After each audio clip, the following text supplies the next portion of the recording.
Well, hello everybody. How are you doing today? Are you having a good time? Clap. Are you having a fun time? Clap. Are you having a good fun time today? A good fun time today. Having a fanciful Tuesday. Oh, that's too far. I had to move. Ugh. I was taking pictures for the Man of the Mark thumbnail of like me in a hoodie. And whenever I take pictures, I have to move the camera this way so that Critter doesn't get in the shot. And then I forgot to put it back. Hardleg Joe's hands are here, among other things. Most of my body parts are here. Mostly.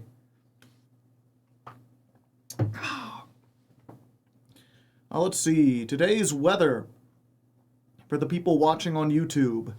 We did Joker and the Thief by Wolf Mother and Image of the Invisible. Pardon me.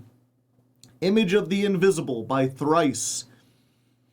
Once again, just picking songs from like my hard rock playlist. We're playing rocks, we should have rock music. What's missing? Your teeth? I'll never tell. Although, I don't know. My teeth are kind of like Ship of Theseus, you know. I think I've explained this before. I had very bad dental hygiene all through when I was a teenager. And so, these 4 teeth right up here in the front, all porcelain. They are not real teeth. I guess they're technically crowns, so there's real teeth underneath them. I see you were a man of culture as well. I'm a man of many things. A man of mystery, a man of international fury, a man of many faces. Life has many doors, Ed boy. So, like, you could ask, like, are my teeth here? Like, well, these are my teeth. They don't belong to anyone else. But they ain't my real teeth. They ain't biologically. Seems like Joe is royalty. That's one way to think of it. I also have root canals. Does that mean that I'm an excavation site? I am both royalty and property.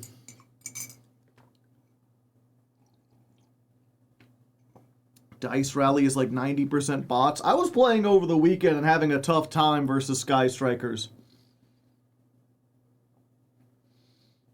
It's tied between Plunder Patrol and Art Mage. If I had to choose between those two, Art Mage is like has a chance of... Well, I guess it depends where you're starting from. If you're in Bronze or whatever, then I'd say go ahead for Plunder Patrol. Because otherwise, you're just going to be styling upon, like, kids who don't know anything otherwise. You will absolutely blow people out of the water. If you're starting in Gold or above, I would say Art Mage. Because Art Mage is, like, not the best deck, but it's a good deck. What are you drinking tonight? Coffee. It's funny, I always get flavored coffee, and I alternate between the 3 flavors. But I couldn't actually tell you what flavor it is. It doesn't really taste like what it's supposed to be, it just tastes like good in general. But here, you know what, I like this coffee enough that I will do an ad sponsorship for it. Yeah, if you're curious about Hardleg's coffee of choice, I prefer Cameron's. They've got nice little eco pods or whatever, which I don't really care about, but it's a nice little plus. Most notably, they just make the most, like, unique, like, sugary flavors. And they aren't actually bad for you because they don't contain any sugar. You have to add your own sugar. But when you do, it really brings out the flavor. In this case, cinnamon sugar cookie, which is very nice. Like, let me try this again real quick.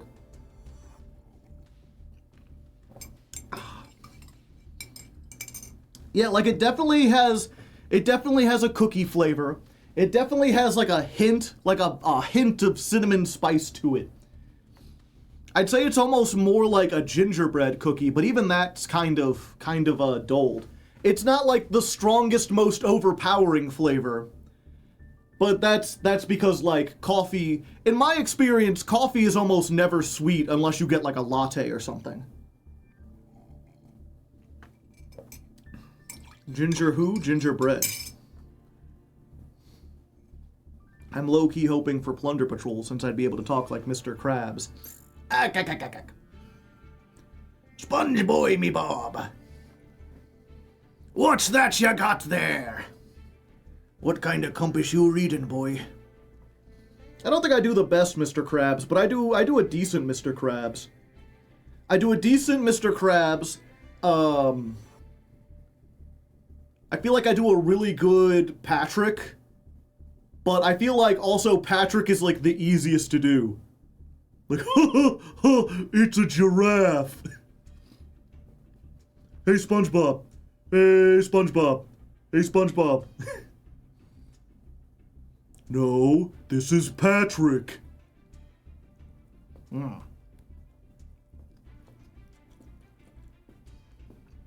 Tim Hortons French Vanilla. Tim Hortons is pretty good. I imported some Tim Hortons K-Cups when I was going through my Twin Peaks marathon, and they were pretty good. They weren't good enough to continue buying the K-Cups from Canada and having them imported. Especially not with all the tariffs and everything. But like if I was ever in Canada there and I needed a coffee, I would go there. Here in America, I think if I had to pick a place, I would pick Dunkin'. But I do like Cameron's better than Dunkin'. Also, I should also clarify, because a lot of people, they'll be like, I like this kind of coffee, and you'd be like, why do you like this kind of coffee? And they're like, oh, I tried it and it was good. And I guess to a certain extent, I mean, how else are you going to judge something? But I should specify that I went through like an arc last year where I specifically wanted to wean myself off of soda and started drinking coffee before stream, so I'd have like a caffeine boost. And so I went in as someone who hadn't drunk coffee and wanted to start drinking coffee. And so every week or every couple weeks, I would go to the store and I would get a different brand, a different flavor of coffee. So I tried like almost every brand and every flavor there was. And out of all of them, these were the ones that I liked the best. Don't let Canadian millennials hear you say that.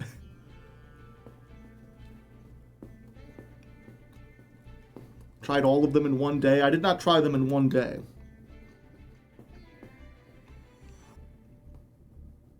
Yeah, the thing I like about Tim, the flavor I got specifically, they had a maple syrup flavor. And that was really good. It had a really strong smell.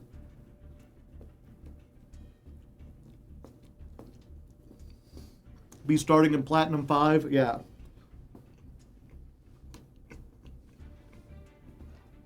I think you could make it into Diamond with, I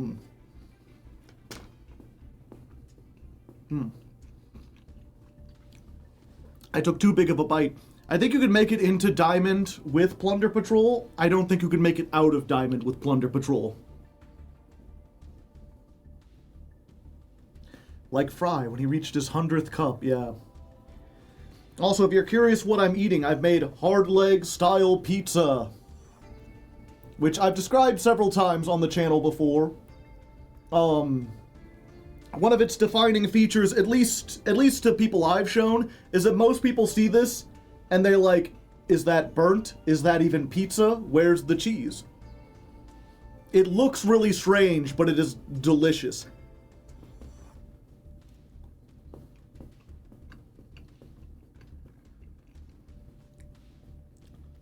Have you tried Tim Hortons maple grilled cheese? Nope. I've never been to a Tim Hortons. They're only in Canada, and I've never been to Canada. I've never left the country. The only reason I know what Tim Hortons coffee tastes like is because I was able to buy it online.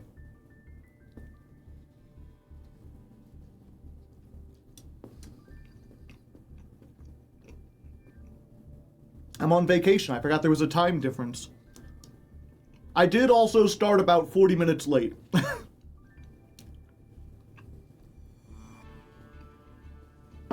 I'm supposed to start at 5. I started at 6.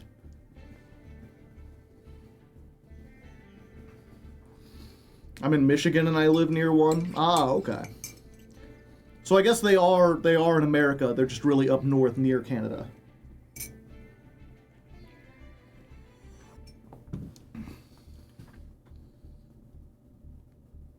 They've had some American locations for a while, but they aren't anywhere near Missouri. In fact, here, let's check this. Tim Hortons near me.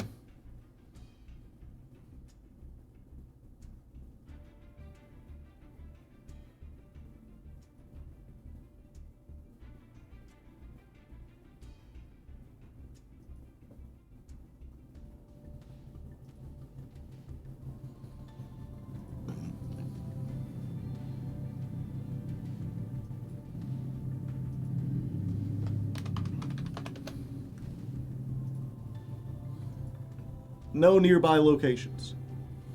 Weird. For a second, I thought I was like, oh, there is one near me.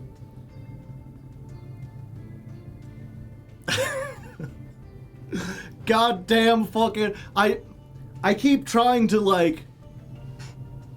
What was it? At first, when they had when you type into Google and they give you the AI overview, you know, for the first, like, 6 months, I just ignored it.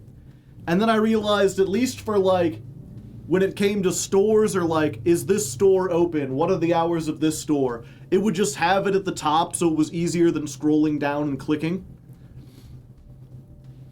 But every once in a while, I'm reminded that AI is still garbage, despite the billions of dollars.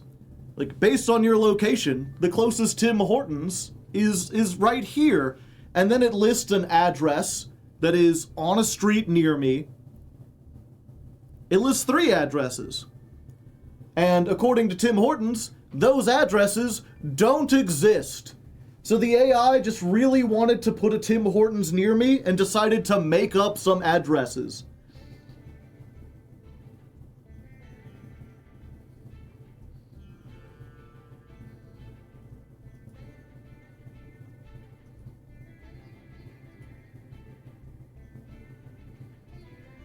Yeah, according to this, there are none in Missouri.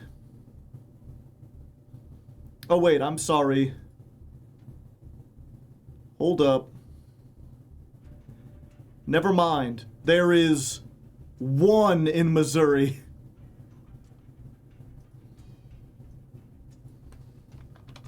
Exactly 1.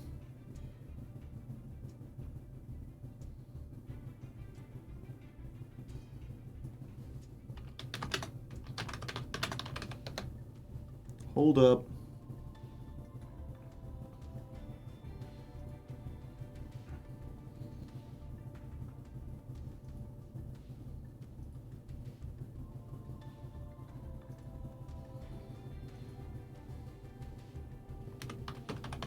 Okay, so I found the one Tim's Hortons in Missouri.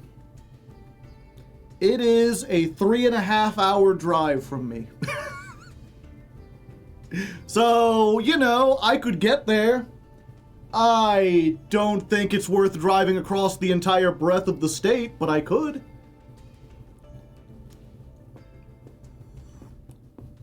I just watched The Man Ladder Climb and absolutely enjoyed it. I played the Odeon deck. Nice. I'm glad you enjoyed it.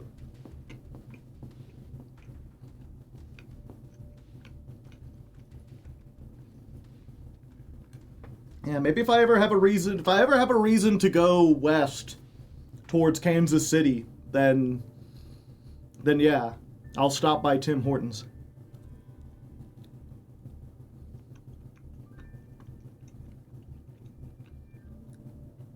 Six locations within a 15 walk of my place, yeah. I've heard if you're on the East Coast, Dunkin' is like that. Like, people will give you street directions by how many Dunkins you pass, because there's one on, like, every corner.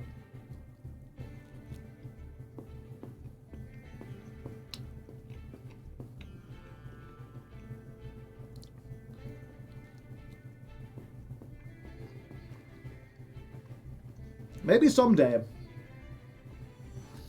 You know, I would, what was it? I've mentioned before on a previous stream that I was going to take a little vacation, and I'm visiting a place called Rock City, which is a real tourist attraction that I only know of because it was in this book, American Gods, that made it seem like a really mystical and cool place. There's 3 major locations that book takes place in that are like real places. One is the House on the Rock, which I did visit, and that place is awesome. Rock City, which I'm going to this weekend. And then the third one is like the absolute center of America, which is like a manufactured tourist spot that's like in the geographic center of America in a big flat plain. I haven't been there yet. I have questions for you, Hardleg. How do you feel about Amazonas? They're a neat deck, but they're like way, way outdated.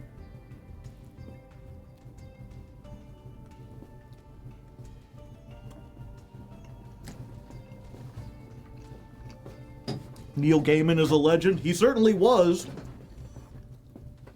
Before the allegations. It's funny because that was the only thing of his I ever read. So I never got like super into him or anything. And now I likely won't. Unless someone I know is like really, really into Sandman or something. His stories are still great. It's weird because like, I wouldn't even say American Gods is like an S-tier book. The book, I can't remember the name of the characters. I didn't particularly think the story was super compelling. It just had really good world building.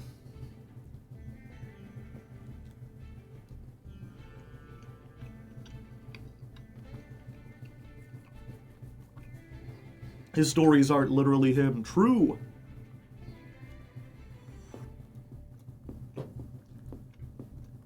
And that's why, I can still enjoy the stuff from his stories I've read.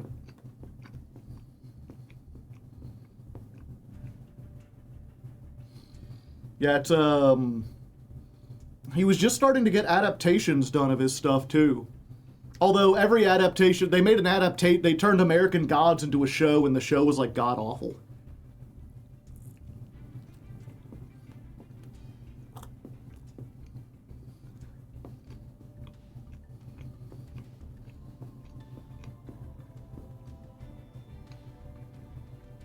Lovecraft is my favorite author. We already know about his various issues. Yeah. But also, Lovecraft is in the public domain, and he's long since died. So, buying his works does not materially benefit him in any way. And spreading his legacy doesn't benefit him in any way. Especially since a lot of the cool stuff from Lovecraft was really developed by people who came after him, who aren't nearly as problematic.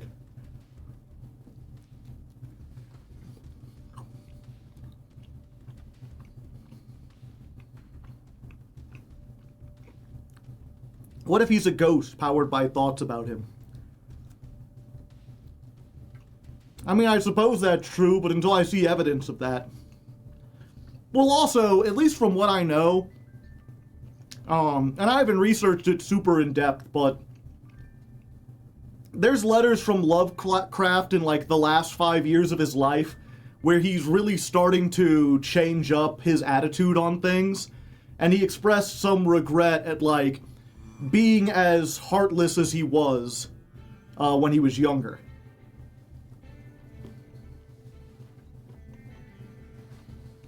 It's one of those few situations where you can easily separate art from artist. To some extent. I mean, it's hard to ignore his, specifically if you're thinking of, The Shadow over Innsmouth. Where, and I've heard people do this before, where they're yeah, at the end, he finds out he's part monster and he's going to turn into a fish person. And so many people are oh, sweet, I get fish powers? That's cool. why would that drive you mad? Why is that such a, like, horrible thing that you're part of this, like, ancient mysterious race of fish people? Like, yeah, they look kind of gross, but you've got to understand that, like, the reason he feels that way is because his distrust of fish people is couched in sort of like this racist understanding of being like subhuman. And so a lot of the shadow over Innsmouth is like, what if you found out your grandmother was Asian and you were secretly Asian? Humans did evolve from fish. Yeah, although there is also an element of like Lovecraft's father went crazy and died in an insane asylum when he was like 5, and he was mostly raised by his mom and aunts until his mother went crazy and died in an insane asylum when he was like 18. And so he had this intense fear that he was just kind of like cursed with bad genetics to go crazy and die in an insane asylum, because it had happened to both of his parents. So you can also read this as kind of this idea of inevitability of degrading. Of this, like, I am cursed by my parents or my lineage to have some huge flaw that is going to make the rest of my life miserable. But again, his stories are just vague enough that you can read all 3 of those interpretations into it. And that's kind of what makes him so great.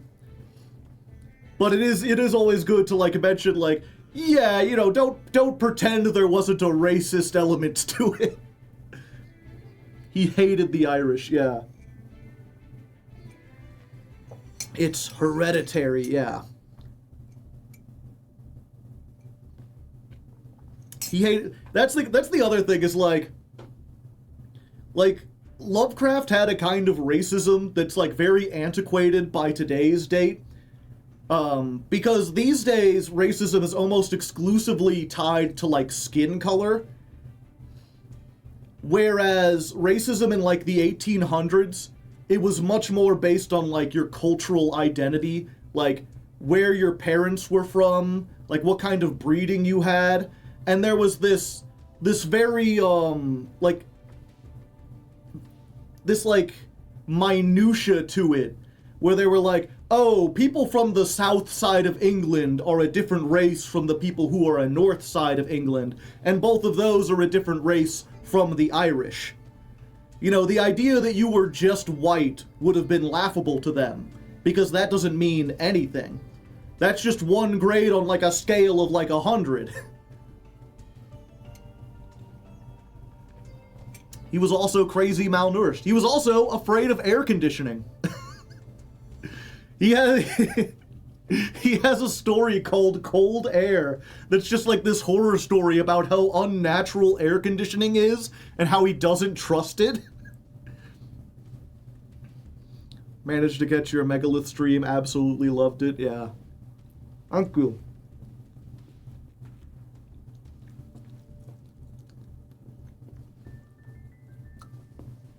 That and being any religion that wasn't Protestant, yeah.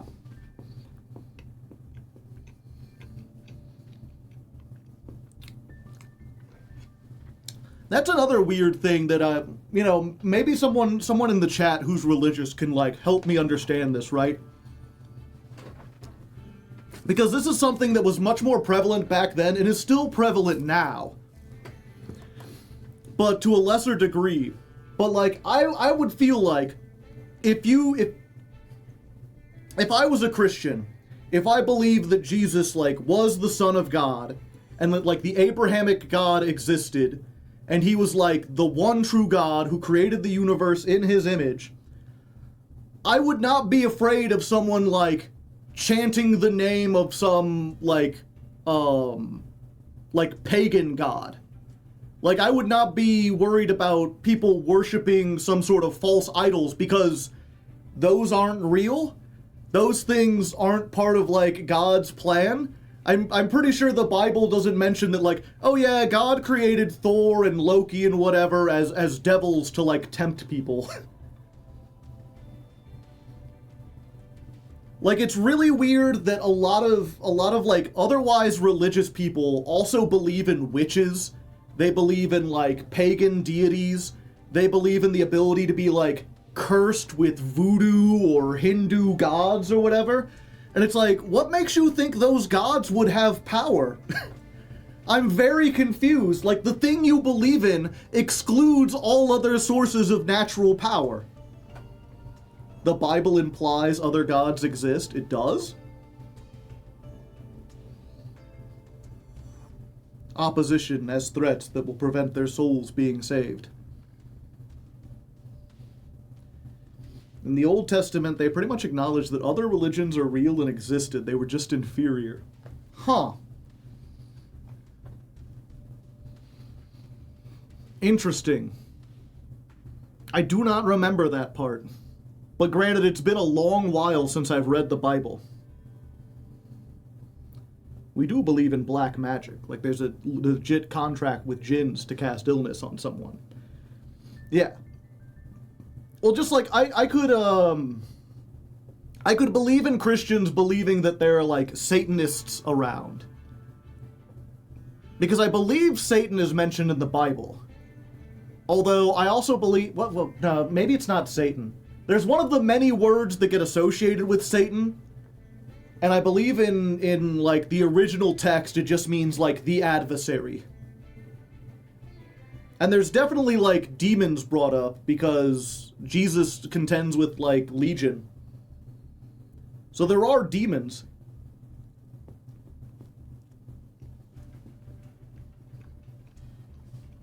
Demons make other gods real, in my understanding.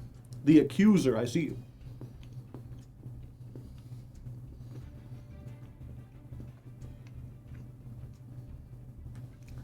I'm not sure if they're real or they can harm you, but just in case, let's stay away from it. Iblis, yeah. I will say I was kind of surprised to see how many Muslim fans I had. I did that episode, the masochist episode, where at the beginning I just had this little like story time where I talked about my relationship with religion. And I got more than 2 comments from people being like, "Hey, you should really give the Quran a fair shake. You should really try and go back and read that again." I was like, huh. I just, like, it's... I don't mind or anything, it's just I just didn't expect it, you know? No, you shouldn't. I mean, at this point, I'm fairly set in my ways. It's incredibly hard to convince me away from what I already believe now. But I also do respect people's rights to believe in whatever they want. As long as their beliefs don't contradict with what I believe. Which is like, one of my core beliefs is that people should have the freedom to believe what they want. As long as it isn't causing direct harm to themselves or the society around them. The Quran does have interesting statements. Every holy book has interesting statements.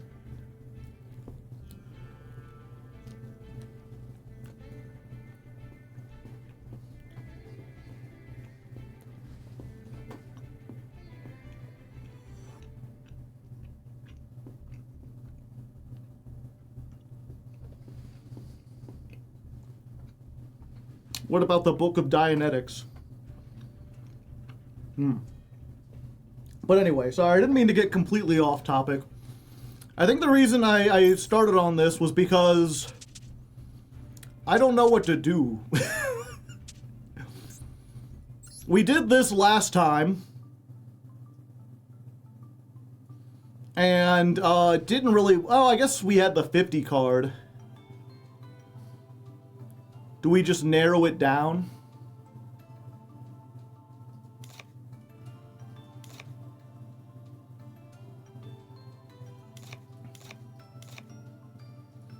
Like, we don't need this. We only need one of these.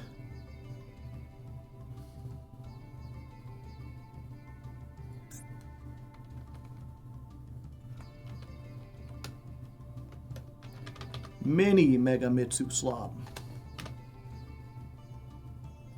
Megatron has been the best, yeah. I do enjoy these conversations. I'm glad we can have like fairly reasonable conversations. I think that's, I've talked about this before. It mostly in the relationship to politics, but it does come up with religion. Where it's like, I feel like the reason people have such harsh and overwhelming reactions to political discussions is because they never have them in like a calm environment with someone who's like willing to listen and then argue without getting super angry. Not that I can always prevent myself from getting angry, but I feel like I'm better at it than most. And like as a result, because people are too kind of like afraid to talk about this stuff or ask questions of the opposition, they just kind of build an idea of what other people think in their heads without actually engaging with them. And that's how you get into like these what are they called? Echo chambers, I guess. There's another word for it. It's like information silos, where like you're only getting information from the people who think like you and you don't talk about other ones. So then when someone comes in and says something that's the opposite of what you've heard, you're just like aghast. You're like, everything I've heard has said the opposite. You must be evil or stupid. And then it's hard to like find any kind of common ground. But when you talk about it more casually and you get an idea of what other people believe, then it's easier to understand how people come to the conclusions that they do.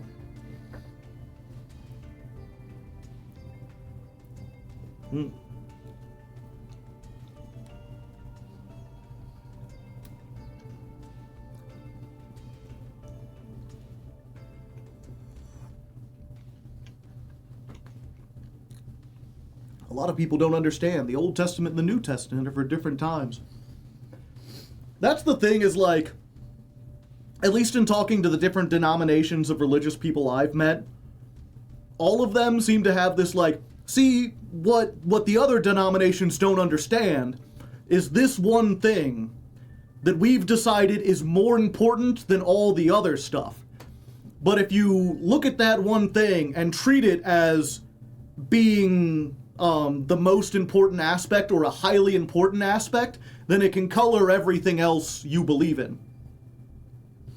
And they all have that one thing that's like, this is the thing that's more important, like, that makes them distinct as, like, a religious sect. And they all think the other ones are silly for focusing on the other stuff. That's a little bit hard, that's why it's kind of hard to convert me at this point, because I've heard so many perspectives from so many different people that it's not even that, like, I'm not willing to believe you, it's that someone has the exact same argument for something that you would think is stupid. And it's hard to square away, like, why should I believe you when you say this, when this other person has an equal argument about something else? Literalist interpretations. I think one of my favorite ones that is no longer here, you don't really see this anymore, but I learned about in the 1800s in America, there was actually a big movement. I forget the name of the sect. But basically their whole thing was like, the Bible says thou shalt not kill. Period. So, utterly pacifist, also utterly vegetarian. They were like, what, you know, they'd be like, where in the Bible does it say you can't eat meat? And they'd be like, thou shalt not kill. You killed an animal to get that meat. Like, you are clearly violating the 10 Commandments. So they were very, very, almost like violently vegetarian, disliked a whole lot of other Christians because they saw them as murderers. Plants are alive too. Yeah, but in the 1800s, they didn't have an understanding that plants were alive. Plants were kind of treated as being like rocks, you know? Jainism still exists? Is that what it is? Yeah. They didn't understand that plants were alive. They didn't understand that microorganisms existed or whatever. They were just like, life life is humans and animals. And thou shalt not kill doesn't say don't murder. It doesn't say don't kill humans. It says don't kill. And once you understand that, everything else in the Bible makes sense. You can also eat parts of plants without killing them. True, you can pick like apples and bananas and stuff off of trees.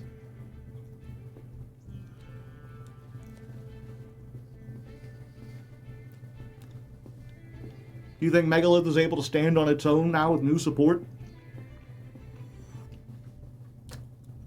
You've got to be a little more specific with that specific question. Because what do you mean by stand on its own? Like, does the deck function? The deck functioned before the support. But you were going to struggle to get out of, like, Platinum. Now you can get into, like, Diamond 1. I'm not sure if you can get to Master even with the support. Or you can get into Master, but you can't get to, like, High Master. This Megalith climb convinced me to never consider playing Megaliths. Yeah. That is the unfortunate thing. Megaliths are probably my favorite ritual deck. But the new support, it's like, I'd really like to play this deck in Genesis. I do not think it has the legs to stand on its own in the TCG or Master Duel for that matter.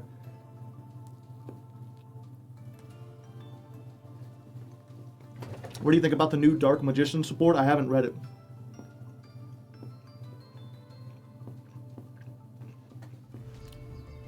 When they say kill, they specifically mean murder, so killing for food doesn't count. You can easily look this up. Where can you look it up? Do they clarify it somewhere else in the Bible? Or is that just someone's interpretation of what that sentence could mean? Because again, that's the thing, is like, a lot of people are like, oh, the Bible clearly means this. And what they mean is, a priest told them that based on an interpretation. And they don't seem to realize that, like, words can be interpreted differently. That one person would see murder and clearly be like, well, yeah, or thou shalt not kill, and clearly be like, well, yeah, that means don't kill humans. But you can slaughter animals for food, why wouldn't you be able to?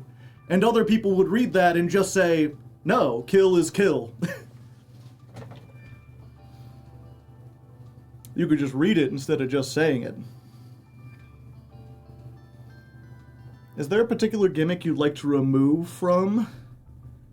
Not related to Megalith or Mitsurugi, just you think the deck as a whole. You'd like to remove from. Not related to Megalith. What do you think the deck... Wait. I'm a little confused by that statement. Is there a gimmick you'd like to remove from, parentheses, I know not related to Megalith, Mitsurugi? Oh, okay. Is there a gimmick you'd like to remove from Mitsurugi, or do you think the deck as a whole is okay? I mean, it's overpowered. Habakiri was a mistake. It's too strong. I don't know if there's a gimmick you need to remove from it. You just probably Habakiri needs to be banned, unfortunately. I'm new here, but there's a literal list of animals you can and cannot eat. Interesting. Do you know, like, what book or what part of the Bible that's in? The Greek translations say murder, but the King James says kill, yeah. Pluribus brought that up in an interesting way.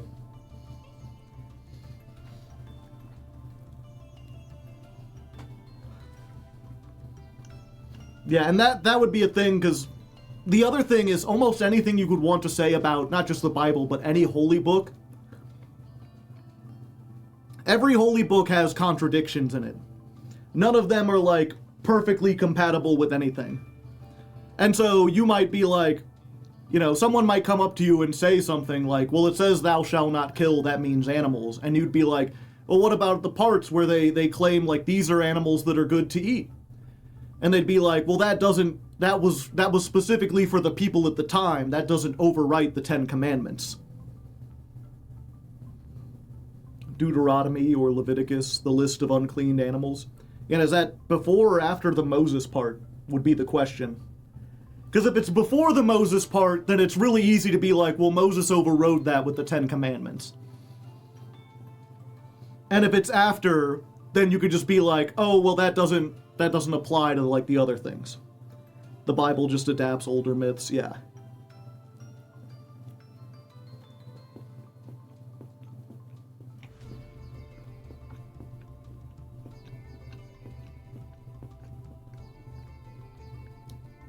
The list of animals to not eat is why the capybara got classified as a fish.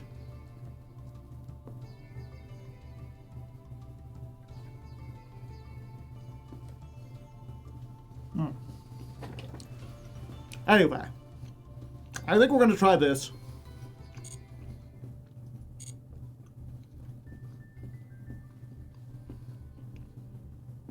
Timothy 4:3/4. Now I'm curious.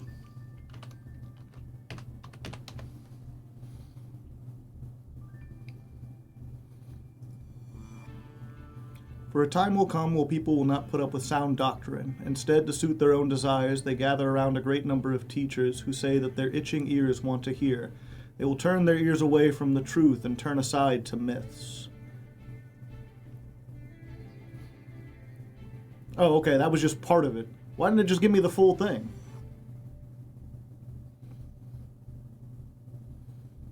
In the presence of God and Christ Jesus, who will judge the living and the dead, and in view of his appearing in the kingdom, I give you this charge. Preach the word, be prepared in season and out of season, correct, rebuke, and encourage, with great patience and careful instruction. For the time will come when people will not put up with the sound doctrine. They will turn away their ears. I'm looking for something that mentions, like, food or animals.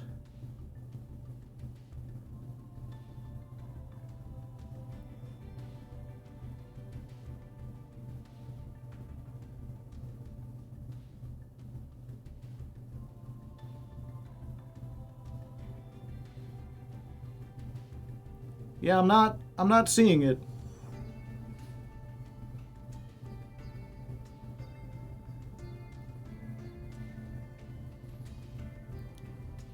One Timothy. Oh.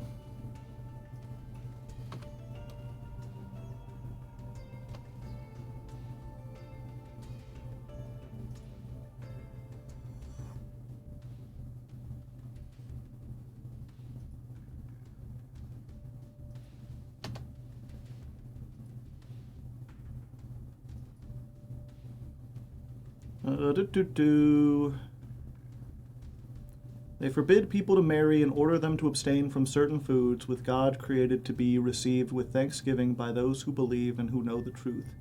For everything God created is good, and nothing is to be rejected if it is received with thanksgiving, because it is corrected by the word of God in prayer.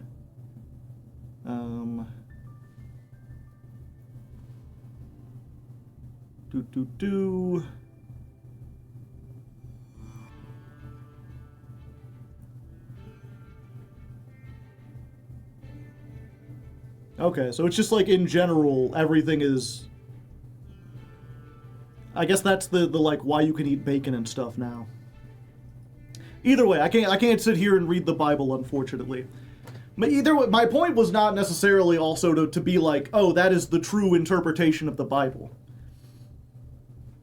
It was more to be like, that's something that I've heard people make that they have lived their life around. I'm very curious. Again, unfortunately, because those things are no longer, that sect of Christianity, the, like, vegetarians aren't really, like, a thing anymore. They kind of died out in the 1800s. You can't really, like, find their arguments online. Save that for the Dogmatica climb, exactly. But I am curious if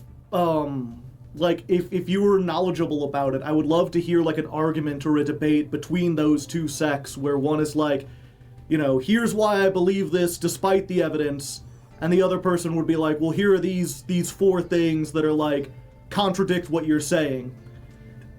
Because I've seen arguments between people of different denominations before, where they're, where someone will be like, well, the Bible specifically says this, and then they'll be like, well, this is why this other thing overrides it, you know? The Lord gaveth Megalith, yeah. Okay. Let me get one more bite of pizza for good luck, and then fill yourself up with cats in the chat. Oh.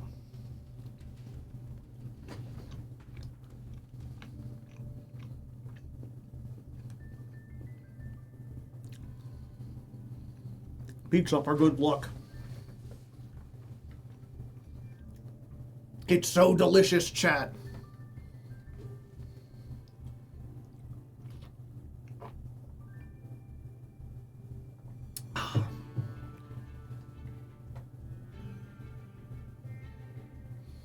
Two arguing about the Bible have the same energy as two nerds arguing about DC Marvel. Not necessarily, although it... I keep trying to get away from this, but you keep reminding me of stuff. I have this very vivid memory when I worked at Dunkin' Donuts, because I would work Sunday morning, and we were right by a church, so as soon as church let out, you'd get all sorts of people from the church flooding in to get donuts and coffee and stuff. And I have these very, very vivid memories of, like, a group of 4 guys sitting in the dining room after most of everyone else had left. And they were talking about the Bible in the same way that I talk about problem-solving card text. Where they're like, no, you see, there's a period there. They use the word "the." That means the animals, not animals in general. They're talking about this. So that means it applies to this. Like, it was this very strange thing to me where I was like, I thought it was about, like, faith and kind of, like, intuition and feeling things, but they were really picking apart to be like, no, this sentence means this exactly because it uses that word. And so that's why I'm allowed to cheat on my girlfriend. We love PTSD. Yeah.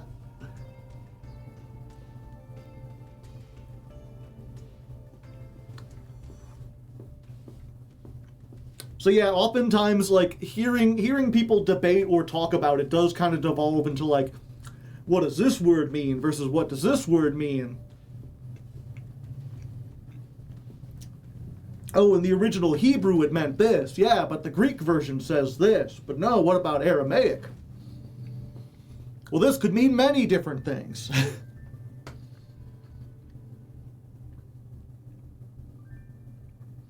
Is it the Old or New Testament that solidifies when versus if? Okay, go ahead and fill up your Jordan Peterson. Well, you see, Jordan Peterson. Oh, Jamalai. Well, you see, the core part is to remember that the mother signifies both lust and milk. You can't talk about the mother without invoking objects from a whole different paragraph. Does the Bible miss timing? He get real esoteric about shit. The fact that anyone took him seriously. Oh, Miss Piggy. If only I was a lobster, then you'd understand. Okay, cats in the chat. Cats in the chat. Let's wipe this out. Let's get on topic.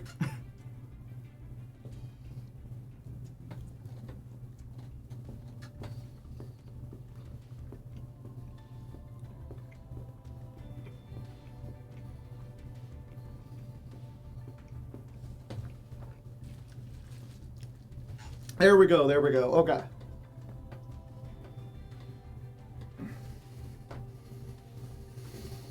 And here we are, spirits of the stone, the penultimate megalith. Oh, I forgot to put up the thing.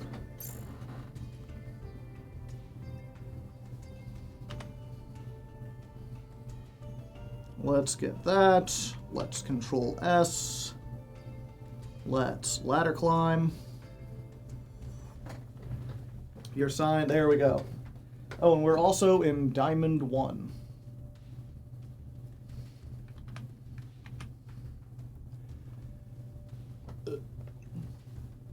Ugh. Okay. And here we are, spirits of the stone, the penultimate Megalith stream. Only 2 more chances for us to reach into Master. And while we're fairly close, I don't really have a whole lot going on. A whole weekend has passed since you've seen me last. I didn't want to duel in the actual ladder because I didn't want to get into Master off camera. And also I kind of just didn't want to duel in general. I don't really like this format all this much, and while Megaliths used to be one of my favorite ritual decks, they're really showing their age. It's something I'd much rather play in Genesis, but unfortunately they haven't added that to Master Duel, and I'm worried they never will. So instead I spent a whole lot of time playing the Dice Rally. Went through there, got a whole bunch of more gems, got some neat rewards and everything. It's been a decently fun time, and I got to try out other builds, stuff that used the Fiendsmith pile, because why not put a Fiendsmith engine in everything? Unfortunately, it didn't really help all that much. Unlike a lot of the other decks we've played, it's hard for Megalith to get like 2 spare bodies on board to then go into full Fiendsmith combo. Usually if they stop you from getting rituals on the field to begin with, and then you're just kind of shit out of luck. So we're not going to be adding Fiendsmith this time. Instead, all we did was take the Mega Mitsu version we had before and slim it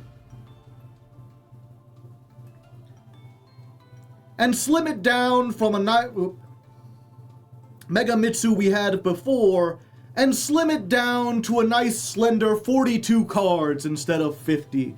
We've removed a whole bunch of the fluff. We've now just got like the core elements of the engine plus like 10 hand traps and these 2 as garnets. Is it as good as what we had before?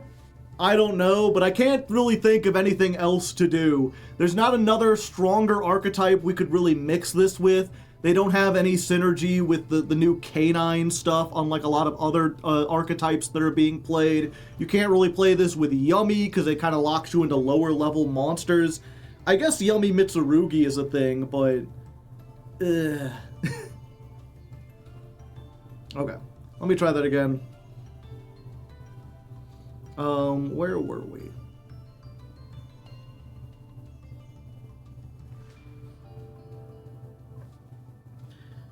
So what we've done is taken our Mega Mitsu... So what we've done is taken our Super Mega Mitsu slot pile and turned it into a mini Mega Mitsu slot pile. We've just reduced it from the 50 cards down to 40, got rid of a whole bunch of the extras, and just made it so it's essentially the 2 main parts of the engine, and just as many hand traps as we can fit in, and just a couple little garnets here in the form of the 2 traps.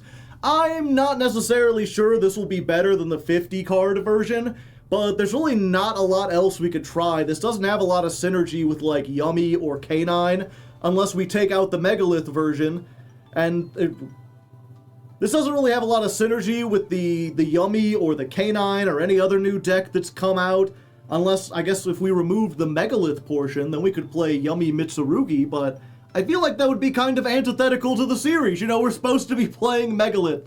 So we're going to take this on the ladder. We're going to see what we can do. I think we should be able to make it into Master by the end of the night. I'm just not sure where else we go from here, but I suppose only time will tell. Okay. I'm sorry, chat. I know that was a long, involved thing with a whole bunch of takes. I feel like I need to do that again so Mr. Metal doesn't have to make like a million different things. So let's try this one more time. Cats in the chat, one more time. Now that I've done it once, I should be able to go through it because I kind of know more what I'm going to say.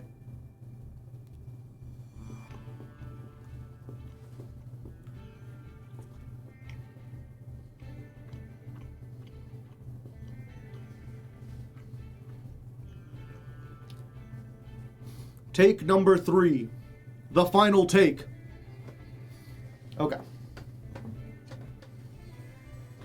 And here we are, spirits of the stone. Welcome to the penultimate dueling stream. Only 2 chances left for Megalith to make it into Master, and I'm not really sure what else we could do. A weekend has passed since you've seen me last, and I didn't really play on the ladder, partially because I didn't want to rank up off camera and deny you getting to see the hype moment of getting into Master. But even if I was in, like, Diamond 2, I don't think I would have played very much because the format's just not very fun, especially with Megalith. Unfortunately, while this is still one of my favorite ritual archetypes, it's just really showing its age. Even with the new support, it can't quite hold up to, like, full power Yummy, full power Draco Tail, Canine Vanquish Soul. All of those are just on a whole other level, and being Rogue behind that is incredibly powerful, especially because there's a really diverse format, so we can't really play stuff that, like, out-techs the meta, you know, stuff that specifically counters one deck, because there's not much that counters everything that we're running into. That being said, I did get some dueling in over the weekend, mostly playing the Dice Rally. This was a nice little change of pace, got me a whole bunch of gems, some extra cards, and more importantly, it gave me a chance to test out a version of the deck that has Fiendsmith in it, because that was legal for this event. And unfortunately, the Fiendsmith engine doesn't do a whole lot with Megaliths. Mostly because, unlike a lot of the other decks we're playing, it's hard for Megalith to really get like 2 extra bodies on board. They have very few normal summons, and usually if you get stopped, it's because they stop you from ritual summoning. They prevent the ritual summon from going off, and it just leaves you on nothing. So you can't really flex in with like Moon of the Closed Heavens in the way we could with a lot of other decks. So we're not going to be playing Fiendsmith this month. Instead, we've just turned our Mega Mitsu Slop into Mini Mega Mitsu Slop. We've shaved down the 50 cards to just 42, which is almost entirely just the engine cards with like 12 hand traps and then the 2 little garnets here in the form of the traps. Ugh, pardon me. I don't know if this is necessarily better than the 50 card version, but I'm really out of ideas. There's not any other archetypes that we could mix this with that would be better than Mitsurugi.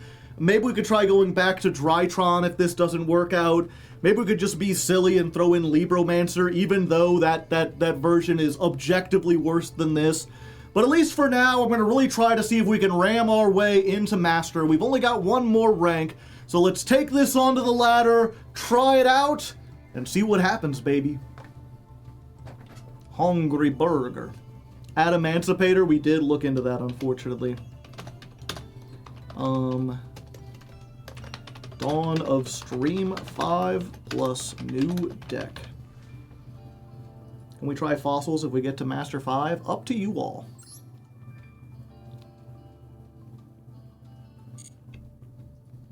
I will say it is kind of a pity.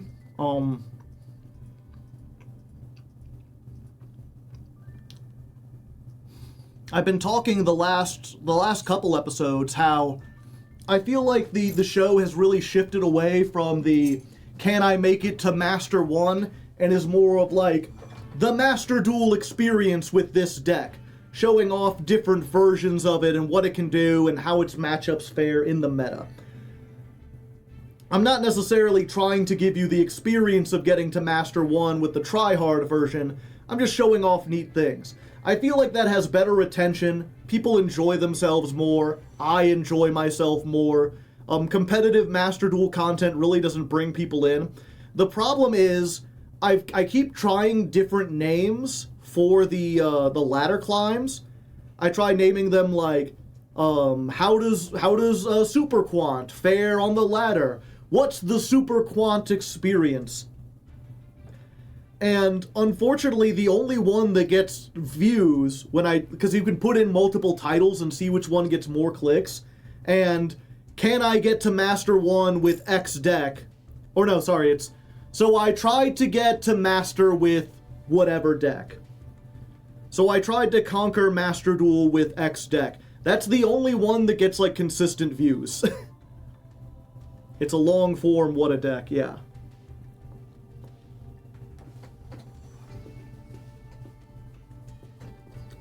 Oh, do we look at the patron arguments after the duel?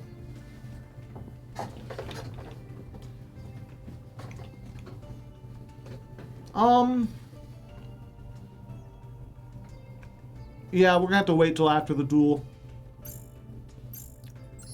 I completely forgot about that. I'm like, I knew I was forgetting something.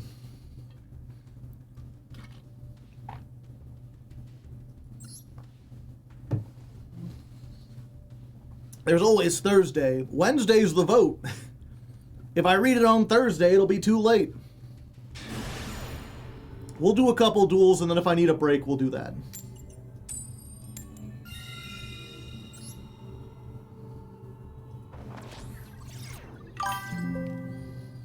Killer Mudkip, thank you for the prime hype. I appreciate. Okay, we're going first. And this has to resolve or we're dead. Will we be a Deadman? Harvey Deadman, attorney at Deadman. 515 Deadman Avenue.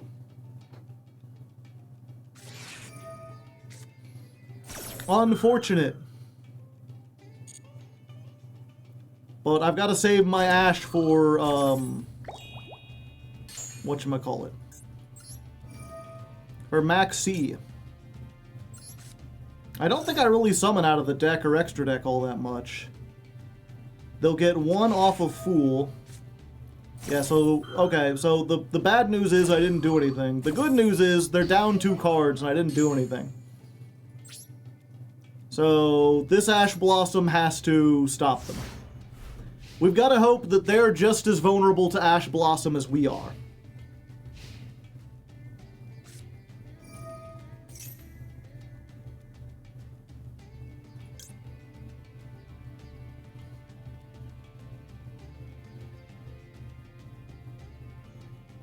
Yeah. Let's try it.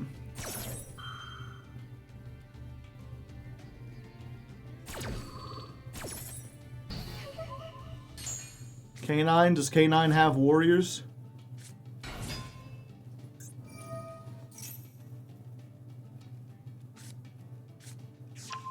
Nope, and that's full combo.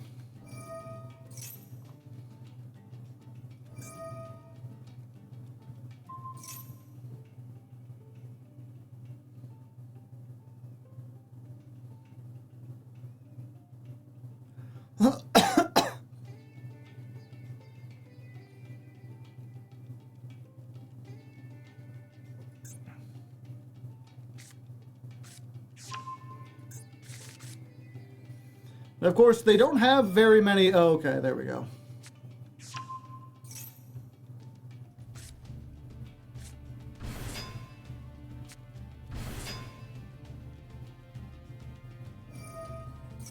Yep.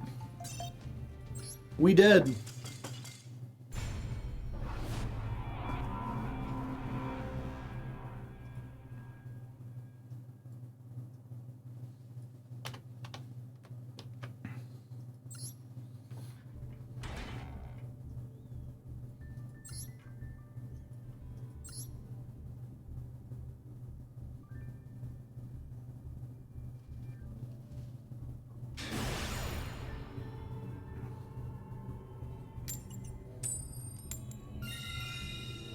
All right, we win another coin toss.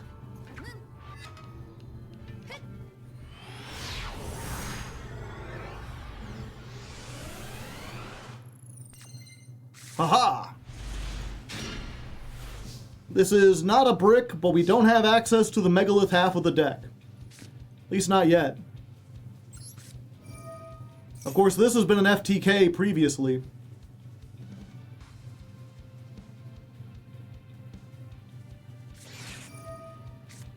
Okay, Fualos. Sure.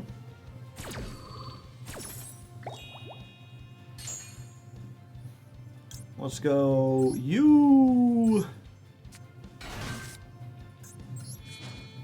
No, I mean you.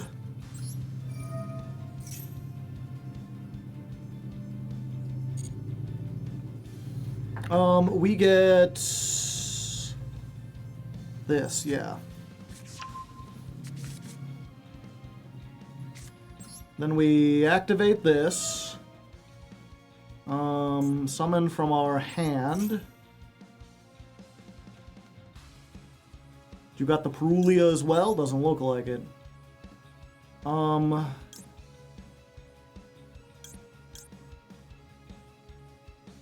Yeah, we're gonna go for you and you.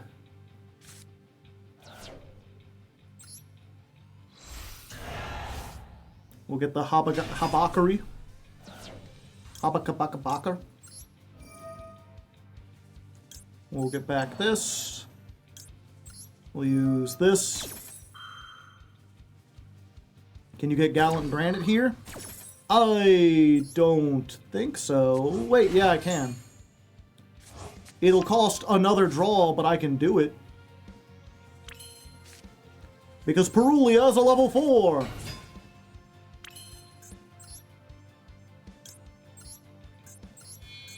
Then we get Gallant Granite.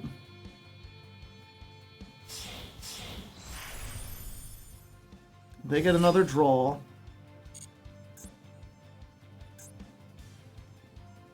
They got something they can activate.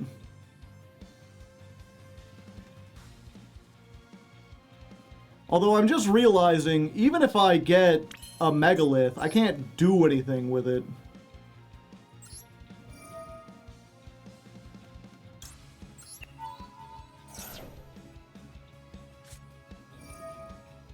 So I guess that's fine.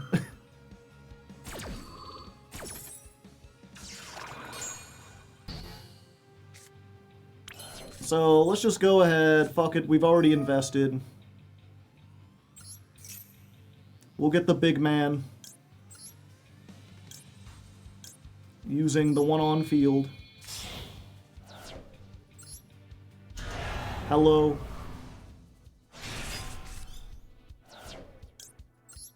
Let's get this.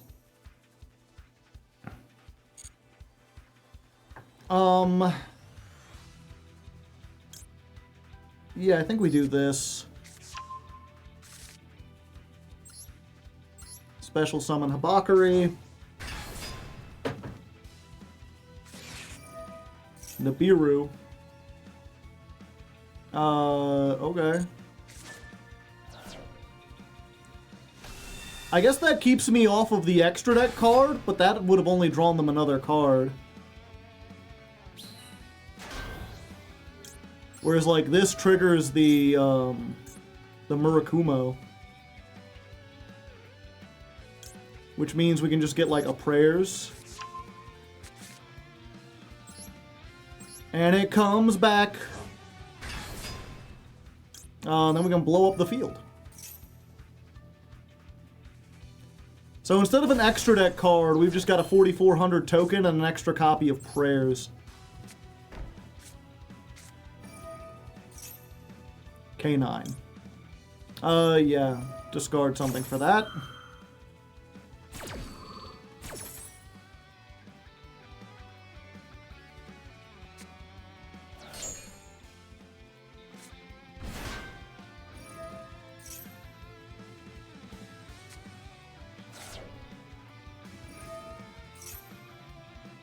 That's why I wanted Perulia to be used. Yeah, I guess it would have been better if I had just, like, discarded it at the start.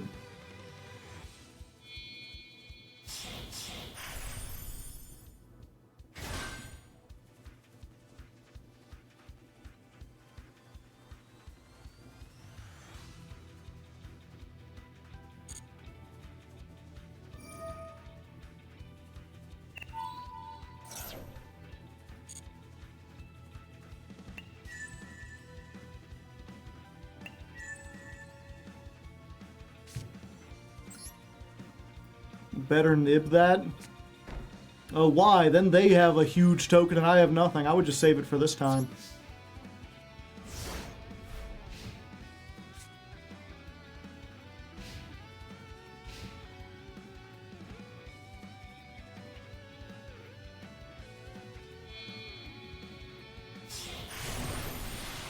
Nash.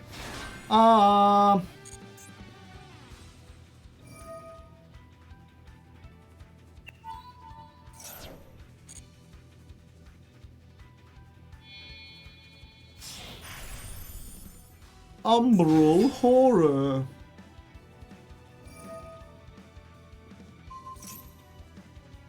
Unfair.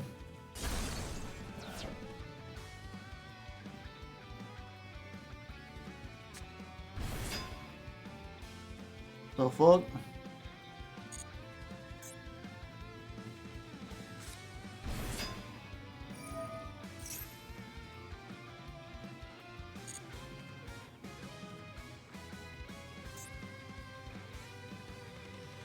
Yeah, it does only negate on the field.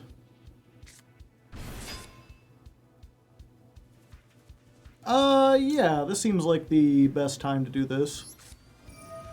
How do you like it?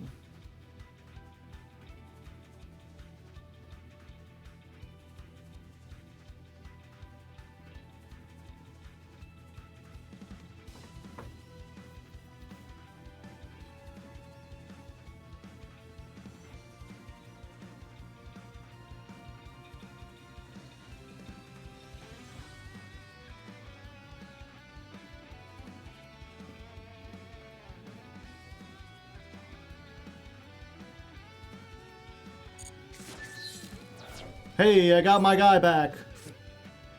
Let's find a rock. I mean a big-ass rock. A chunky boy.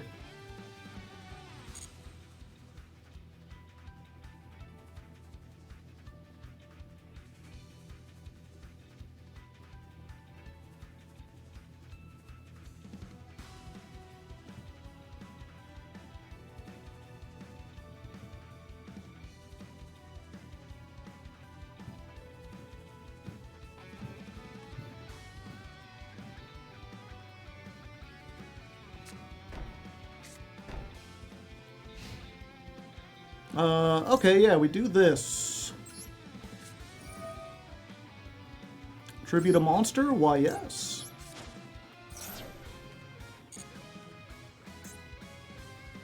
Both effects. And there we go, it's that easy! It would be an interesting victory to include if this was the Megalith or this is the Mitsurugi episode. But it ain't.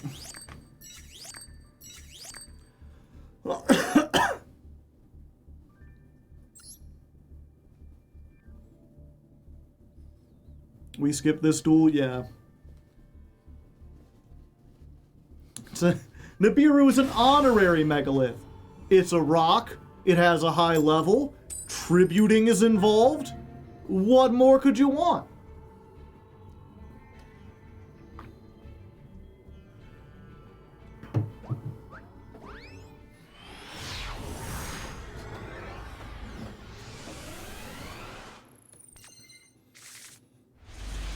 Alright, we got Ash and we got Droll. Our opponent is Dehufgfa. At first I was like, okay, obviously a bot, but this could be like, don't have fun, have good fun. You know? Sometimes your fun doesn't need to be fun. I will Ash this.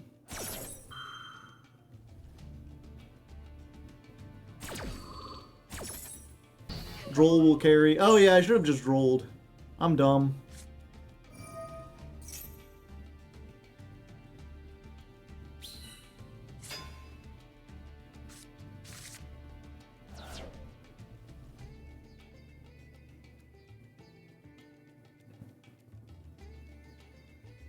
Ah, super heavy adventure. How retro.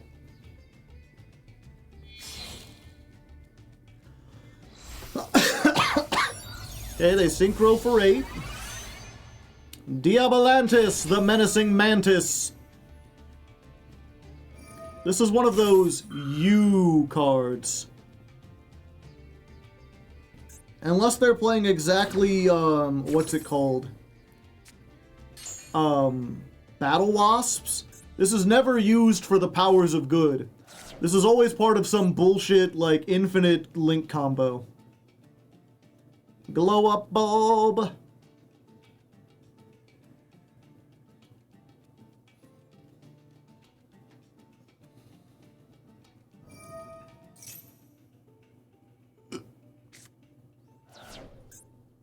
Oh, You got 1 mil and you got Fairy Tale Snow. You gotta be shitting me.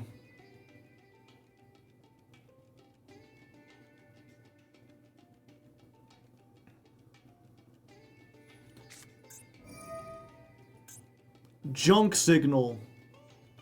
Tribute a monster. Summon 1 monster from your hand, deck, or graveyard. There's Junk Warrior, Stardust Dragon, or mentions them. When your opponent activates a card in response to a synchro, negate that. Gotcha. Scrap Synchron. Normal summon Fualos.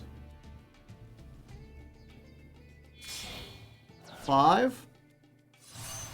I guess that's one way to get to Junk Speeder. I mean, I'm probably dead now, right? Like, if they resolve Junk Speeder, there's just nothing I can do. I was like, oh, they don't have Draco back, but they were waiting specifically for Junk Speeder so they could chain block it.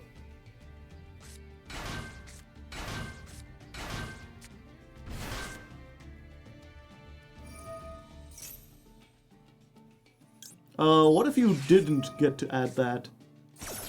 How would that affect your combo?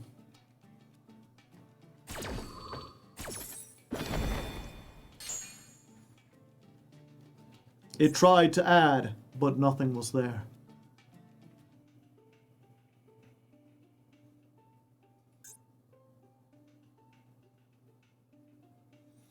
Yeah, my only hope is that this stops all cards from being added. So, like, they can't just go into Librarian and then get, like, 5 draws. They can't search from their deck. They have to make stuff with whatever they've got here. Now, granted, my hand contains exactly 1 play. And if that play can get stopped, if they have a single negate and they know how to use it, then I'm doomed. I've really got to hope that I draw, like, a Habakiri, or the level 12 Megalith. I think those are my only options, really.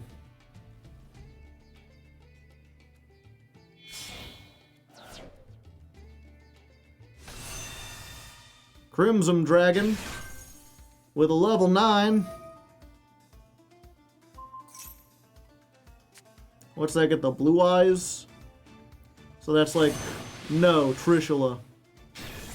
I see.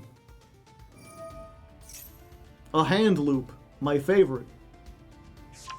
Well, that's not a negate, but that does mean I no longer have an opener.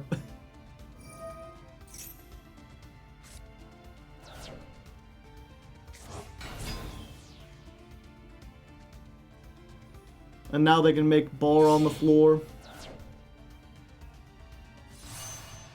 Or Dispatter.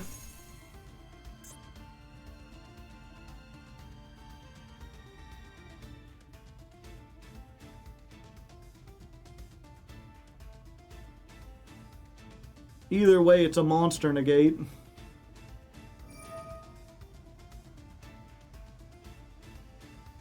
Yeah, and then this is a destruction. So I don't think there's a single draw that gets me out of this. If we went first, this would have been an easy win. Oh yeah.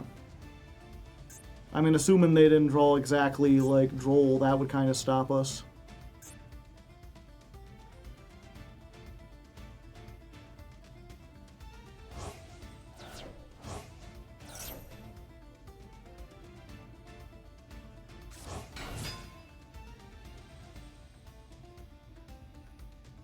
Maybe they'll time out. If I didn't droll them, they might have, but I don't think that's likely here. Ah, hand looping. The pinnacle of excitement.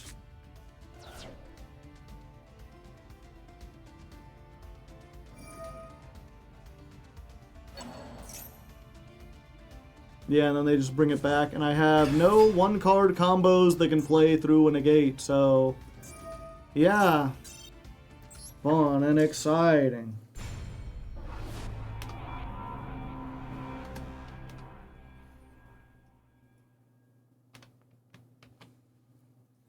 I think I've figured out what it is, because I fear some people, they're like, what's the difference between that and a deck that just makes, like, 4 negates? And I think the difference is the person who has the negates has to think about where to activate them. So there's some feeling of, you know, I do a thing at least, and then there's counterplay. Whereas if you flip up a floodgate or you hand loop someone, you're preventing them from playing at all. The result may feel the same, especially if they have more negates than you have cards in hand. But unless that's exactly the case, usually it at least feels like you have a chance of trying to do something. There's like some strategery in deciding when and how to use your negates. Deck check. It's just a bunch of ways to make 5s. And a bunch of hand traps. Dark Ruler no more. That grass. I guess if they get any level 4 and they mill Jet Synchron or Glow Up Bulb.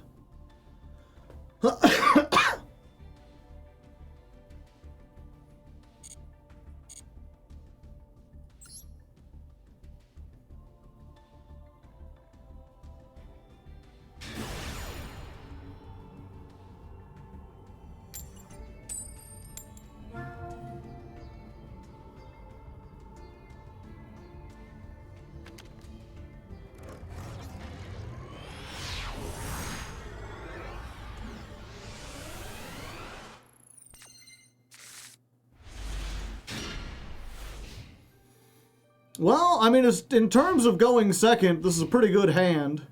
Oh, I forgot to. I needed to. Damn it.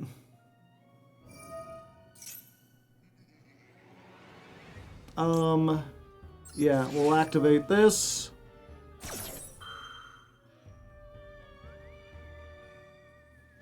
And then we'll activate this.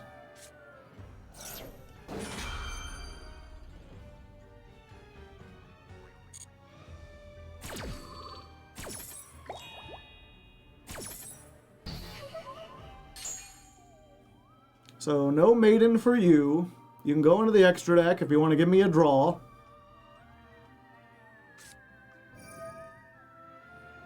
Ah, they get it anyway. Alright, Magna Hoot. Give a hoot, don't pollute. No, they get in their Maiden one way or another.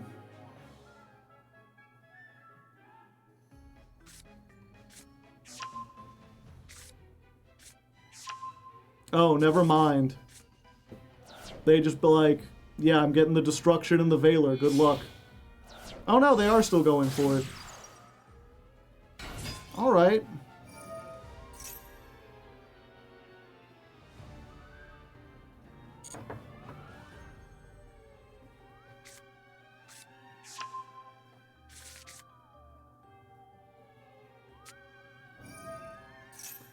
The question is, do we activate this or do we just keep it? I think we just keep it because it's 4 stars, so we can use it with Unformed to get Fool.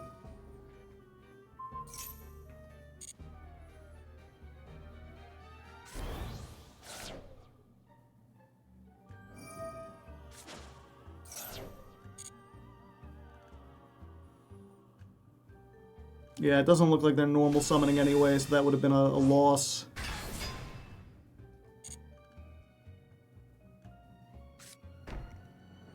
If they do normal summon, it'll be to do... Okay, so they just got 2 pops plus the Veiler. Plus 2 potential unknowns in the hand. Araton's alright. Let's hit them with the prayers. Okay, no Ash. Add a Mitsurugi. Yeah, I think we actually do this. I mean, we get wrecked by Droll, but we get wrecked by Droll regardless of what we do.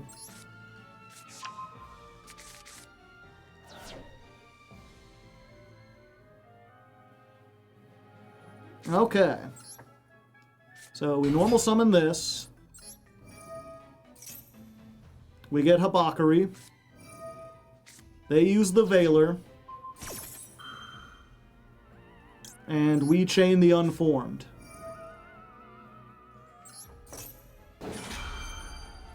If they want to try to stop the Unformed by activating the trap to destroy it, that will get it off the field so Veiler doesn't affect it. So no matter what happens, we get the search.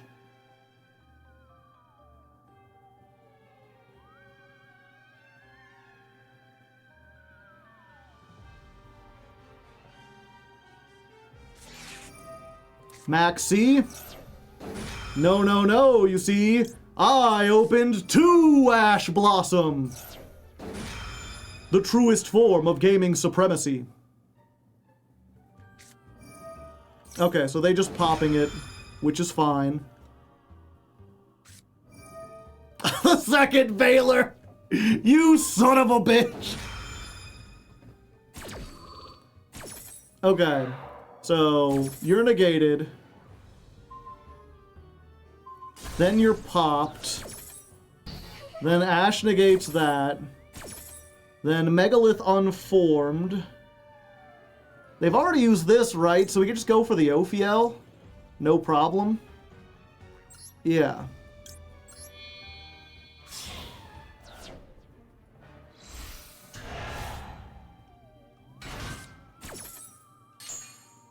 Then that's negated.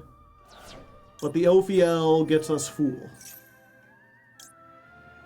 And that's the one we want, right? Yep, and there we go. An interesting link of chains. But they saw the Megaliths and they knew to scoop it up. Now we're rockin'. Ha ha ha ha ha.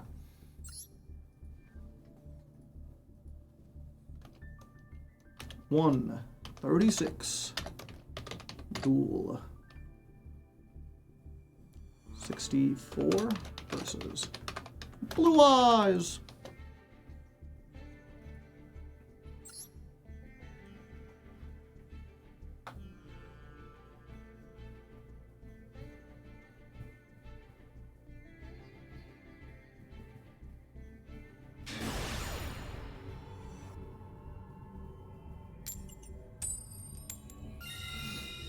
Bum, ba-dum, ba-dum, ba-dum, bump.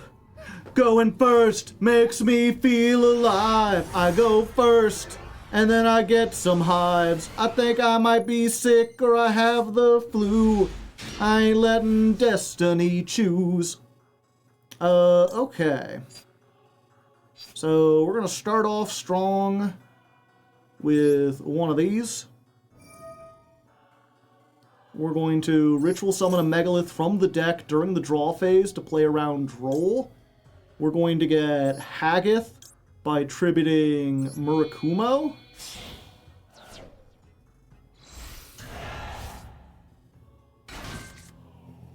That will allow us to chain block, chain link 1 Haggith, chain link 2 Murakumo.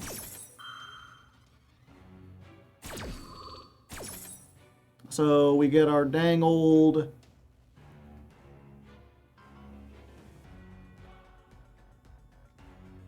I think we want to be able to normal summon, so we go for this.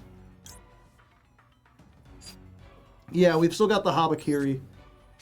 So we kind of fade that we don't have the Habakiri.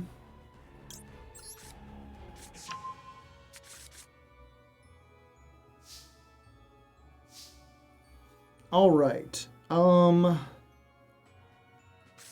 So let's go ahead and do this. See if we can get our game on. We'll discard this to try to search 2. We'll get a Postal Azul, and we'll get Nostrapura.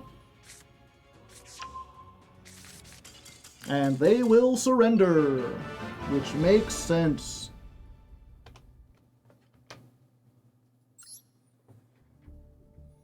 Have you considered doing an album with your jingles and songs? No. They're not long enough, and I don't have any instrumentation. Also, a lot of them are just like parodies of existing songs. I see. So you've chosen to be an asshole this day. They didn't have Droll. Were they playing Droll? Yeah. Everyone's playing 2 Droll and a Maxi.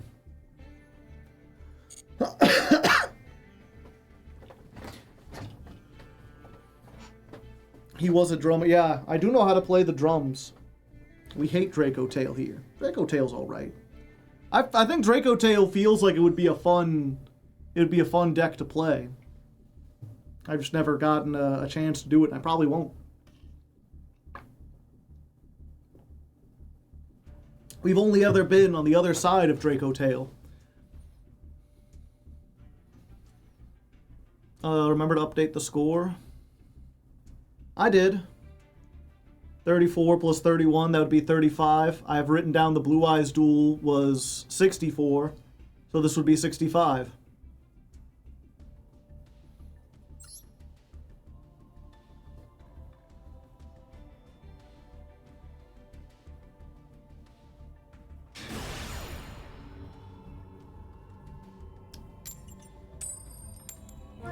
Dun dun dun dun dun dun dun bum bum bum bum bum bum bum bum bum bum bum bum. Ah-ooh, werewolf of Master Duel.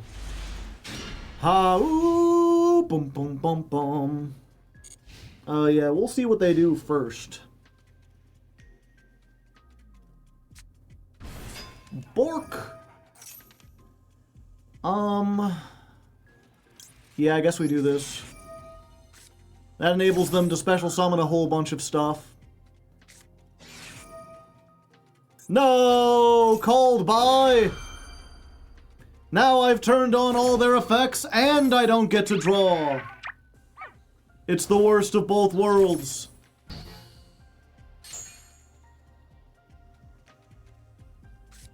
YouTube is down. Oh?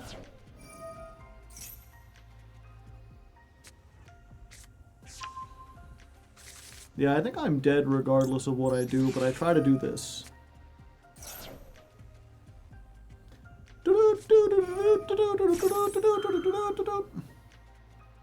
The YouTube is down.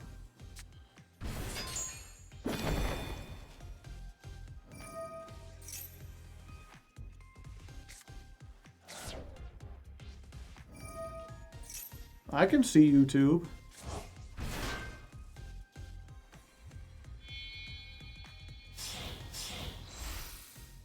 I was thinking on the toilet and then it came to me. Why don't we eat frozen eggs? Yeah, I can still play YouTube. Oh, never mind. Now it says something went wrong.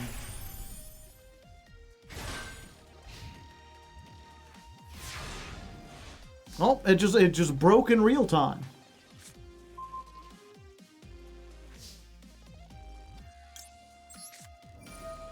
Let's activate this.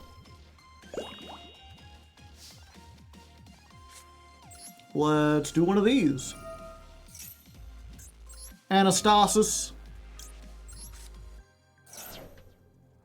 All right.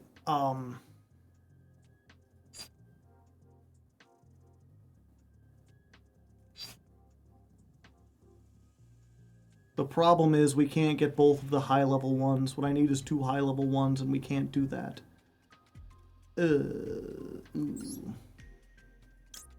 Like, if I get this, I can stop them from reacting, but I can't actually do anything.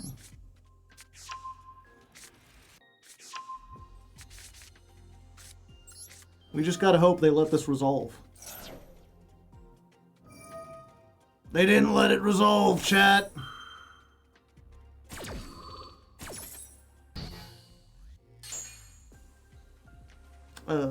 Yep. Joe, your career, it's fine. I've diversified. I'm here on Twitch. Pardon me. It's just the homepage.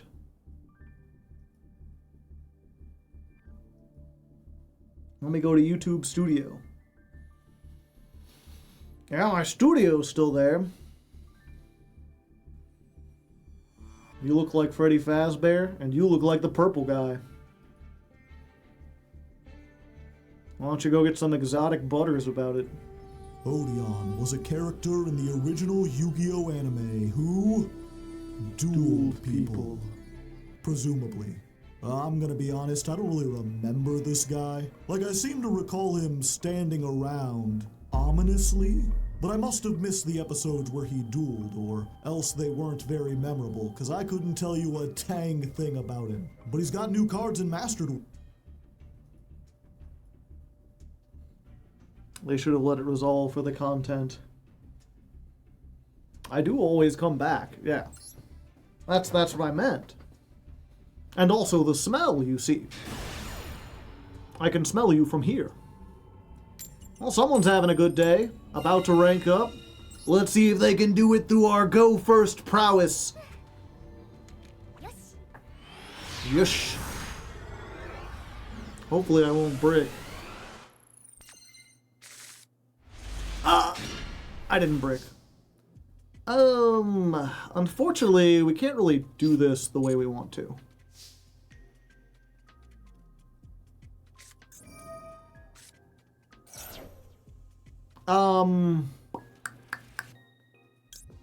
Yeah, I think we ash that. We summon enough from the hand that we don't want that to resolve.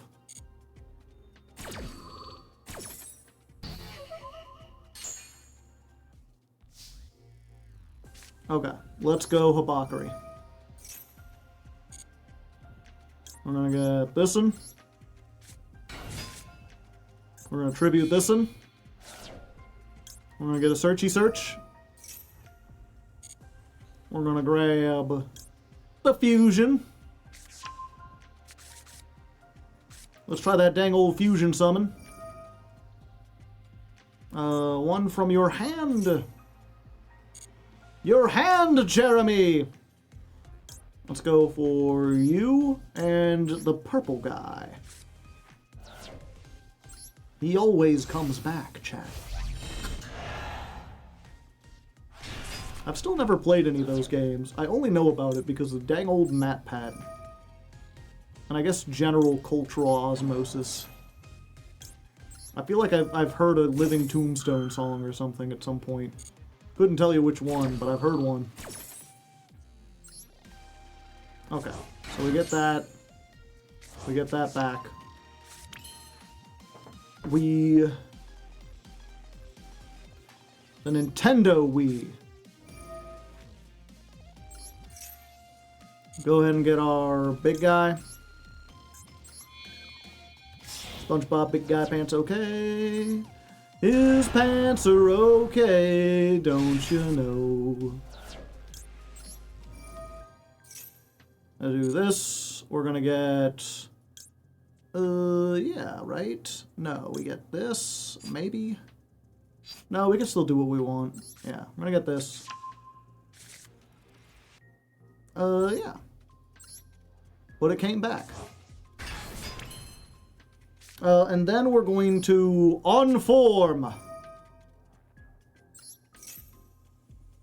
Let's go for... Yeah, I'm gonna go for this. Tributing this. Yo, what up? Hagith. Chain link 1. Chain link a 2.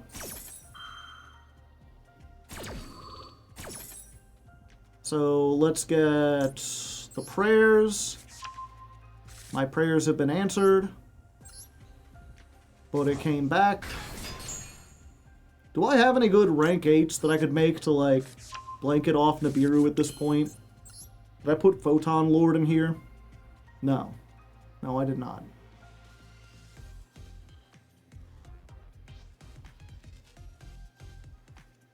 I did put Hope Harbinger. That's kind of neat. Okay, so we're going to activate this. We're gonna Anesthesis. Get our 2 searchy search. We're gonna grab Yeah, you. And you.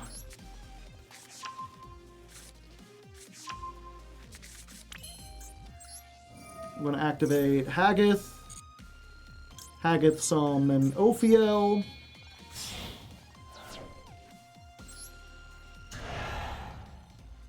Ophiel gets us Fool. Let's go ahead. Oh, yeah, we'll just get the draw and we'll ignore this for now. We want to deck thin as much as possible so that we're most likely to get hand traps when we do this. I'm going to do this. Summon Fool. Postal Azul, I am the Fool.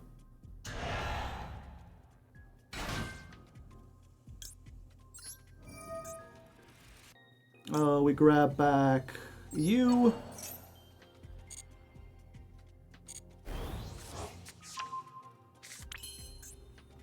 We're going to do this.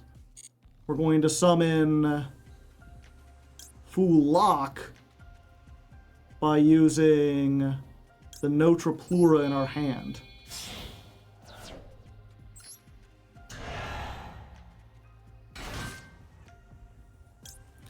Yeah. Fulak grabs back this one. Then we're going to use this.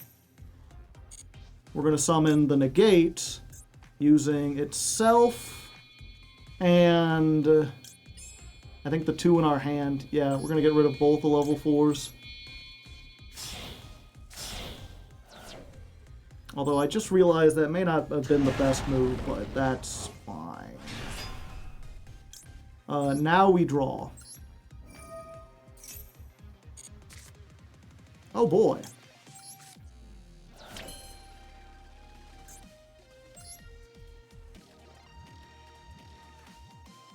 Do we just get Nibiru as well?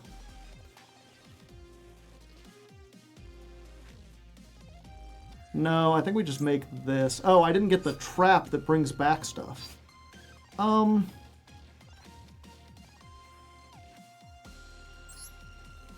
Okay.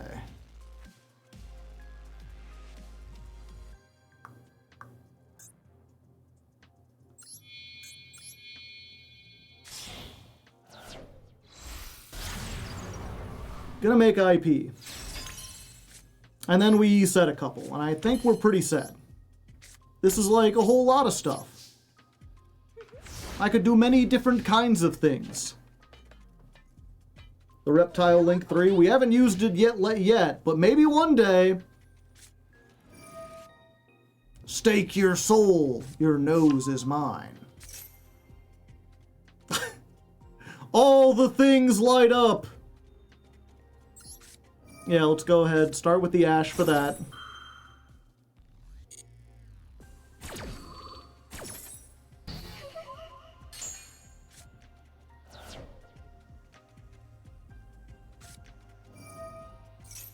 Add a warrior, that's fine.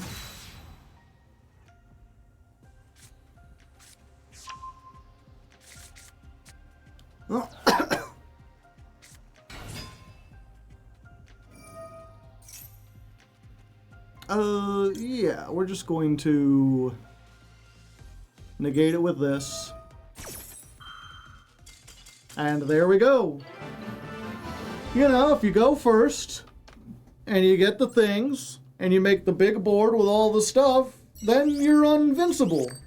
It's just a matter of doing all that.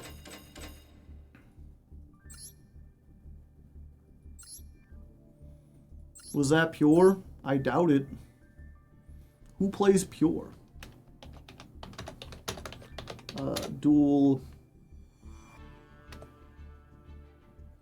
67 versus BSK9.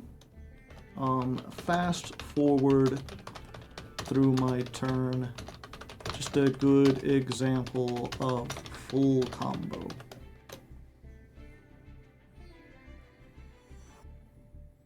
But yeah, so if you're unsure about the stake your soul, your nose is mine, the thing you gotta understand, the Vanquished Soul deck is based off of fighting games. These are all fighting game characters. That's why, like, their field spell is called Start. And it's got, like, the map with all the different people on it. And they've got their revival card is called Continue, because it brings stuff back. 3 Pluton. People doing stuff for a fire, what can I say? And the, you know, trying to do the combos are supposed to be, like, inputting a button combination. Now, one of the most famous fighting games of all time is Mortal Kombat.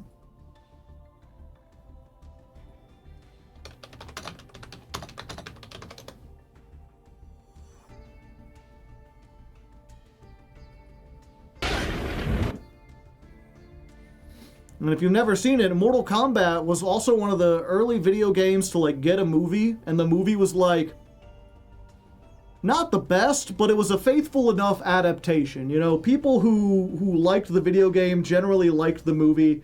They got to see cool fights, and what more could you ask for out of Mortal Kombat, honestly?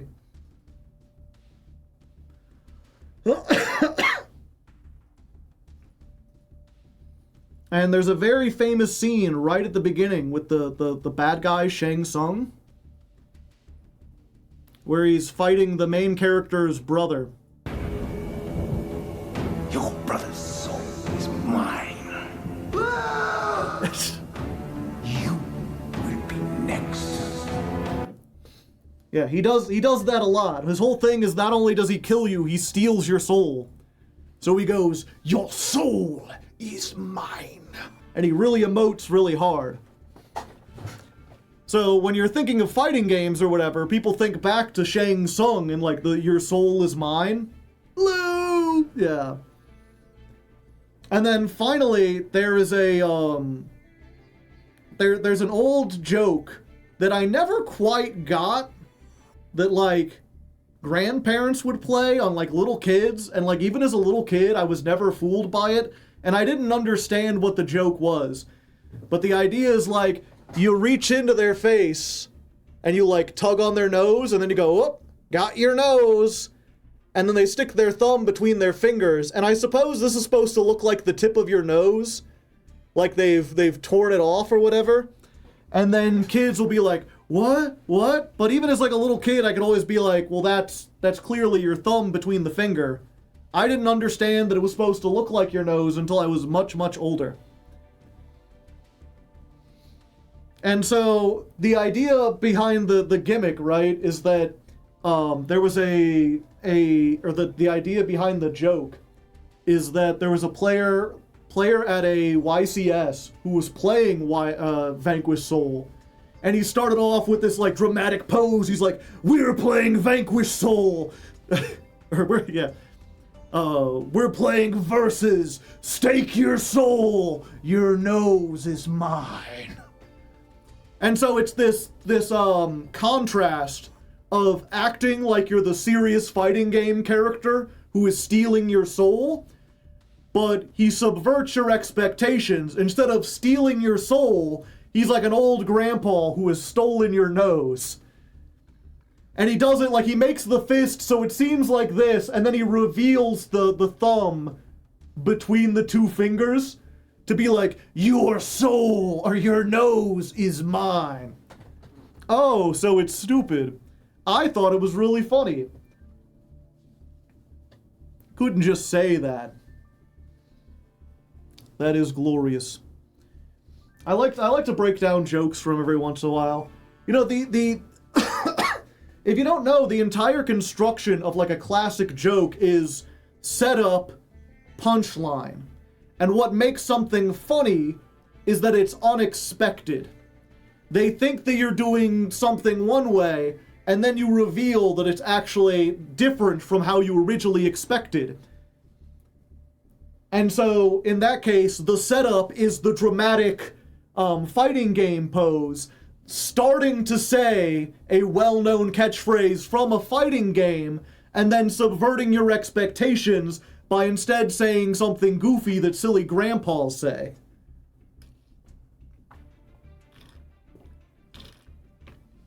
You prefer Megalith with Mitsu or pure? I think I prefer it pure, but it's better with Mitsu. It was because Ash doesn't have a nose. Ah, so even a better.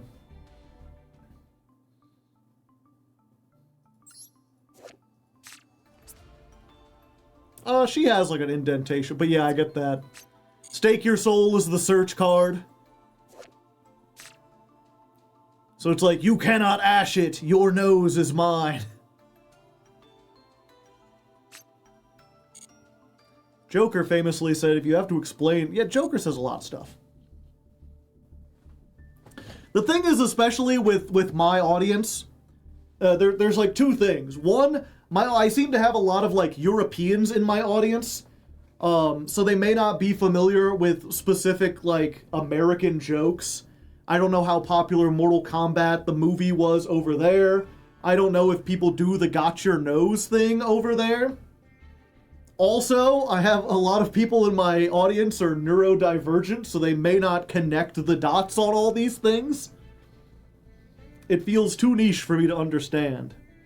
But saying it's also...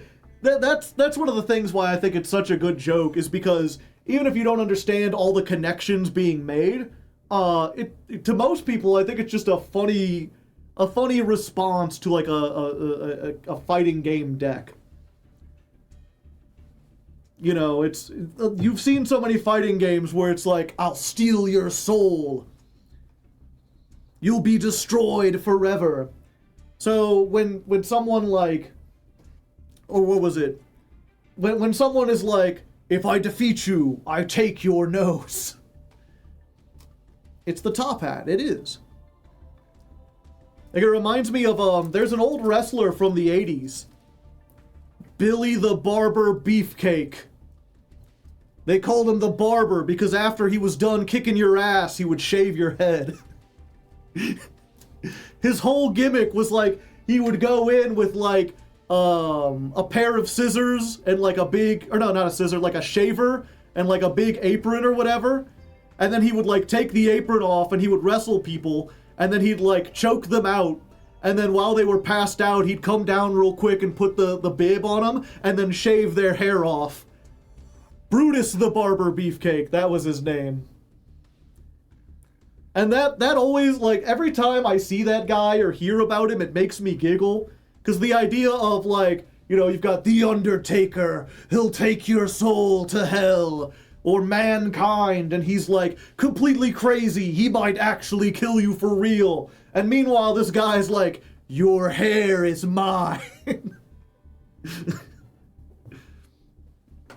Give me a moment, I gotta get more water. My water's all out. My motivations are beyond your understanding. Also, chat, right before the stream started, I got something in the mail.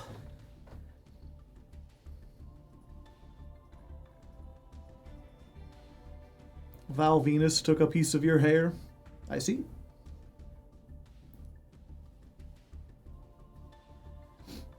He killed one of his opponents in the ring, and a bunch of ghosts processed the body in a coffin, possessed his body. Stake your bald, you have no eyebrows. New keyboard.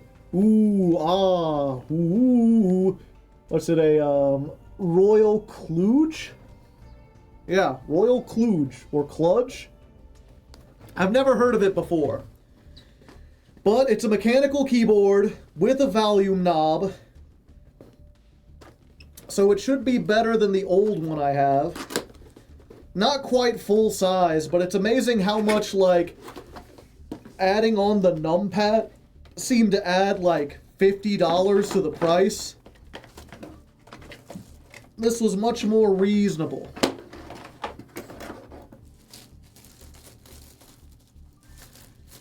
There for the unboxing. Ooh, ah. Yeah, and this was, if you remember, I'd had a thing where I was like, what I want is a nice, solid, professional, corded. I wanted a wired one. I'm just realizing there's no wire here. But yeah, I wanted a nice mechanical keyboard that didn't have glowy lights on it. And for whatever reason, that seemed to be almost impossible to find.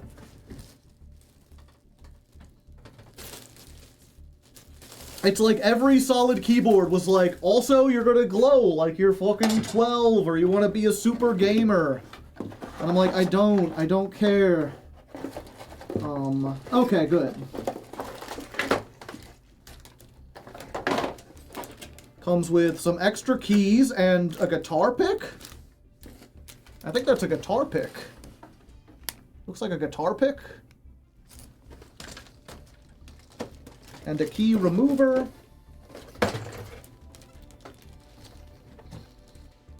You can always turn that off with a function button. Yeah, the problem is they make it cost like $20 to $40 extra to add the lights on. And they take extra power. I mean, it's not much, but... So you can shreds. It's for opening stuff. I see, so I can clean it better.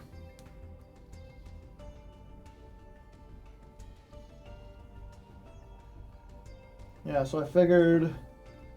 We're not really doing... this doesn't really have anything to do with the Master Duel, because I don't use any of the keys. But I'm tired of this keyboard. And I want a tiny break from dueling, but I'm not ready to read all the stuff yet. So we're going to take a moment and plug in the new keyboard. Thrill and amazement as Hardleg does basic computer maintenance.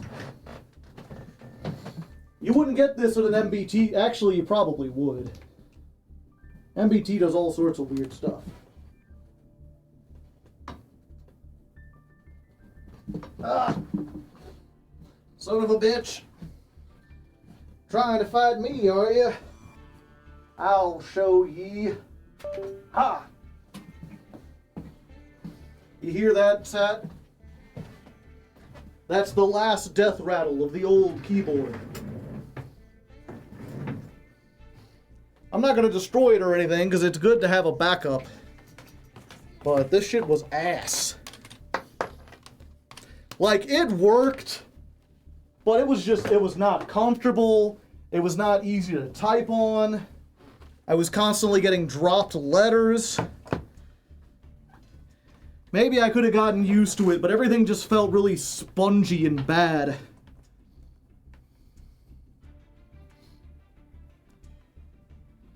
Keyboard Joe, if you didn't know. Designed to be used on a smart TV. Ah, I see.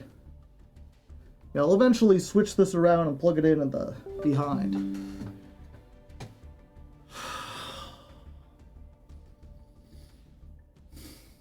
Chat. They tricked me. I plug it in. I'm like, ah, nice, a nice keyboard.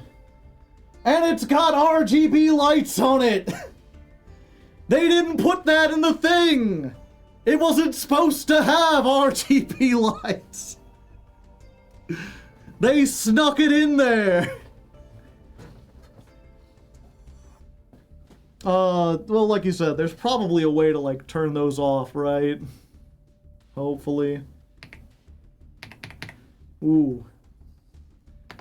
That feels so nice. It's got a specific clickiness to it, chat. I'm not sure how well that shows up on the microphone. Well, let me just, like...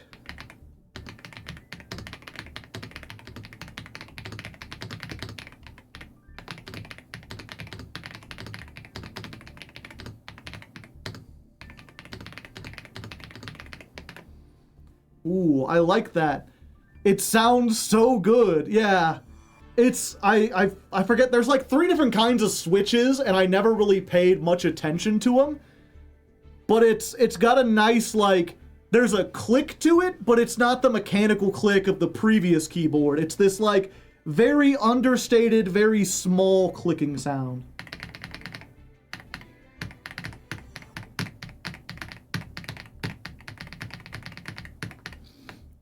I could play keyboard on it, or not keyboard, drums on it.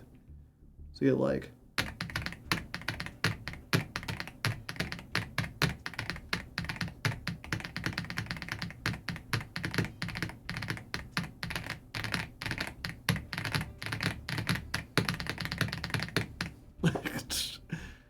Playing keyboard on your keyboard, the new meta.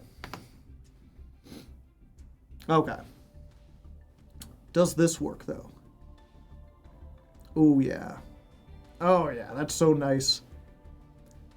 That was the other thing. I'd gotten so used to, like, I had my old keyboard had a button on the side where I could just turn the volume up and down. And that was really useful when streaming, because I could, like, turn up the music if I wanted to hear it, and then very quickly turn it down without opening another tab, or, like, having to move out of the game. I thought this was Megalith combo, and now it's Cool Tune. Okay, let's get back into this.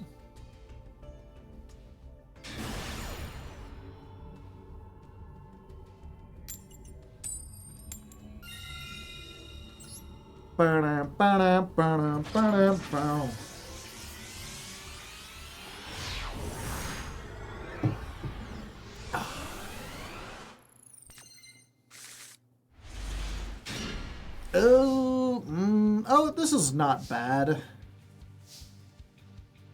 Okay, so we start with Habakari. All right. Yeah, ironically, we don't want to let them know that we're on the Megalith stuff unless we have to. Or until we have to. We want them to think that, like, this is all we've got. I just realized I already had that. It's fine. I probably should have gotten the other one. Let's ritual summon from my hand. Using, you and you.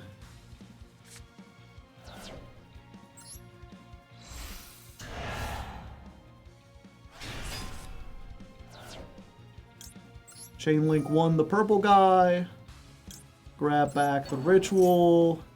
Chain link to the gray guy. We're just gonna get another Habakari. Because we don't play hardly anything else. It's good, it's just 8 stars for a ritual summon, you know?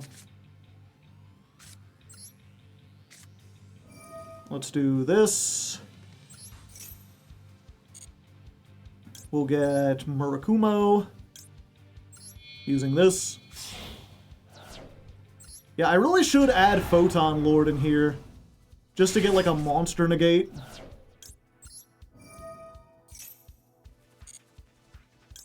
Let's grab this. But it came back. Let's go Anastasis. We don't need the Fuelos. We're gonna get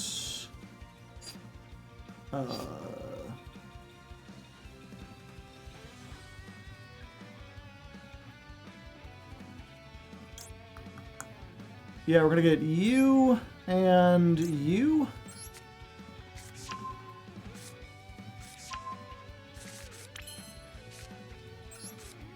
I'm gonna activate this. I'm gonna summon you. Using, I think we use this.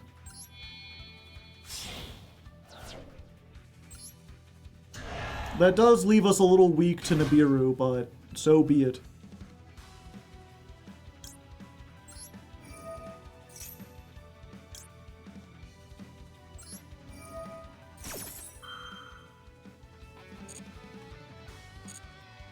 Is YouTube down? I've heard. I've heard that it is down. Murakumo comes back. We get Fool.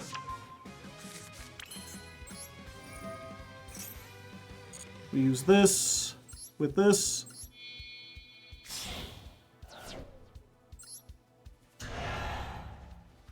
Postal Azul. Grab back Araton.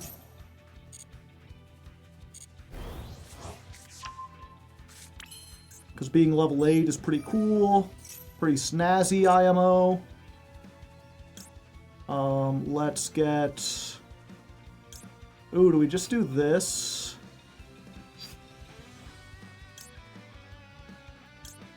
Yeah, I think we just go for the negate right here. And we use this. And yeah, we're not gonna be summoned out of the hand. 2 level 8s. What up, fucker? And yeah, now we draw 2, discard 1. Yep, we don't need that. And I keep forgetting to get to the trap that gets us stuff back. Because now we can't link off the Fool or we're like dead. I suppose I could link these 2 off. And then, no, that kind of turns that off. I can do this, though. We'll set these 2. I'll normal summon this. And we'll just make Ip here. I-P-U-P. We all P for I-P. The first time I've seen the big guy summon. Oh, we've summoned him tons of times. He's pretty neat. So we got a whole bunch of stuff. And things, even. Add the Winged Dragon of Ra or a card that mentions it. Once per turn, it could send this. I guess we Ash this? Sphere mode incoming, yeah. The ball is a card that mentions Winged Dragon of Ra, so we kind of have to stop that.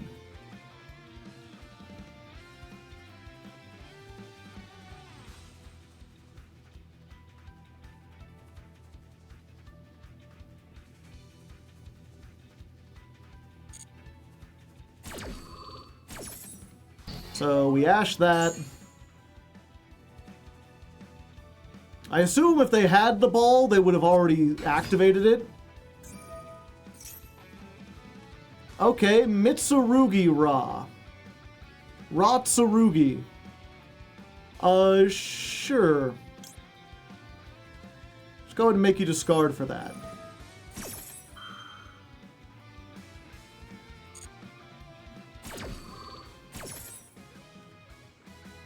Mitsurugi Ra's a thing. Anything's a thing if you're brave enough. Ah, Trick Clown. They're one step ahead.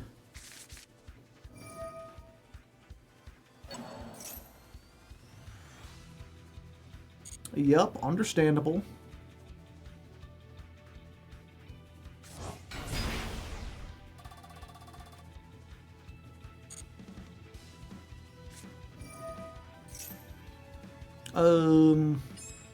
Yeah, I think we do it like this, right? We negate it by tributing the Murakumo.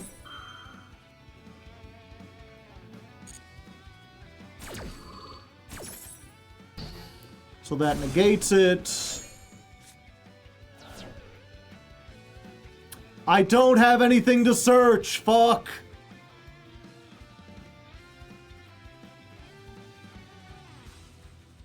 I'm out of Mitsurugi cards.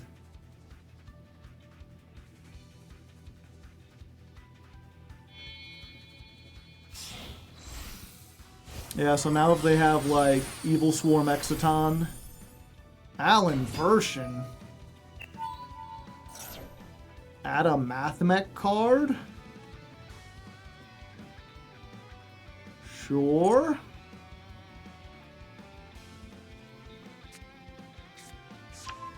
Circular. Gotcha.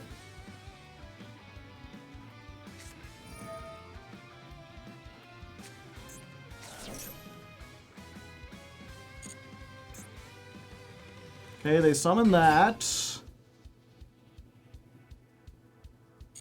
Yeah.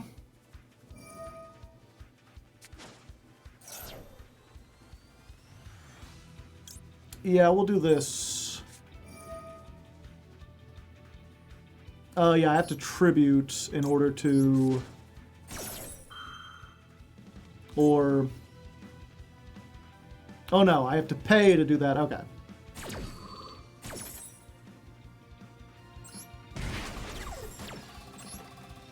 Let's go ahead and get Murakumo out.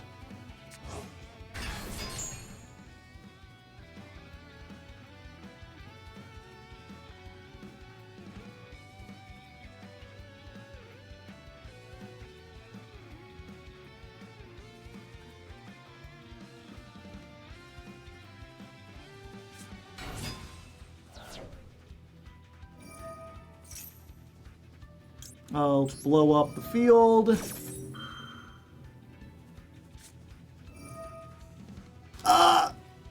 Uh-oh. Wow, they really just had everything.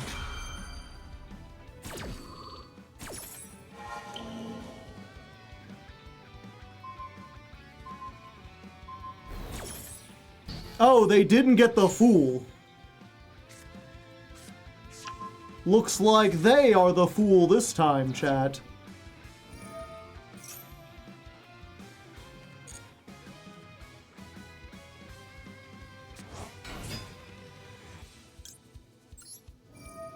Yo, what up? Let's go ahead for Bethor. This can't attack anyway. Summon Bethor. Chain link 1. Pop these 2. Chain link 2. I guess we just draw. And there we go. I had too many things to negate. They could not choose correctly.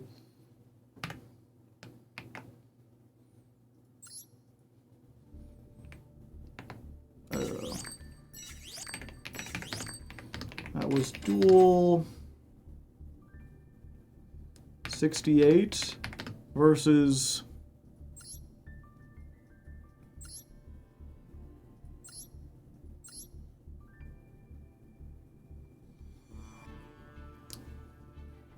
yeah, so it looks like they're just playing the Ra to search the ball. Well, let's see, we got Ra, Mathmech, Mitsurugi, Centurion. Is that it? Oh, I see a Gem Knight in there. Yeah, they've got some Gem Knights. No Lunalights. Just slop. Yeah, I like to come up with acronyms. No Millennium, huh? Yeah, so is there anything we can make? Unfortunately, none of them have vowels, unless we do Centurion, CI. Leftifulos, that's the new Centurion.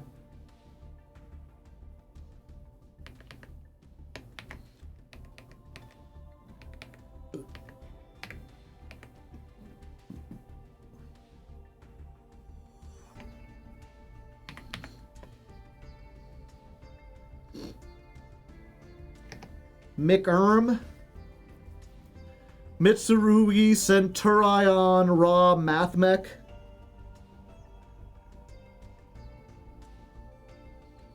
Mick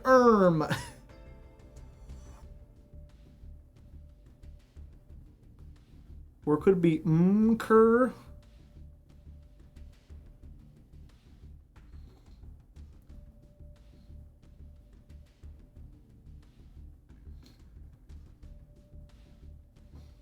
There's nothing funny we can spell with it, I don't think. So let's just,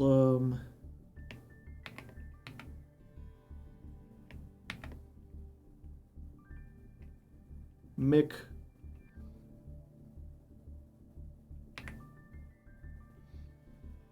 Oh, wait.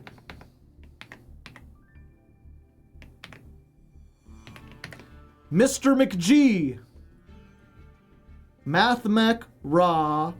Mitsurugi Centurion Gem Knights. It's Mr. Mick. It's Mr. McG.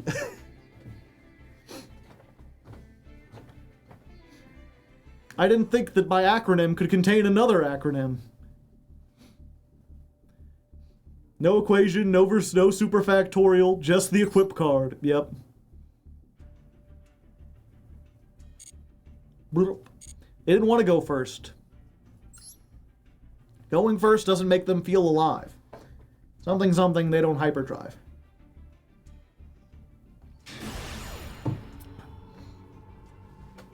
Alright, everyone! One more duel and we win, or one more win and we get into mass. One more duel. We're close to getting into master. Fuck. My mind is a little fried tonight, you know, playing this deck, it ain't easy. There's a lot of stuff, especially with all these things. We still don't add one to the brick counter, though, so that's good.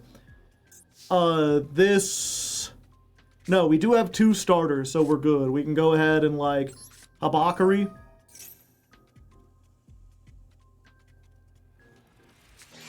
And then they Maxi. And then we Ash Blossom. And then, is that GG? No? Habakiri has resolved and our opponent hasn't quit yet. They're cooking something up. Maybe they've got a Droll as well. If they do, we're in for a spot of bother, I tell you what. Nibiru? They could have Nibiru. Okay, let's summon from my hand. Let's do you and you.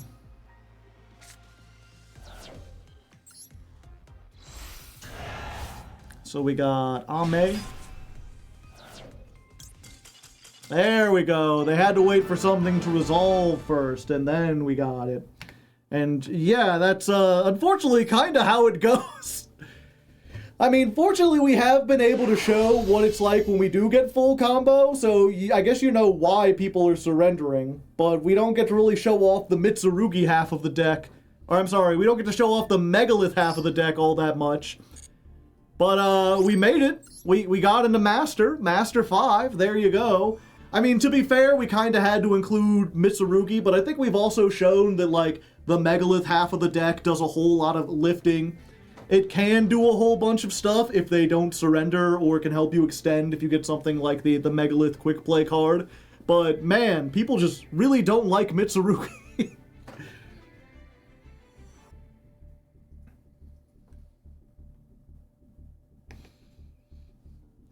228 dual 69. Oh, Angel Crab has redeemed a karaoke. Mr. Jones, I think I can do that. I can't quite get up on that high note. Not when I've been eating pizza. But, you know, you understand. Estivy has redeemed a honk. Critter, you want to get something for Estiv. I don't know why I put the E. Estiv 980. Thank you, Critter. This one is for ranking up.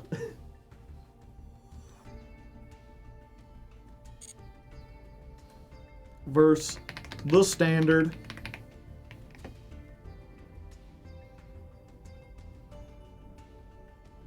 Are we gonna get the extra bass on karaoke?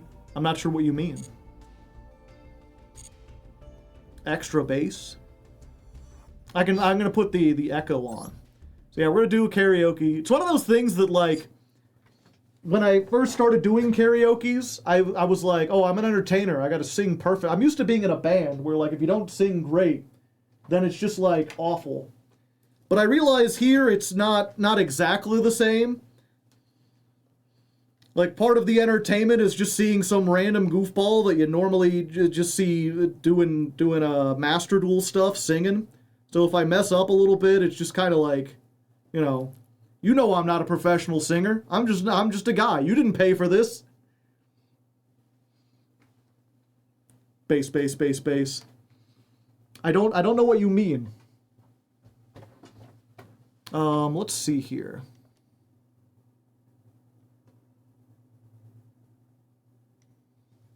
Check, check, 1, 2. Check, check, 3, 4. How's this sound, Chad? Am I coming through loud and clear? Is that maybe a little too loud? A little too clear?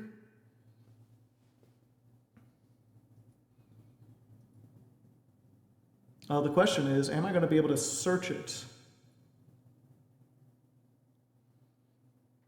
Yeah. Oh, it's not a control, that's a function key. That's gonna suck. Get out of the cave, Joe. This ain't the Flintstones. Is this too loud? Church reverb, holy blow, did I pick the wrong one? Is this one slightly better, or is this even more reverby? I've got two reverbs and I forget which one is like max reverb and one is like a reasonable amount of reverb. You're in the tunnel, cavernous.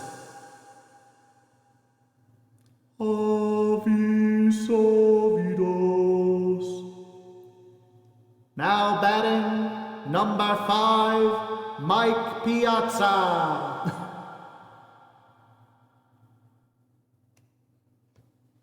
Are you God? I don't think so. I don't think that's what I am.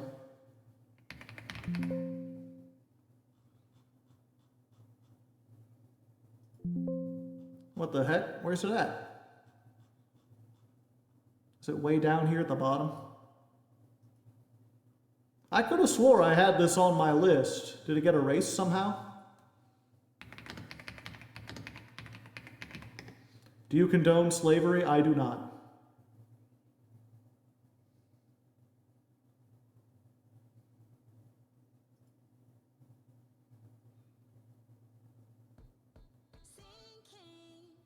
Sing King, apparently.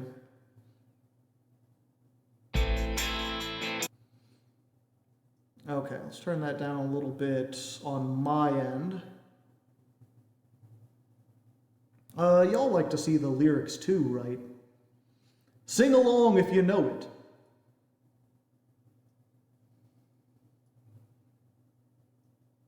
This is a classic 90s song. Let me get a drink of liquid courage.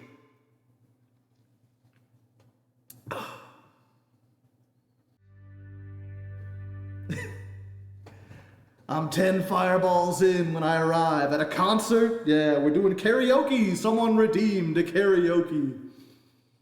Nailed the 8, bro. I don't the 8? I don't know what you mean. I do love that song though. That's one of those songs like Limelight from whatchamacallit, Rush. Should know that. It's one of those songs that like if you're like a creative person at all or like any aspirations to be an entertainer, that song just like there's something about it, man. It's really hard to sing though. We need a karaoke session stream. Up next, Chumbawamba. I could do some Chumbawamba, I think. But yeah, if you don't know, let's real quick, for anyone else who's interested, let me find my playlists here.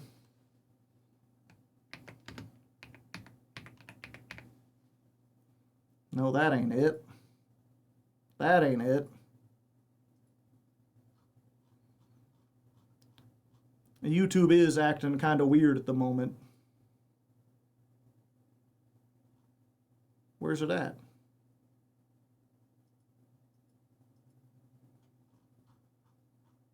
Oh, there it is. Okay, it was at the very, very top because I just added something to it.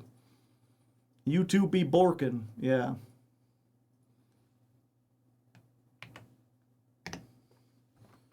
Think you could do Dragon Force again?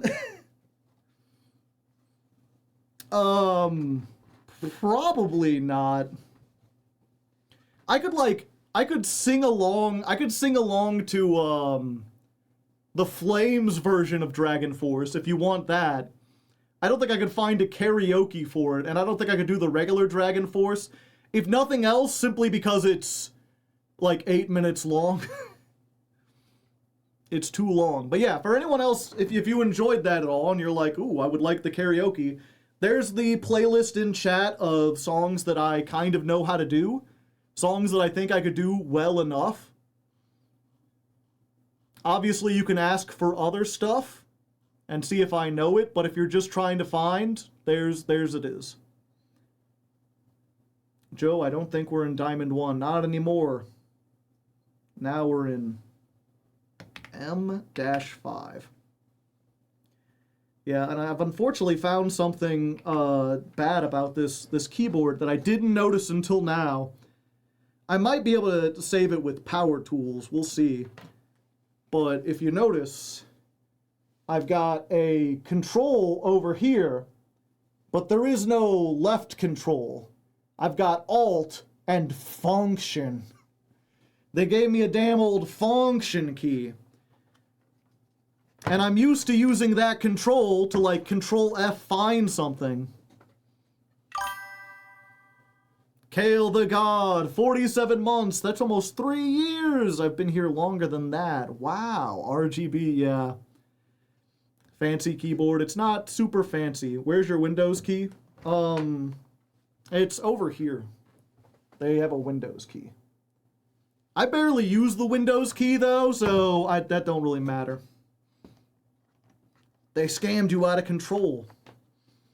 I mean, at least it's like, they did it because this is a smaller, more compact thing. Like, I don't think they could reasonably fit one in there, and they're like, well, you've already got a control, so instead of, like, left control, they give you Alt, or the Function key.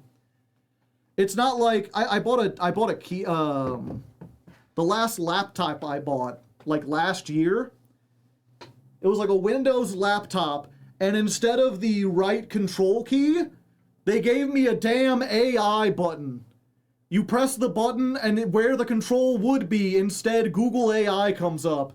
And is like, would you like to do your work for you? Yeah. And I was like, can I change that? Can I do something? It's so, even if I wanted AI, would I really want to, like, would I really want a button for it? I miss Clippy. Nightmare 609278 would like to redeem a honk. Critter, got something to say to Nightmare? Ah, the rare double honk. Would you like me to do your work for you, but infinitely worse? Yeah. It's, fortunately, there is a, there's a Windows, what's it called? An app. I don't think it comes installed on PCs, but you can easily get it from, like, their app store for free. It's called Power Toys. Yeah, Microsoft Power Toys. When I was looking for, like, how do I fix this, they showed this. And it has a whole bunch of different cool things you can do. It just basically gives you a bunch of customization options. But one thing you can do is basically tell any key on the keyboard to do something else. Or you can program it to be like, okay, if I hit, like, left control is control, right control is, like, control and alt at the same time. And so I've got Power Toys, and I've changed it so that the AI button is just right control. So I have my control button back.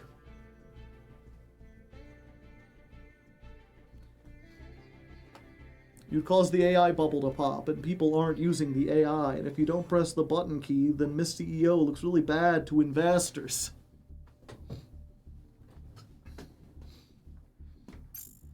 Do it for won't someone think of the shareholders?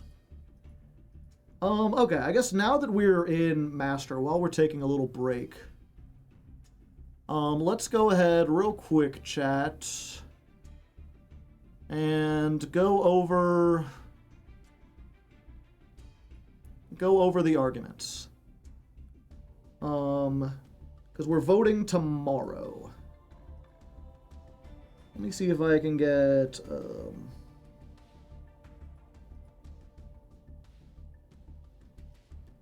Discord.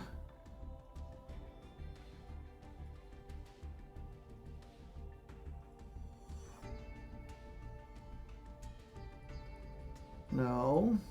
Why won't you let me grab the one I want without double clicking it? What the heck? You skipped over it.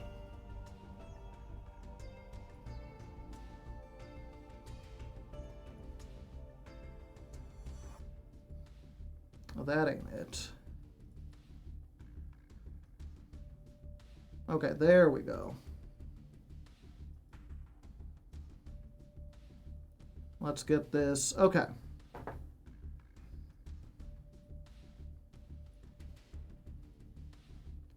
So, if you don't know, chat, every month I climb the Master Duel ladder with a different deck. This month, Mitsurugi. What deck I play is chosen by the $10 and higher patrons in a 3-part process. Part number 1, which started last week. Attention patrons, the Megalith art exhibit will only remain public for another week. Oops. I think I was supposed to say 2 weeks and just combined it. All $10 patrons can submit one deck idea here in chat. Oh boy, it's time. So everyone who's a $10 or higher patron gets to put an idea in.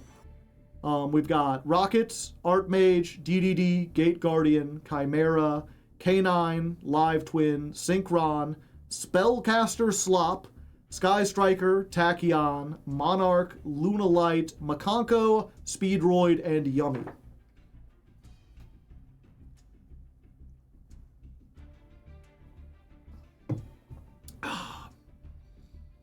Tweak was 2 weeks and once and twice, yeah, possibly.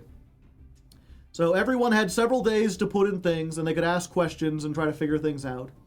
Then, yesterday, it's time to make your case. Pick any of the suggested decks and tell everyone why they should vote for it. Oh, also, it's still open for people, so we got Dinomorphia and Dragon Maid sneaking in as well. And so that's the thing, right? Like, if you're a $10 patron and you're like, ooh, I really want Makonko, and then you get there and someone has already voted for Makonko, that's fine. You can just use your ability to pick something to tell people why they should vote for Makonko. You know, it's already on the list, so you get to explain why. And I say this every week when we read these. The best way to do this is like what Turbulence has done here. You know, here's a list of points. They're all one sentence. This is a bit too much. That is a lot too much. This is like a full-on dissertation with like examples of the cards and everything. Like, the whole point of this is to make a case, like, people aren't going to read that. The reason why I read these on stream is because people already aren't going to read these, even if you make just, like, simple points. And so, like, if you're going to make it so that I have to sit here for 15, 20 minutes reading everything out and explaining it, people are just going to tune out. They're not going to pay attention. You need to be brief. Don't explain the combo. Explain what is exciting about the deck. Explain what the different options are, what's cool, why would it be interesting to watch. You're not convincing me to learn the combo. You're explaining to the other patrons why they should pick this over anything else. 20 words or less. It doesn't have to be, again, this Archmage, this is this is 5 sentences. This is a straight up paragraph, but it's presented in a really simple way. No cool fancy graphs. If you can put a fancy graph, that's fine. but putting up like a bunch of pictures, because you're putting pictures of what the cards are, which means I think in addition to everything else here, you also want me to read the cards on stream. Keep it succinct. Yeah. Pros, dragon maids are super cute. Cons, none. How did I do? It gets the idea across. Yeah, so I don't mean to come across harsh, especially to people who, you know, you paid to be here or whatever. But I'm just giving you realistic expectations. Your fellow patrons are not going to read a page-long thing about it. And even if I sat here and read everything you typed out loud, people would leave, they would stop paying attention. As an entertainer, I can tell you, this is too much to keep people's attention. For your own sake, try to keep it short. I'm gonna skim over this and try to get like your arguments in here. But you gotta, in the future, please try to keep it a little bit more condensed. Okay, so we're just gonna start at the top. As for me, my opinion, there was no deck that really just spoke to me or one that I like super wanted. Jingle the keys for us. You know, any streamer could jingle keys, but only on the Hardleg stream. Can you get the epic echoing jingle? From deep within the bowels of the earth, the keys jingle forth. The god of jingling brings you good tidings from deep within the mountains. Here comes Santa. Oh! The god of keys. Keternalia. But yeah, people always ask me, or they often ask me, like, what would you want to play? What would you want to do? I don't think any of these are, like, particularly great. I don't think any of them are particularly bad. In general, I kind of lean towards the newer decks. There's not really an older deck that I'm interested in, but I'm not really going to go hard on any particular thing. Okay, so Mono Crown. I think Chimera is neat, with many build options, nice mid-rangey deck you don't see too often on ladder, and the aesthetics can be themed around illusions. Was Chimera on here? Yeah, okay. I forgot about Chimera. But yeah, Chimera is one of those decks I still haven't learned, but it's like always around. Anytime they add new illusions into the game, it does stuff. It is one of those decks that has like a whole bunch of different builds you can use. I don't know if any of those builds are good, but that didn't stop Megalith. Hey, Turbulence says, Archmage! It's a deck I believe is getting extremely overlooked from the previous pack and has a lot of cool stuff going for it. Very consistent combo, thanks to Acropolis searching every name over the course of the turn. Yeah, they've got a field spell that's a not once per turn search. Litera is an incredible card for the grind game. It adds back on summon, then returns itself to the hand so you can summon again. We're able to play Secretarion Dragon, which helps against the big bad of Draco Tail. Finmel is a permanent negate, which a lot of people don't realize, because it also lowers their attack, and the attack ends, or the attack drop-off ends at the end of the turn, but the negate is permanent. Graflare is a 5, allowing for synergy with Canine. Canine Archmage is really cool, love this deck, with Might help us not getting punted in the sun by Nibiru. Yeah, that is something where it would probably cost a lot, but it feels like almost every deck we've made for the last 6 months has been like, oh, it's a decent rogue deck, and the best version of it adds in either Mitsurugi or what's it called? Fiendsmith. Usually Fiendsmith or Mitsurugi. Those are like the two engines. So it is nice to have something that can use the new engine. We can throw in some canine stuff instead of just the same ones. Tachyon. Cool space dragons. We get another redo of a previous ladder climb, if only tangentially. Rank 8 plays can go into a variety of boards, including Tachyon OTK. If you have you also have access to using Light and Darkness Dragon cards. Can be mixed with Horus, Galaxy, Photon. Yeah, at this point, there's a lot of 8 stuff you can do. With Dark Magician of Destruction, you can use that as a decent engine for a high-level spellcaster, so you can get Dragoon. Shining Sarcophagus can make Drugluxion with DMG. Yeah, you're just listing a whole bunch of... Maybe just stick to like a specific archetype or like a specific card, instead of listing off like 3 or 4 different things. If you don't want to overextend. Mitsurugi can also work in the deck very well, because it gets out level 8s. With the new Draco Tail cards, you can go for variants that make extensive use of Secretarion Dragon, another one. Due to dragon typing, can be mixed with other dragon decks like Bestials. Funny counter trap that negates everything in the chain, very powerful against Yummy. Due to the naming of Tachyon and Photons, you can go for a physics scientist and have some kind of uniform, I guess. Uber Super Sloth says, I just think Sky Striker would be neat. All I can say is, please vote for it. Make Joe wear the T-Rex suit. Need I say more? Yes, this is one of the few examples where I feel like you didn't write enough. I don't know what deck you're trying to... I mean, I assume it's Dinomorphia? Was that on the list? Yeah, so probably Dinomorphia, but you aren't exactly clear, so who knows? Another person for Chimera. Good mid-range deck. Facilitates combo archetypes containing beasts, fiends, and illusions, so a lot of those. Yugi, Millennium Eye, and illusion themes for editing and jokes. Also, Dragon Maid. Works with any dragon archetype. Good banishment recovery via Lady's Dragon Maid. Joe in a maid costume. What more could you want? They wrote enough. Put on the damn dinosaur costume. Monarchs. Monarchs was in here? Yeah, they did have Monarchs with the crown and everything. So, Monarchs. Competent Tribute Summon deck can play less into the Sea and Fua. True, you are Tribute Summoning.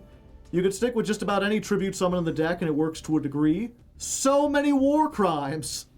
You can either forego your entire extra deck or fill it with foolish targets and do the funny Zaborg plays.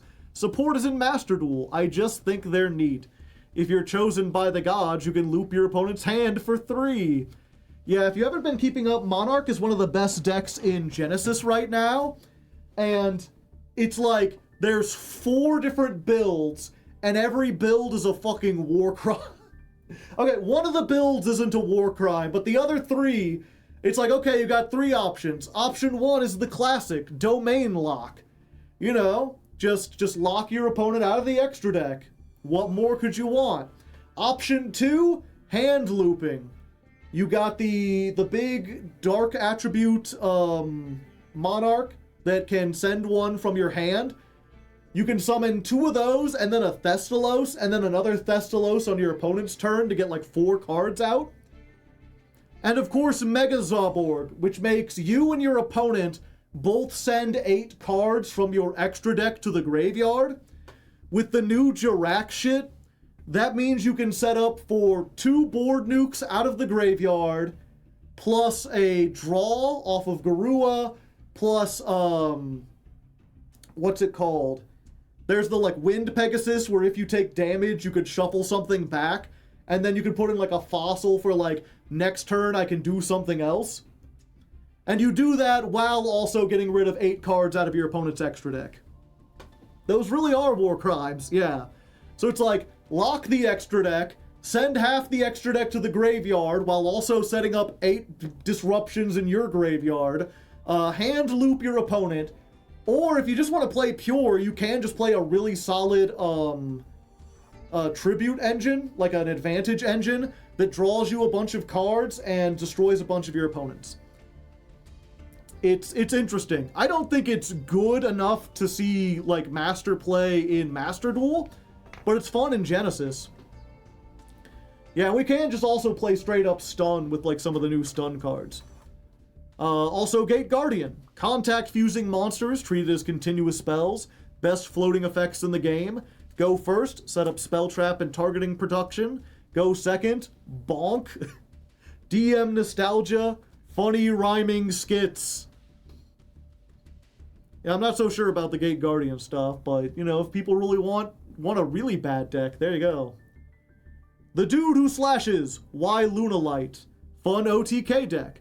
Can mix with archetypes like Zodiac or Fire Fist. Overtly extra theater girls would make for some fun gags. I don't know what you mean by that, and I don't think I want to know. Probably a really good contender against the likes of K9. Yeah, I don't think K9 has a solid out. A lot of decks don't have a solid out to Lunalight. It's an anime deck. I can wear the theater masks. Furry. They just put furry in there. What does that mean? You figure it out. Cons. Fairly linear, very little room for flexibility. Still tiered, so probably not a non-meta strategy. Furry. Furry is also in cons. It's a pro and a con, chat. There are downsides. Kumi added once again with the Speedroids. They have a lot of play starters, including multiple 1 and 1.5 card starters. They have a lot of variants that can be played, from silly Gusto OTK that stopped working years ago to ending on Barone and Crystal Wing with the new level 12. My research has found that Kite Dragon specifically gives this card, this deck, a surprisingly good K9 matchup, while the Clear Wings are flexible against Draco Tail. I will be fully honest and note that, yeah, this deck is rogue, but that's what we enjoy in this series, looking all the cool things rogue decks can do. The question is, can it do something? Just playing the meta is essentially just watching ladder matches, albeit with Joe's magnetic personality. The real magic is seeing something you don't often see climbing the ladder higher than you expected. Give Joe the power of Beyblades and dragons. Let him spin and fly. Yeah, I will get a Beyblade. I will let it rip, if you allow me. Gate Guardian isn't a particularly complex deck. Get the pieces, fusion out a big bumbler, hit your opponent really hard. Personally, I think it would be really fun to watch Joe do that. You can play a Go Second OTK version of Gate Guardian. I'm not sure if it stands up to the likes of the other OTKs, but you can do that. In every stream, you can feature a new toy to use on stream, from Beyblades to slingshots to kazoos. Yeah, I could do this thing, Chad. You ever seen one of these? Oh, whoops. Check it.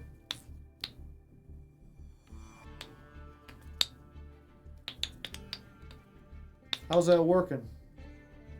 How's it doing that? It's like crazy, right? Like, new ones just keep going on down. I don't think it should work like that.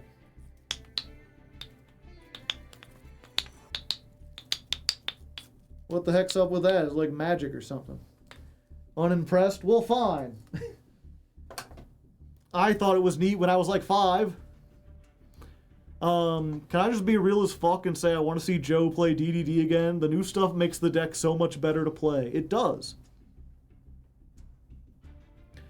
Gonna do a more in-depth guide to Synchrons later. Just want to let you know that the new cards are mostly consistency tools to get you to Junk Speeder in more hands. There are more ways to protect your Junk Speeder from getting negated. Unfortunately, these cards were printed in the OCG and TCG after the Assault stuff, so the deck would be a bit better, but they currently exist at a time in the special new format of their own, since they've been dropped ahead of schedule. Why should you choose Synchrons? Junk Speeder goes brrrr. New cards insulate your Junk Speeder from being negated. With the help of new cards, you can end on Barone, a level 2 tuner, Excel Stardust for big satellite warrior pops, and Herald of the Arclight. Nibiru no longer ends your turns outright. Yeah, that's what I will say. You're like, there are more ways to get Junk Speeder, and it stops it from being negated. Why should you play it? You can insulate your Junk Speeder. Like, well, you already said that. Every reason is just Junk Speeder can resolve now. Do you want to see Junk Speeder resolve? Okay, here's another. Rockets are back at it again with a new wave of ammunition, ready to shoot through fiction and the Master Duel ladder. Prior to this new support, I don't care what they were like prior to the new support. But now, this new wave has given what it sorely lacked in archetype one-card starters and extenders that simplify the board building process and make use of their gimmicks easier. Loader can add Absolouter, which means you're no longer heavily reliant on Romulus. Yeah, it's getting a little bit in the weeds there. I don't know what these cards are exactly. Trisboral is a Link 3 that actually does something besides have good arrows. You have access to the old engines, such as the Black Metal Dragon, Collapse Serpent and Wyverburster, the Bestials, Starliege Surfeit, and Chaos Space. So you get Chaos Dragon typings. Boral Shroud Dragon patches up the Dragon Link struggled with going second. It's immune to the Space Rock and can spell speed 4 negate any card on field. Not just monsters. It can also summon Boral Sword from the extra deck at the start of the battle phase. Yeah. The new Rocket extra deck monster is just like, at the start of your battle phase, summon a Boral from your extra deck. So you can get Boral Load or Boral Sword, and either OTK the fuck out of people or steal their cards. It's not just Dragon Link anymore, it is Rockets, and I really like that. Yeah, I did, what was it, one of my more popular What-A decks back in the day was a Rocket Burn deck that tried to resolve Exploder Rocket Dragon over and over again. Because that card, if it's targeted by a Link monster, deals 2,000 damage and then floats into another rocket. So if you can get both of those and then also have a couple other burn cards, it's really easy to get your opponent down in like 2 turns. We could maybe try that again. That would be like a really goofy variant. That is one thing I'll say, like, Rockets previously, like if you would ask me to play like Rocket Link, it's like I'm kind of just locked into like a meta version of the deck.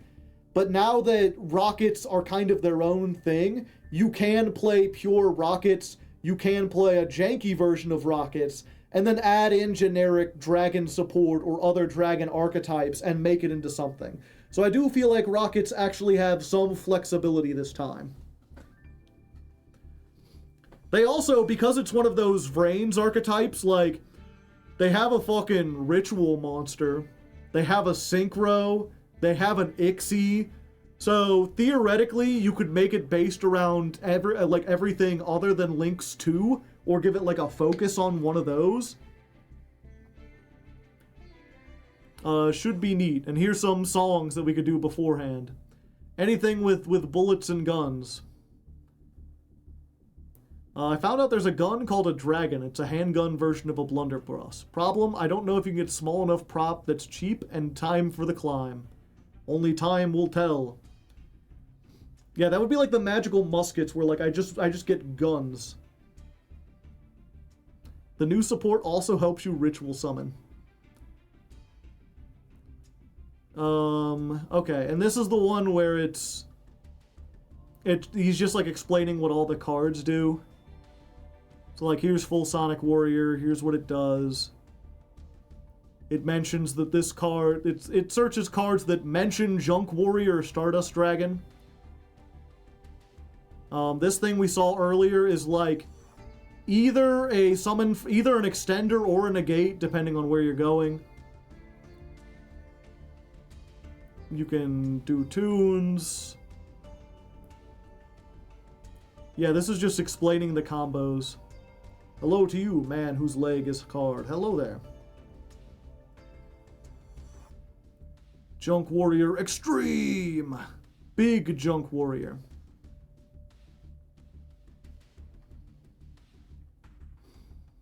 So you can end up with a 57 beater. Yeah. You can play... I will say about this, despite how much he's talking about, oh, the new junk support is you make junk speeder and then you just synchro combo. There was, back in the What a Deck era, I played a Junk Warrior OTK because Scrap Fist is fucking insane. It's like a custom card. I don't think he mentions it here, but with better Junk Warrior and the ability to search any card that mentions Junk Warrior, we probably could do a go second version of the deck, or at least give it some flexibility so if we go second, we can do stuff other than Junk Speeder. You can search Scrap Fist, yeah. More tools equal more choke points. Okay. Let's go with Live Star Twins. Newest members of support finally in Master Duel. They've given out the Sprite deck to newbies, which works well, so you can give people pointers on how the deck works. True. Even if we don't play the Sprite stuff, we have other Fiend stuff like Unchained and Fiendsmith. I could dress up with a black cape and a mask to go with his top hat and go as the Phantom Joe. Tuxedo Joe.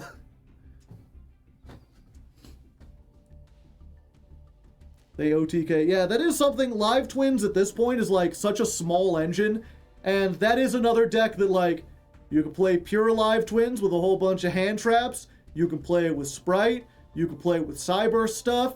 You can play it with Fiend stuff. Then that includes either like a big Unchained package that goes in hard on the traps and the link, or a big Fiendsmith package. There's a lot of things you could do. VTuber Joe, I could also do that. The streamer motif. Mari, Spellcaster Slop / Sarcasm. The new DM support allows for more options, but overall, a deck consisting of White Forest and Magistus can bring into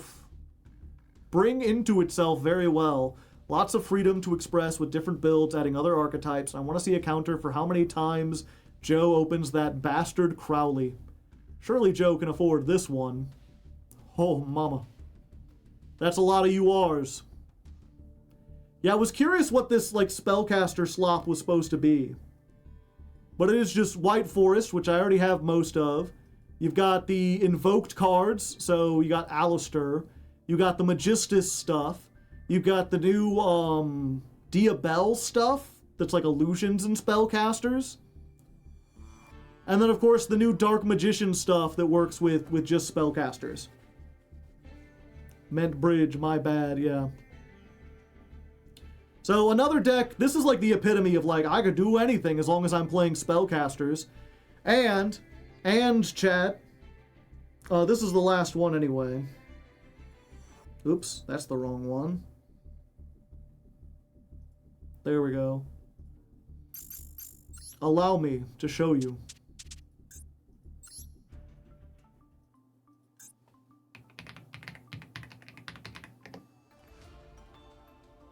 You see, ever since the dawn of my Master Duel account, in the very first season, I have pulled 3 Witchcrafter Golem Aruru. A UR that everyone told me I should break down, because Witchcrafters don't play this. This isn't a very good card. Why would you do this? When your opponent activates a card or effect that targets a spellcaster, or targets it for attack, quick effect, target a card your opponent controls, or a Witchcrafter spell in your graveyard, summon this from your hand, and if you do, return the targeted card to the hand.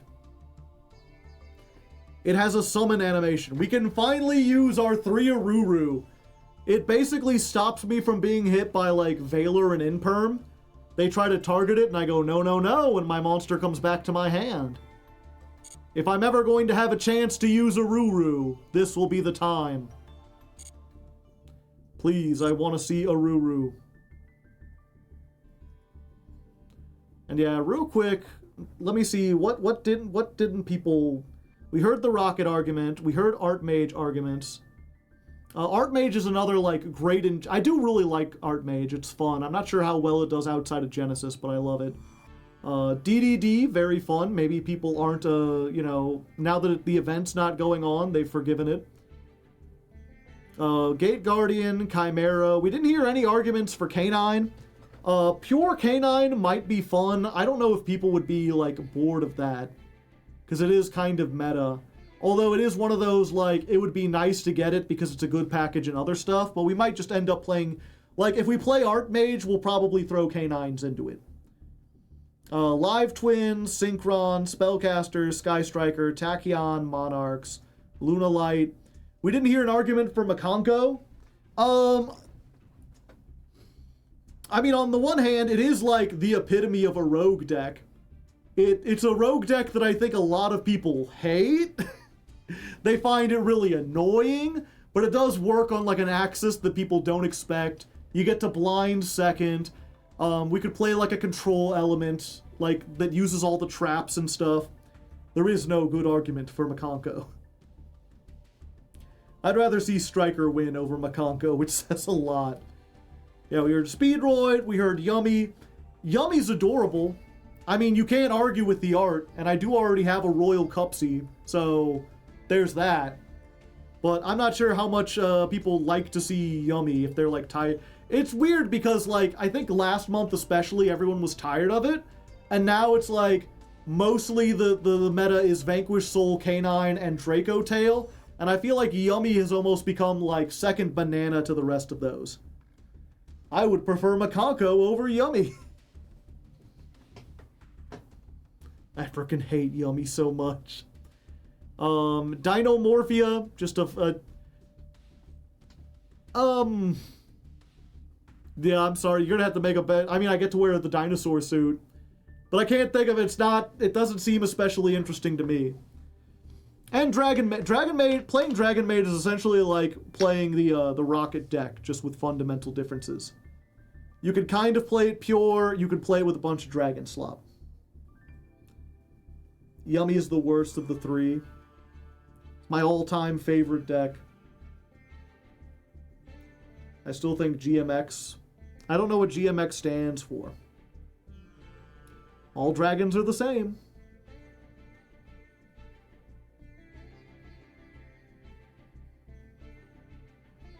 They're both dragons and maids. The new TCG exclusive? Oh, okay. Do we know that's coming out? Have we gotten like a thing? It's an archetype called GMX. Ah, I see.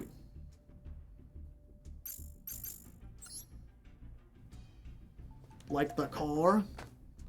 A text message. Who could that be?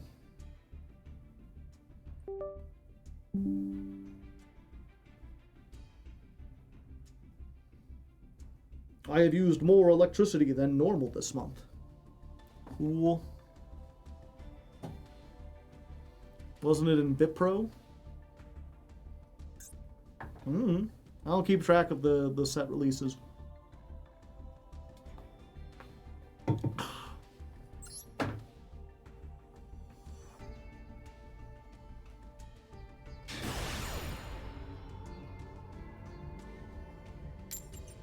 But yeah, now you've heard the things. I'll probably, after this stream, I'll put up the thread for voting.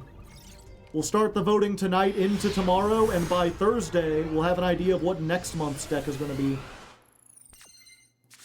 Okay, so we're in Master 5, which means we could be facing anything. Ironically, Master 5 is usually less competitive. Oh, hey! It finally happened, chat! We get to add another to our brick counter. Let's activate this. See if they have anything in response. Cool, cool. So, you know, we got to make them discard a card. There's that.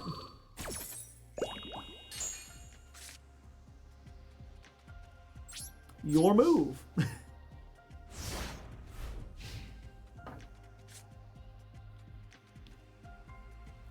All bricked up, don't know what to do. Bricking up stuff, and we brick in the shoe.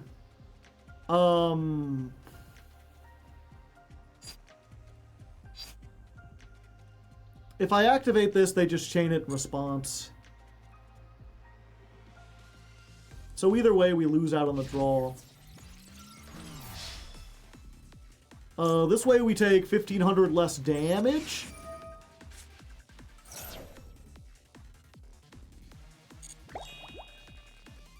Oh, they going for it.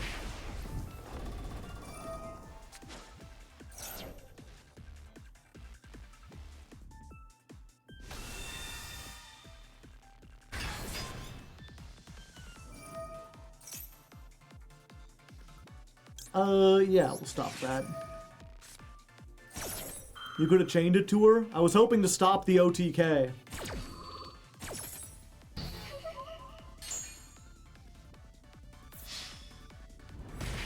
2,000. They did not have linkage already.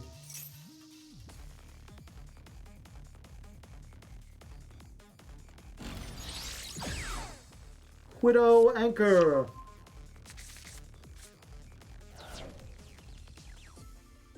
Yeah, I guess we do this.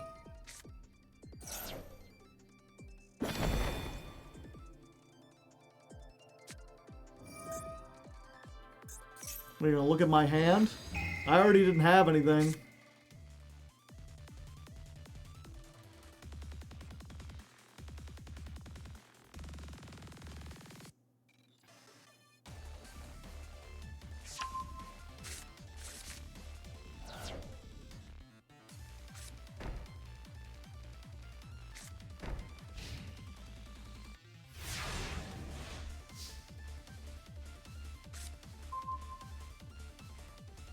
Yep.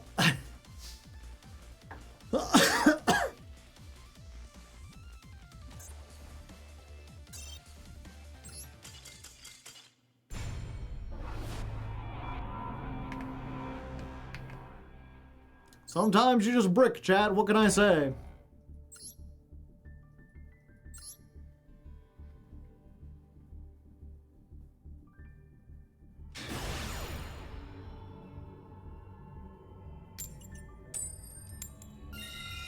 Fine, we get another chance. We get to go again.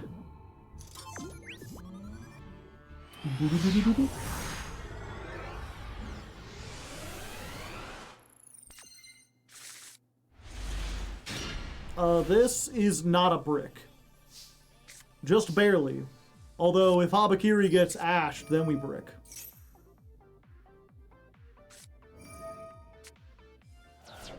Well, that's not ash, but it might as well be.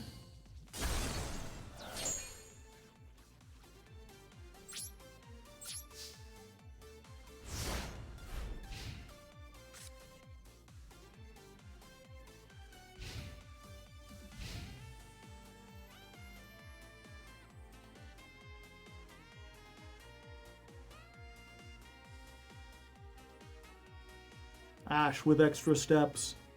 Literally, you must discard a card in addition to the ash.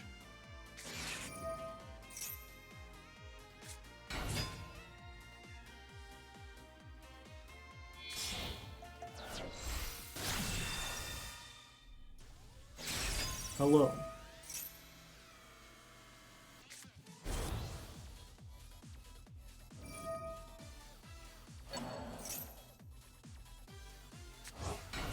But it came back.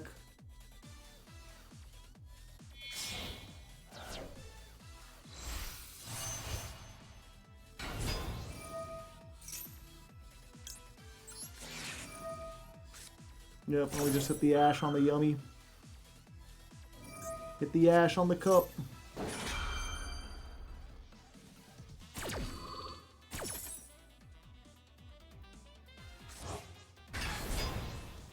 I do just hate this deck. I think it's neat.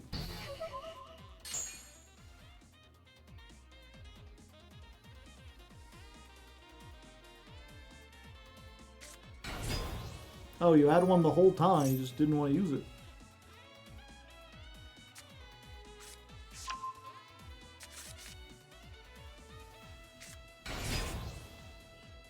I'm a deadman.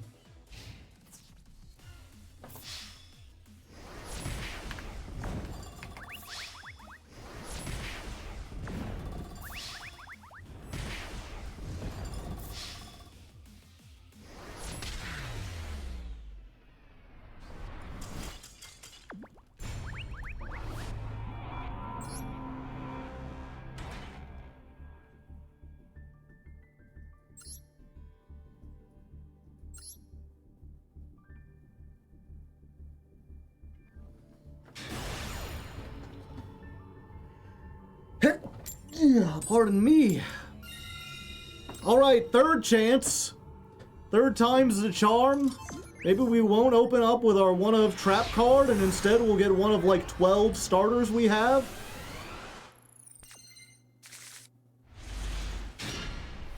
Nope, that's another brick.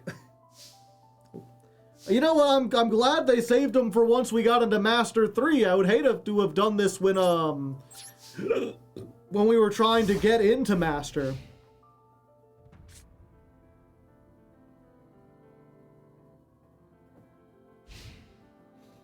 How long till your wizard powers from your beard kick in? The beard has to go completely white first.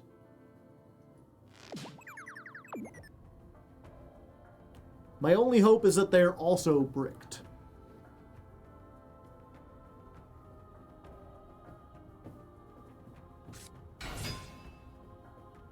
They are not also bricked. I guess I should have said cross out.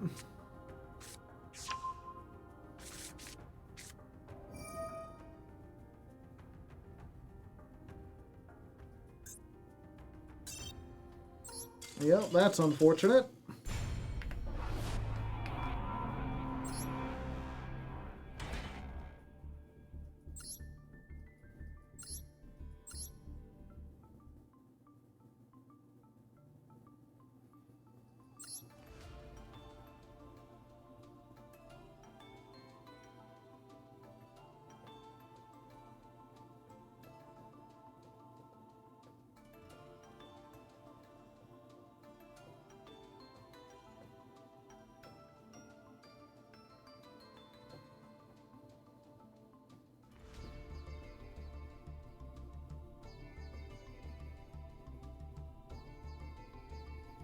Yeah, maybe I could remove 2 fools.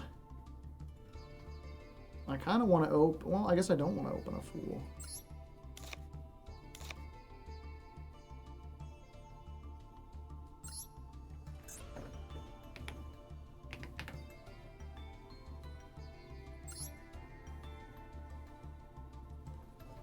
Okay.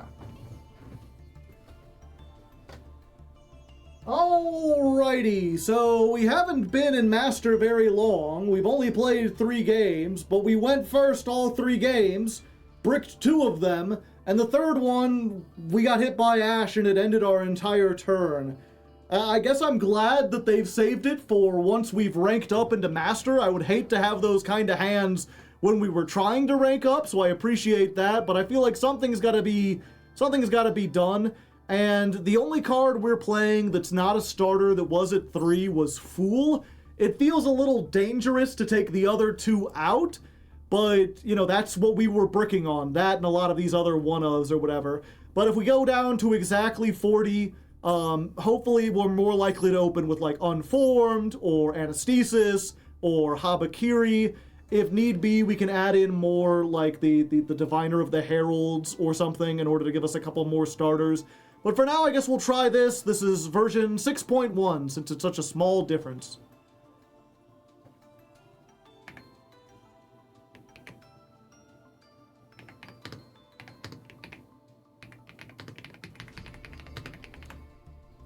That keyboard feels so nice, chat. Especially after, it's so weird. I never would have thought myself like a snob of keyboards. I only got the first mechanical one because I needed something to, like... I had hand cam at the time and I wanted something nice looking. And then I got used to it, and having to use that old $20 keyboard for a while, it just made me really appreciate this nice mechanical keyboard. What decks would you recommend for new people in Master Duel? It depends on what your goals are. If you're, like, are you just trying to learn the game in general? Or do you want to play, like, the highest levels, like, get one of the best decks? Like, are you trying to get something that, like, will be easy to play and is not necessarily the best, but will help you learn the basics? Or do you want to jump right in with, like, a really solid meta deck that'll be good for, like, at least a year or so? To have fun with a friend and climb as much as possible. Well... Right now, if you want something, I think, fun, they have a rookie and returner campaign. So if you're new or haven't played in a while, You can get a campaign code. Someone from chat will put theirs in. You type this in and it'll give you a free Sprite deck. Sprite is... It was good like a couple years ago. You do still see it splashed with other stuff. It's a modern archetype. It has a solid play pattern that helps you understand the game. It's fairly easy to understand. And it's also flexible enough that you can mix it with a whole bunch of other stuff. If you look up like Sprite lists on YouTube or on Google, you can find a whole bunch of deck variants that use different cards. I'd say Generator is a good starting point. I love Generator, but I wouldn't say that's a good starting point because it plays differently from most other decks. This is a really good example. Basically, the thing behind Sprite, right, is that every monster is level 2, and they all say if you control a monster that is level or rank 2, you can summon this from your hand. When it's summoned, do a thing, like search a card, or just search a card. There's like 2 that search cards, and then you've got one that's like, if your opponent activates a monster effect, tribute a level, rank, or link 2 monster, negate that monster effect. If your opponent activates a spell trap, tribute another 2 monster, negate that effect. So it's really easy to understand as far as like, your goal is to put a level 2 monster on the field. Once you've got one, every other card in your hand comes out for free, and then you've got a bunch of cards that can interact with your opponent, negating their monsters or spells by getting rid of the extra level 2s you have on the field. There's a new tutorial that shows you some combos. And because it works with anything that's level 2, rank 2, or link 2, if you find a level 2 monster you like, you could just toss it in here. There's a couple other archetypes that are mostly built of level 2s, and you can splash Sprite with that. Have a good one. Can I put in the code if I've been playing for a little bit of time? I don't know. You could try. It couldn't hurt.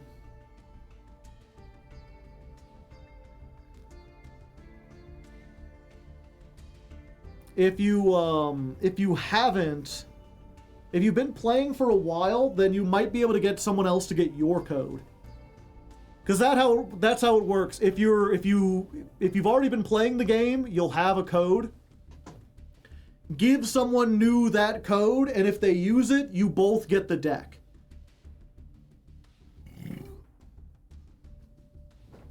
Here's mine, just in case, yeah. But I would say this is pretty good in general. You do have to learn 2 different extra deck mechanics because they make Ixies and Links.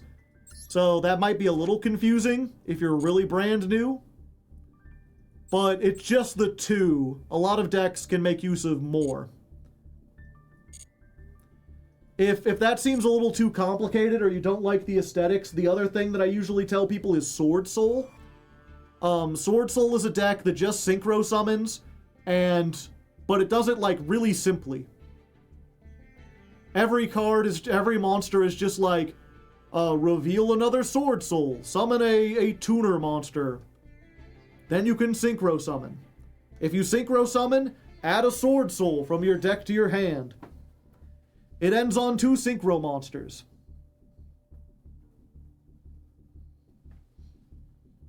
So either of those I would suggest.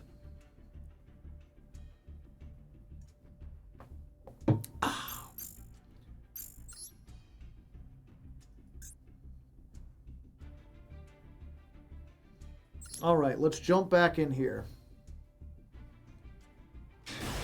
I'd suggest Salamangrade instead. I wouldn't. If you're okay with not having fun, you could always play Stun. Yeah, if you want your friends to hate you and not want to play Yu-Gi-Oh! With you, play Stun.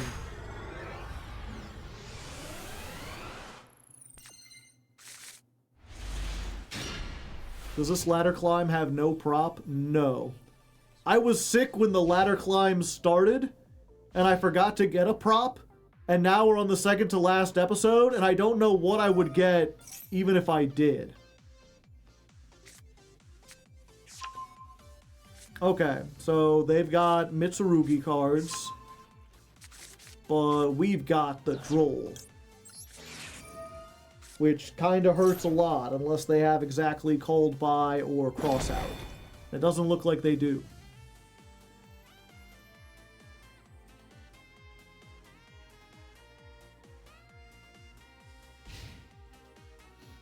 All right. Now the question is, can they stop my stuff? Oh, hey, Maxie. Haven't seen you all day. Let's try this.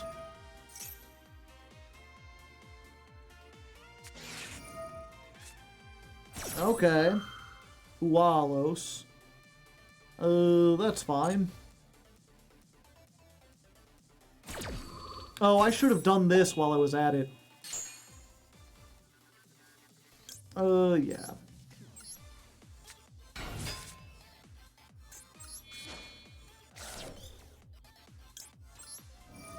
Let's go. Ash Blossom.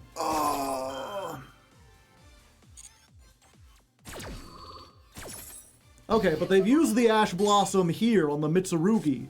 They don't know I have Megalith cards. So let's Anastasis, and we're actually going to toss the Maxi. We don't need the bug. We're gonna get you, and we're gonna get you, yeah.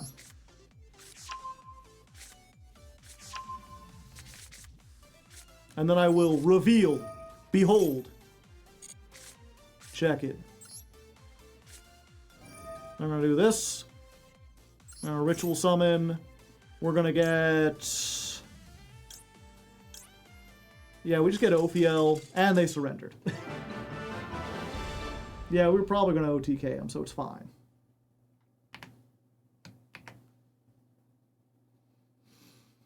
Would not let me put in a code, but here's my code. Okay, so Krillian the Goat. People have he's put his code in chat, so if there's anyone in chat who, like, hasn't played in a while, like more than 30 days, or is thinking about getting into Master Duel, and you would also like to get the Sprite deck, if what I've said sounds convincing, there's the code. I don't know if there's anyone like that here out of the 138, but if you do, there's the code for you. Otherwise, Krillian, you may have to find a friend of your own. Or, like, go into a Discord server and be like, hey, anyone use my code? I got a cool code. Yes.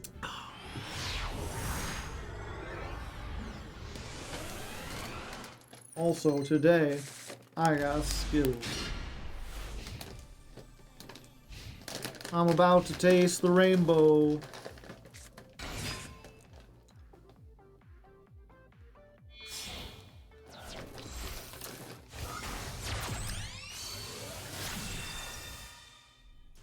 The rainbow tastes like sugar.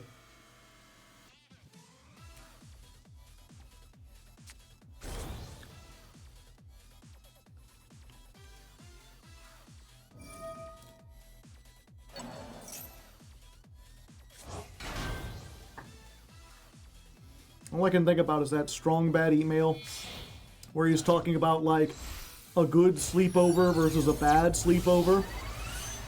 He's like, yeah, you know it's a good sleepover when you have so much Skittles and red soda that your spit begins to hurt.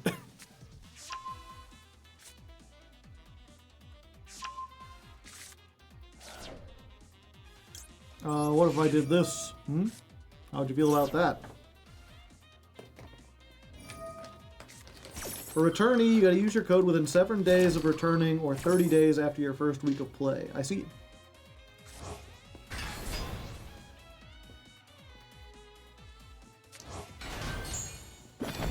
Started a masochist run and got the WP link. Must be nice.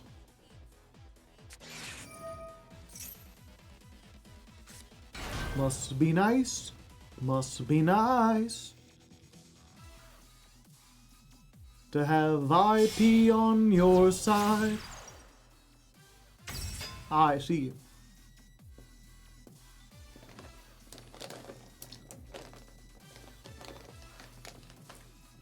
Fuck it, chat.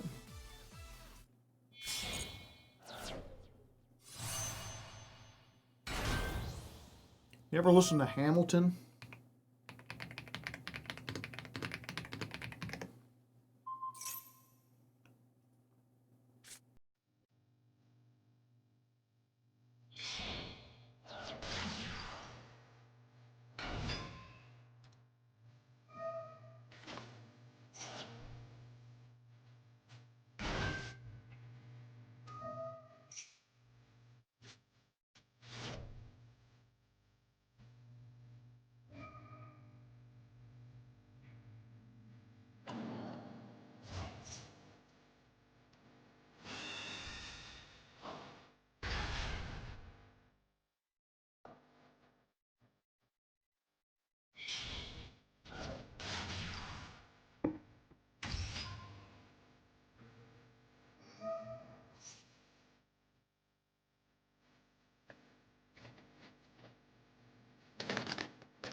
It must be nice.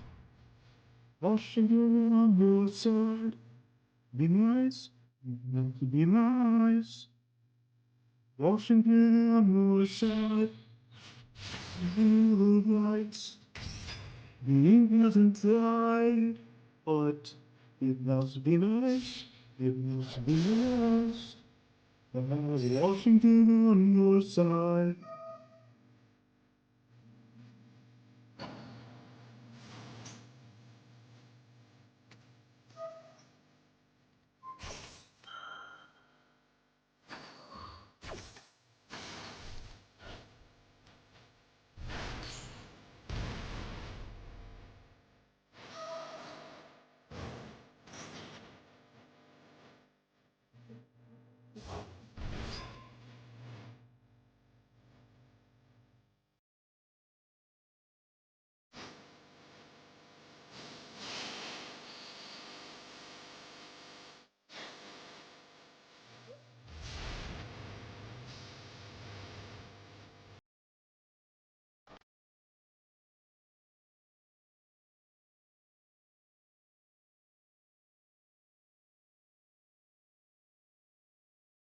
It must be nice.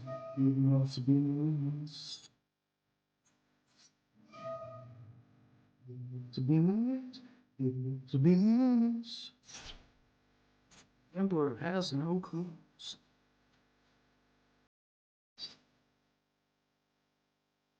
He won't be nice. Business. It must be nice. Washington on the side. Hey Ash, nice to see you. Yeah, I think we might be able to do this because no Triplura basically just turns off Wave High King Caesar. So now what we can do is activate Araton. We're going to summon the Fool using, yeah, this because we can get it back. Although I don't think we want to get it back necessarily. Yeah, so we get the Fool, then we chain link 1, tribute a monster, chain link 2, add back. Yeah. So they can't respond to that. That comes back, and we tribute this, and they surrender. Fuck! I didn't think we would win that one! If I did, I wouldn't have played the Hamilton song! That I don't know how we're going to use that. I'm not sure if we can use that. Well, you know, if there's a big muted section, you'll know why. Poorly.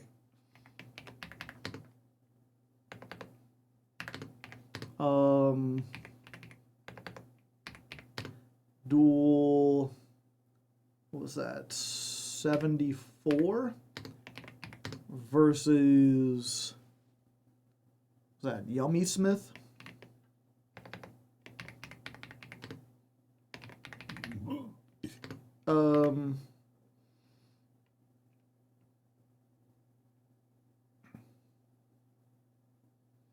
What do I tell the editor?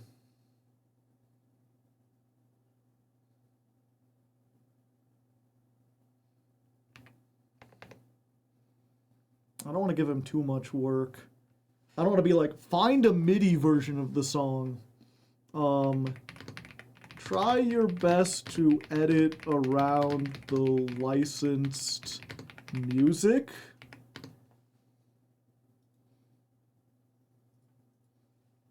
Or if you can't remove it, then like pitch it down really, really low.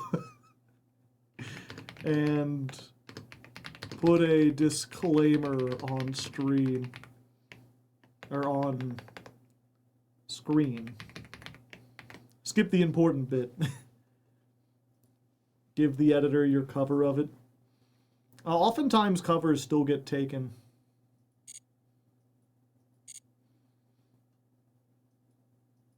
Yeah, it's one of those. I haven't memorized Hamilton by any means. I've only listened to the full thing like a couple times. Or one. I've only listened to the full thing, no, twice. And a couple individual songs I've done, but there's definitely some choruses and words. Every time someone just like gets like the perfect hand, all I can think of is like, it must be nice. It must be nice. Have you checked out Mugenics? I've looked into it, but I didn't really like The Binding of Isaac.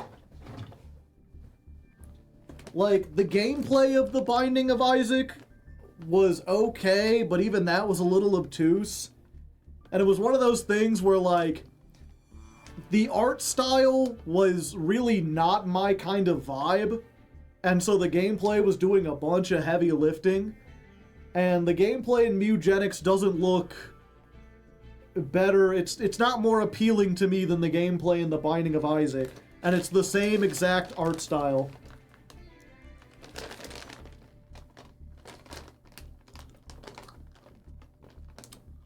Lithium.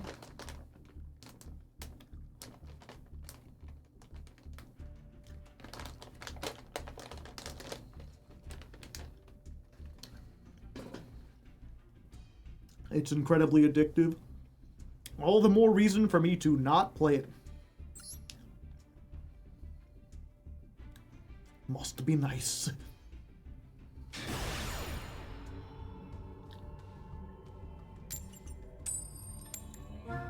I thought Mugenics was mid, then I woke up at 6 a.m. Yes.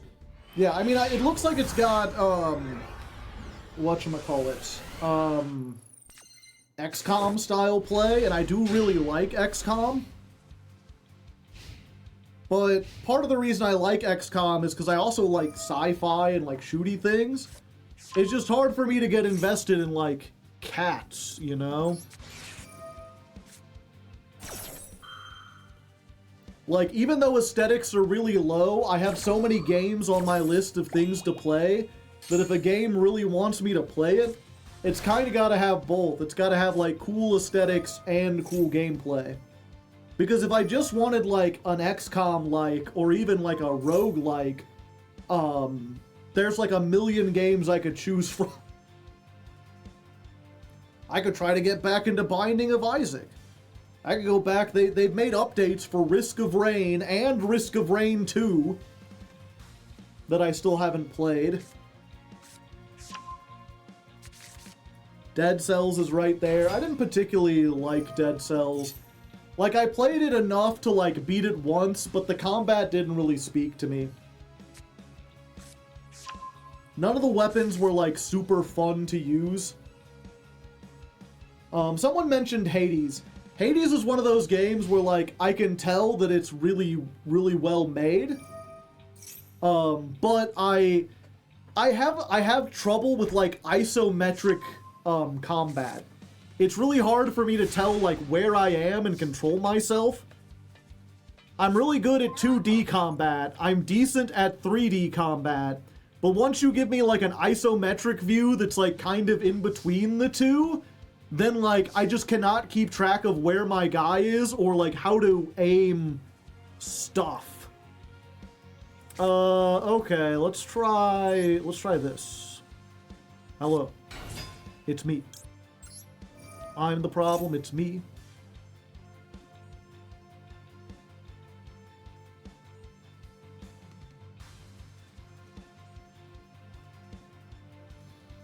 You got like an ash or something? They do have an ash. Okay.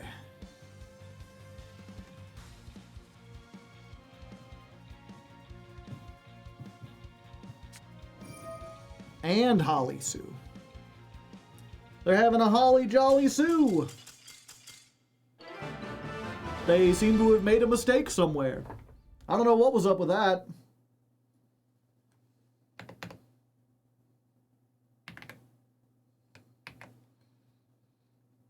Well then.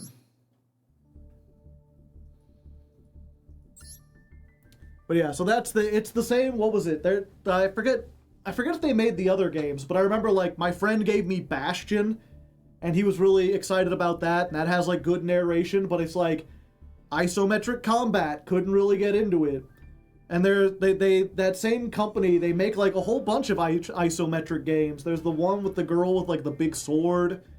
And if there's like the Star one or whatever. Like all their games are kind of like those same like isometric combat, and I just can't, like, I don't really enjoy it. Transistor, yeah. Risk of Rain 2 is fun with friends. I never really enjoyed Risk of Rain with friends all that much. I prefer to just go it alone, but that's also because, like, my friends were always way, way better than me, so I'd get, like, left behind.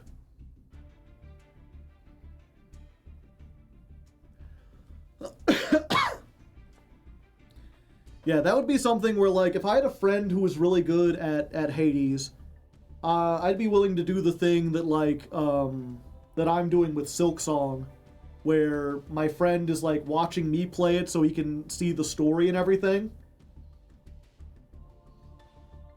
Like, I would sit down and, like, if I had a good friend who wanted to be like, oh, I gotta check out the story of Hades. Although, I feel like that one's even a little less, because at least with Silksong, you're, like, exploring a world, and there's, like, novel new things to see. There's very little, like, doing the same thing over and over again. Transistor, Bastion, Pyre, that was the other one. Hades is really good, yeah. I hear people really enjoyed it. And yeah, you can see, I did a Legs Play of that back in the day. I don't know if it's still up on the channel. It might be on the Legs Play channel. But you can tell, like, I tried to start playing it, and I was just, like, really bad, and then I handed the controller off to Aimless James, and basically just spent the rest of the time watching him do it. Yeah, the gameplay of Hades, like, if I could get into the combat, I imagine it would be really fun. I'm just not sure if I would sit there and watch someone do, like, different runs over and over again.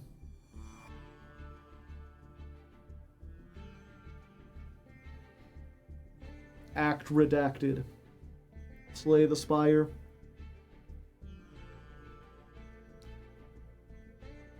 I saw you have like 30-ish hours in Dredge. Did you ever make a Legs Play of it? Yeah, so I played it for like Halloween, and it's up on the Legs Play channel. And I got to the very, very end, and then I think I got sick or something, and I didn't play it, and then I forgot because it it was a good game, but it wasn't super investing. And so, like, I basically have everything ready to go into, like, the final boss where they're like, once you do this, there's no going back, and I just haven't done it for, like, a year and a half. Like, it was a fun game, it just, like, it's the epitome of, like, a 5 out of 10, 6 out of 10. I would like to see them expanded into a bigger thing. I enjoyed my time with it, but I have no desire to go back, really. I still have to finish, Blueprints. We're still going through that.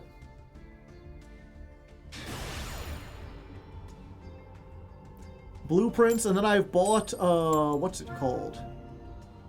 Laika. Aged Through Blood. I still want to play that. I do also have a Legs Play request pending. I think it's Outer Wilds. I forget who requested it. I'll have to ask.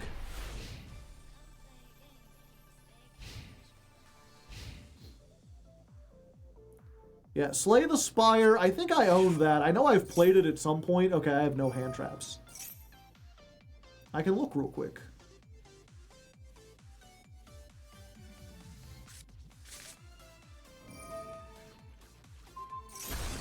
Do I have Slay the Spire? No, I don't.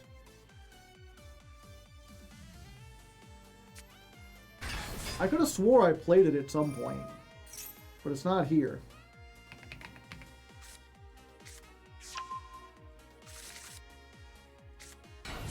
Maybe I just watched someone play it.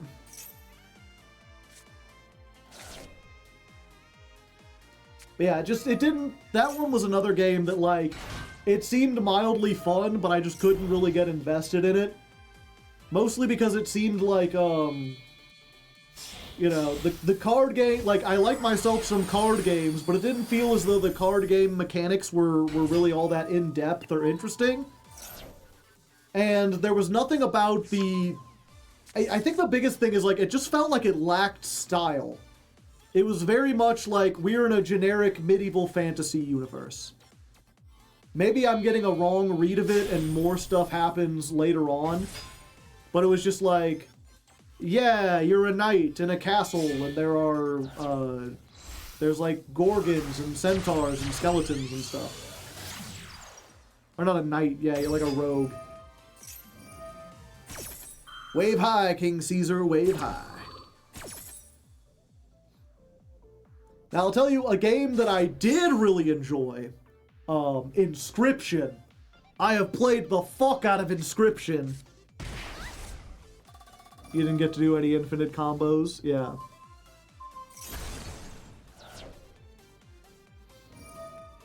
Fog Piercer. It's a roguelike where you drive a train through a snowstorm. I see. There's some Lovecraftian horrors in Spire, yeah. Yeah, Inscription was like the perfect mix of like really, really cool aesthetics with like a fun and ever-changing card game that kept layering on new mechanics. And just when you like thought you had it, they basically revealed, surprise, it's not one card game, it's 4 card games that kind of mix together.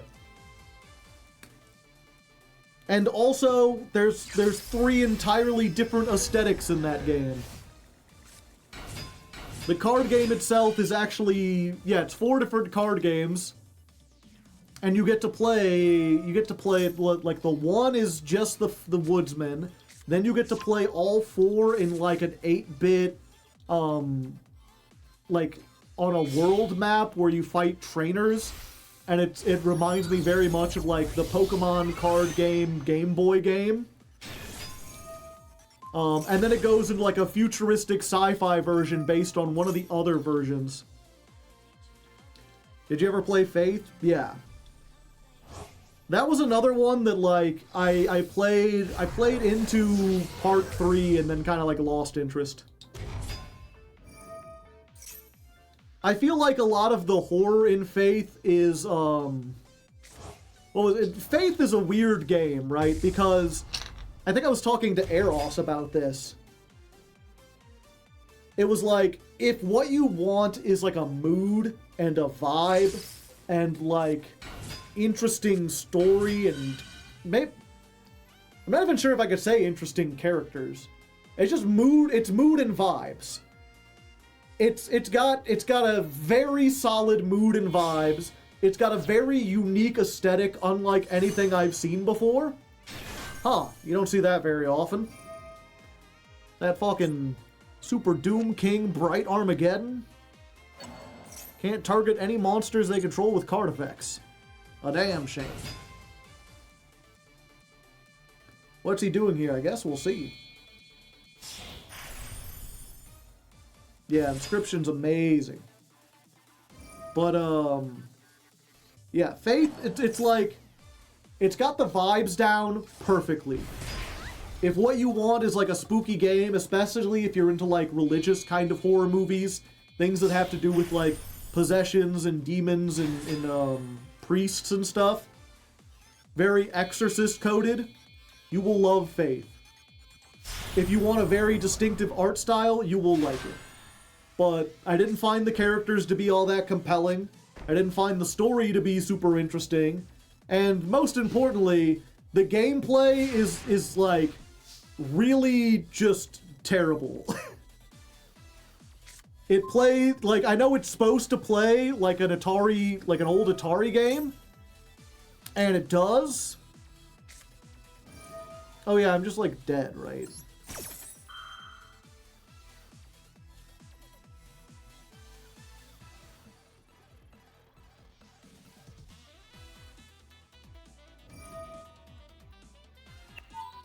Yeah.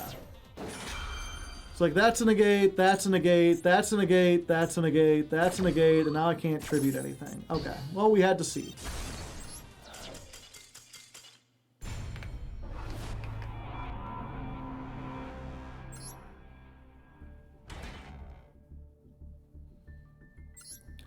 But yeah, the gameplay for Faith, it's literally like, it's like an old Atari game.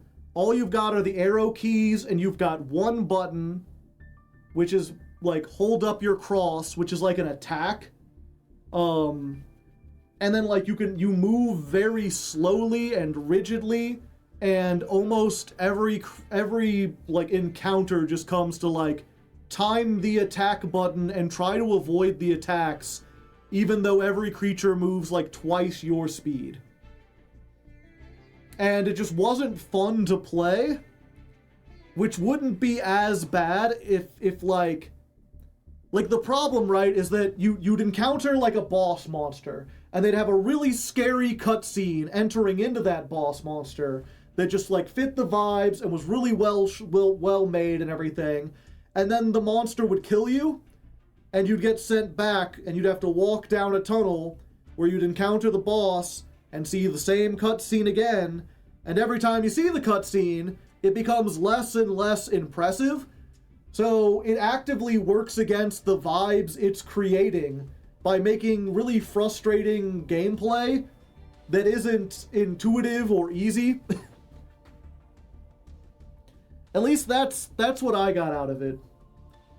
It's one of those, like, I feel like if I watched someone who was good at the game, or watched like a video essay on it, I enjoyed that. Or I did watch a video essay on it, and I enjoyed that a lot more because I got to hear about the story just from beginning to end and see all the cool visuals, without having to like fight the same monster 10 times in a row.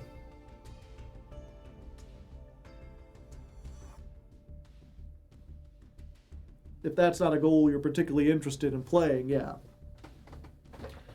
It strikes me, it's like, it's a game, there's several games that I'm like, this would be better as a movie, and I feel like Faith would have been better as a movie, almost.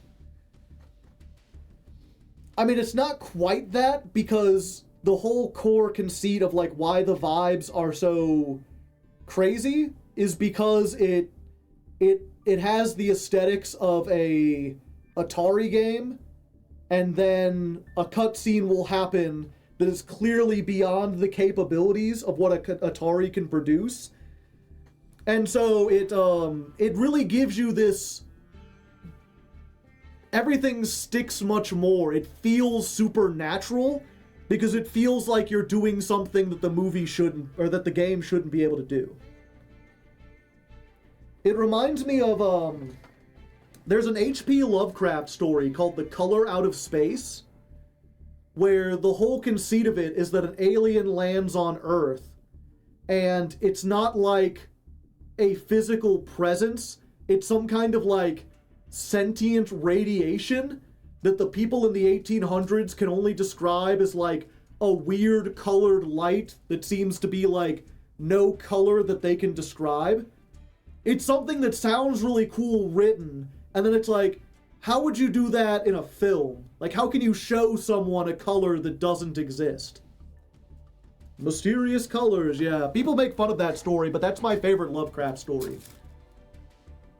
They made a weird Nicolas Cage movie out of it. Yeah, it wasn't that great. But there's there's a short story, or a short movie.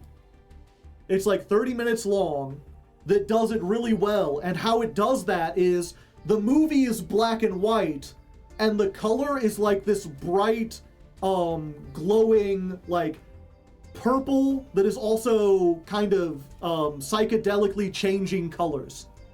And so the movie sets up for the first 15 minutes of the movie, you're in the 1800s in black and white with very stark shades, and then when something purple shows up, it's super effective because you get this idea of like, oh, this is something that doesn't belong. This is something truly alien in this world. I can't believe we're getting a live Spider-Man Noir series with him. Huh? Weird. It's my second favorite. Yeah, and so I feel like Faith does that. It specifically gives you like 8-bit graphics and then hits you with cinematics that are in like 64 bits that are much more fluid and graphic than you would expect out of something like that. And it gives this like it gives you a vibe of like, this is an unholy thing you're playing. This is something like out of time that shouldn't exist. And in that way, I don't think you could really make... I don't think you could make Faith into a movie unless you did something like similar where like you made it a 2D movie and the ghosts appeared in 3D. Like, it would have to be something like that. But only the ghost appeared in 3D. So that's why I would say, like, Faith is still probably better as a game than a movie. It's just not a fun game to play.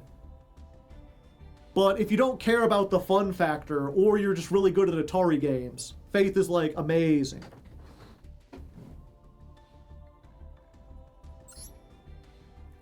I'm getting on tangents all over the place. I feel like we gotta get at least one more good duel for this stream, because the last thing we had written... Oh no, we did have a duel where we won. It was the one where I sang Must Be Nice. It's an art appreciation bit. Well, that you know what? Here, after this duel. I've talked before about, I'm in a server, and a lot of the people there, they have every couple months a PowerPoint night, where everyone just gives a presentation about something they think is cool. Surprise, I drew the one maxi.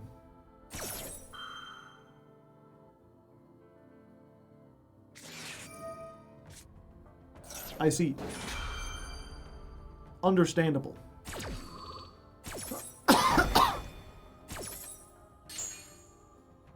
So now I'm just down 2 cards, unfortunately. The mythical PowerPoint night. Big oof. Arthelion. Now they probably just win, yeah. But I've been thinking about what I want to do for the next one. I don't have it written down yet, but I do have an idea. And I would like to present it to see if it seems interesting to you all. We'd rather get drolled here than on our own turn. The problem is, I think we still lose regardless. Yeah, he just adds droll back. I mean, we have cross-out designator, so we can stop the droll.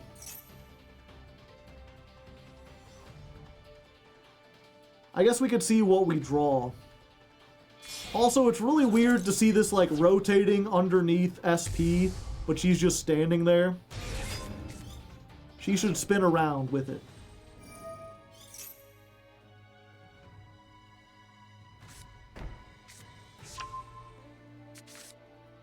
They can negate cross out, yeah. But will they use it on that?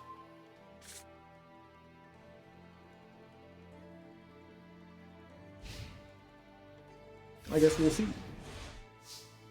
What's our draw for turn? Arulia. Somehow I don't think they're going to be summoning out of the hand the rest of the turn, chat.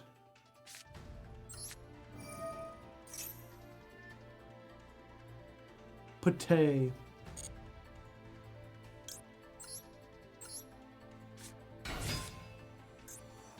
Goodbye.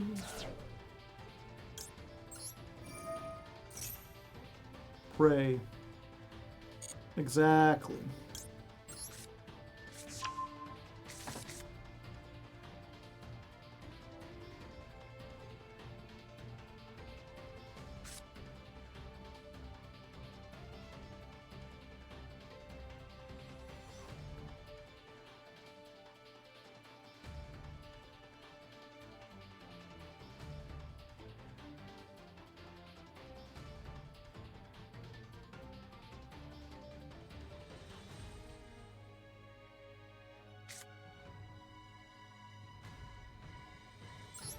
Okay. I think we try this first.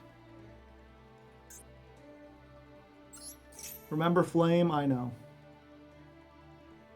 They will use flame here. Then, before they draw, we will use this.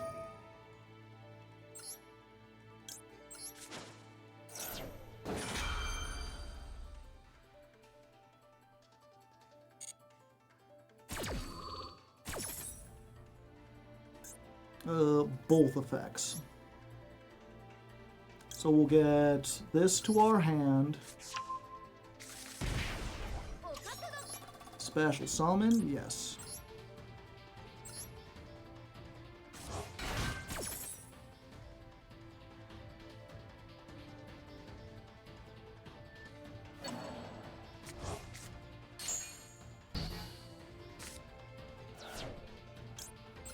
And then this effect goes off.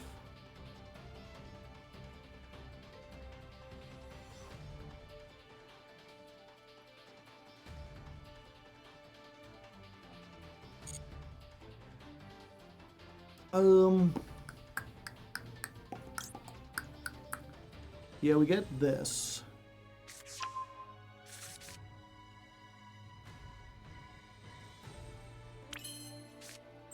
Normal summon.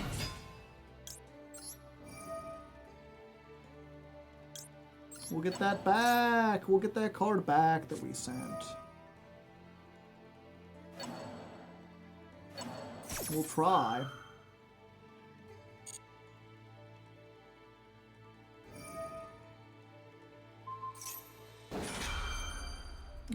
Yeah, we're dead.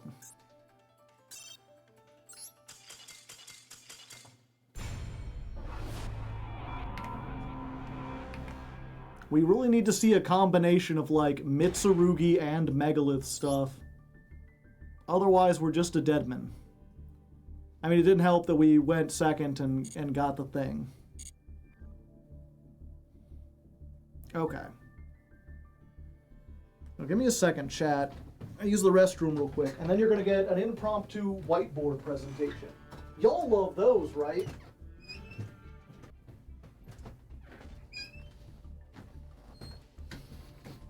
They run no other traps. Could have chain blocked with the cross out. Yeah. I don't think it would have made much of a difference. I could make like a whatchamacallit, like a Link 2 or a rank 4. They still had the Femina in hand, so they could fusion summon again. I forget, can they make Arthelion with Arthelion?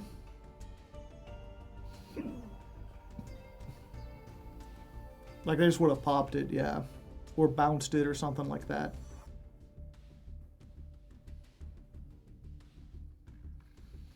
Okay, let me change my stream info real quick. We are now in just chatting. If you came exclusively for Yu-Gi-Oh!, my apologies. The Yu-Gi-Oh! Is over. I will be back at Yu-Gi-Oh! On Thursday. You can come Thursday for more Yu-Gi-Oh! In the meantime, let's get MS Paint open here. Microsoft Paintworks. Can I do this as like a game capture? Let's try it.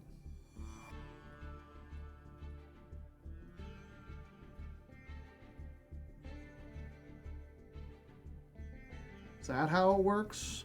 No. Why don't it do that? Oh, there it is.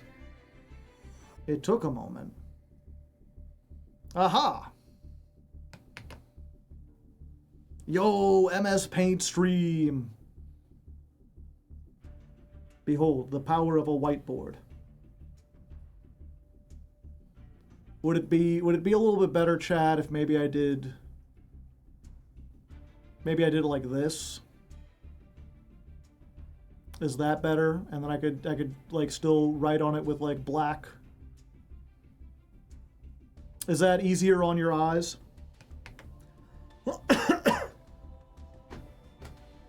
Maybe remove the ladder climb stat? Sure.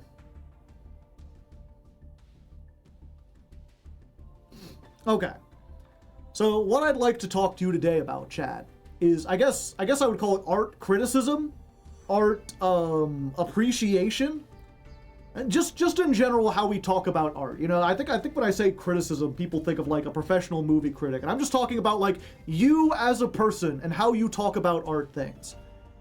Because here's the thing, 90% of us, we basically put art on a spectrum. And oftentimes that spectrum is as simple as, wow, that's tiny. I'll get a bigger letter than that. Go like 20, 22? Go like a 48? There we go. A nice 48.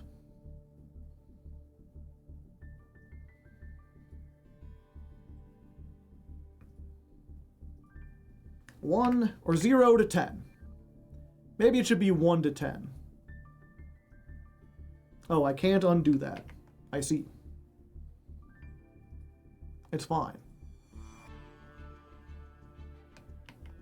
I forgot to do the thing.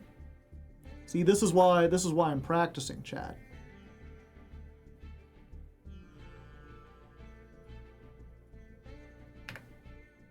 And it's still there.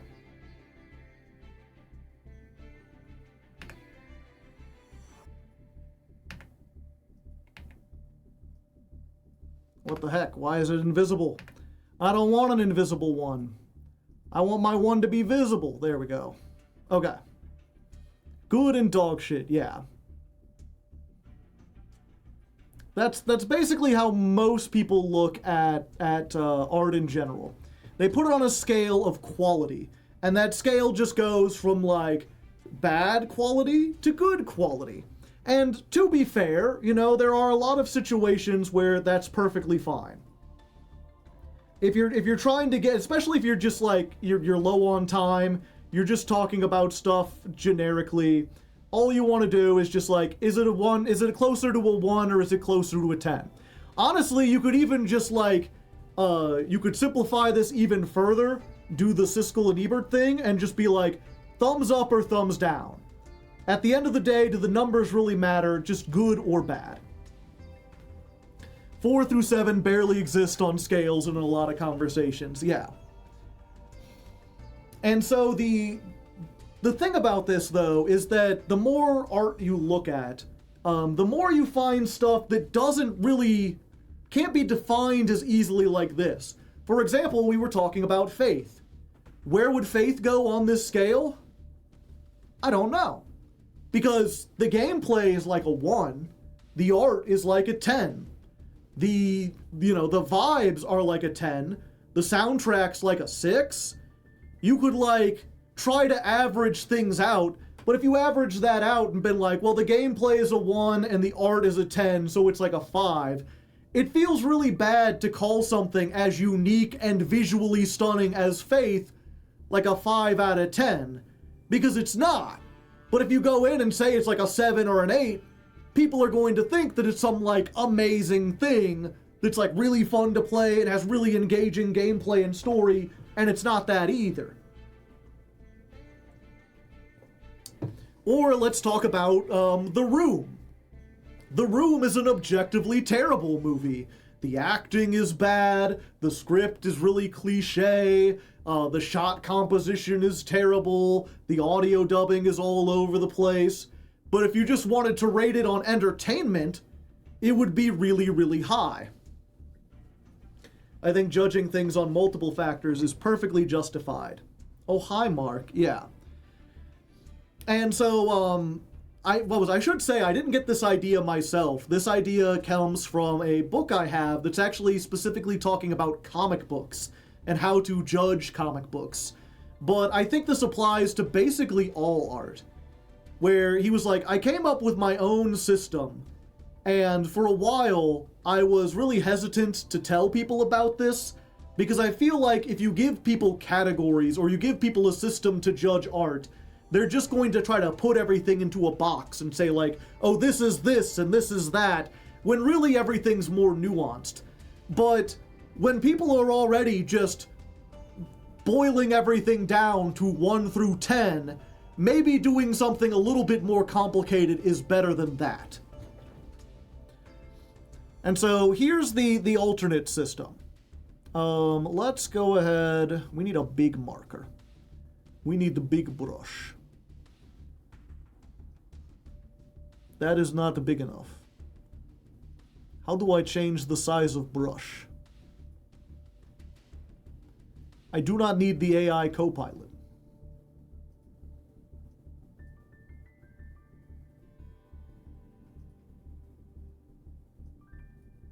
Erase. What the heck does that do? I can't control Z. I can't hit enter.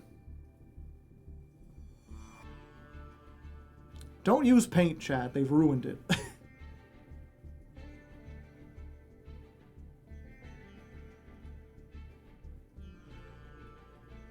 MS Paint works in mysterious ways. Okay, there we go. Head judging or solemn judgment? Let's try this. Nope, that don't do it.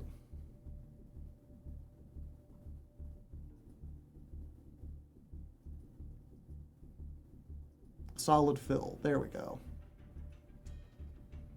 That's my name. Solid fill. All right. We're getting it. One way or another. Okay, so instead of just one axis, we have 2 axes. It's like the political spectrum. You got yourself a grid. Except for the grid isn't just pure numbers. Instead, the grid represents 2 different kind of opposing forces that are both good in art, but are good in very different ways. It's not centered.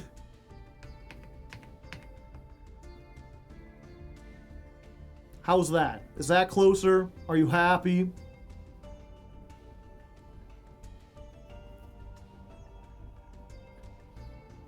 Okay, so what we got here, I'm gonna label our axes.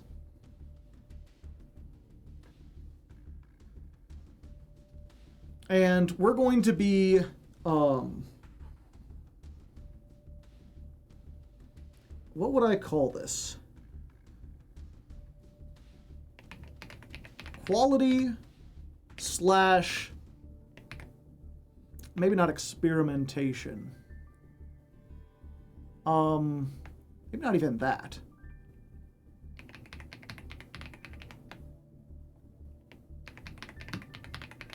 This is why I'm like, oh, I should have written this down beforehand. Or maybe I should get the book. One second. I still have that book in the other room. What did he write these down as?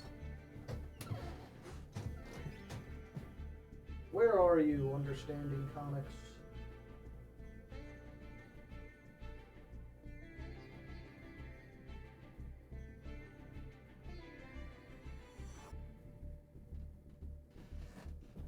Do I already have it? Is it already in here? Is it sitting on something? No, that ain't it. Did I lose it? Am I a loser, baby? So, oh. Ah, here we go. Novelty versus classic. Yeah, maybe that's the word. Oh, do you actually have the thing?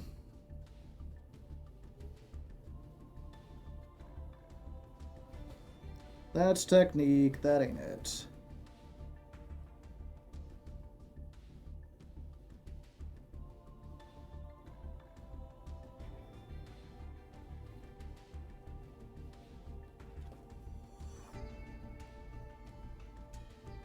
The problem is I have like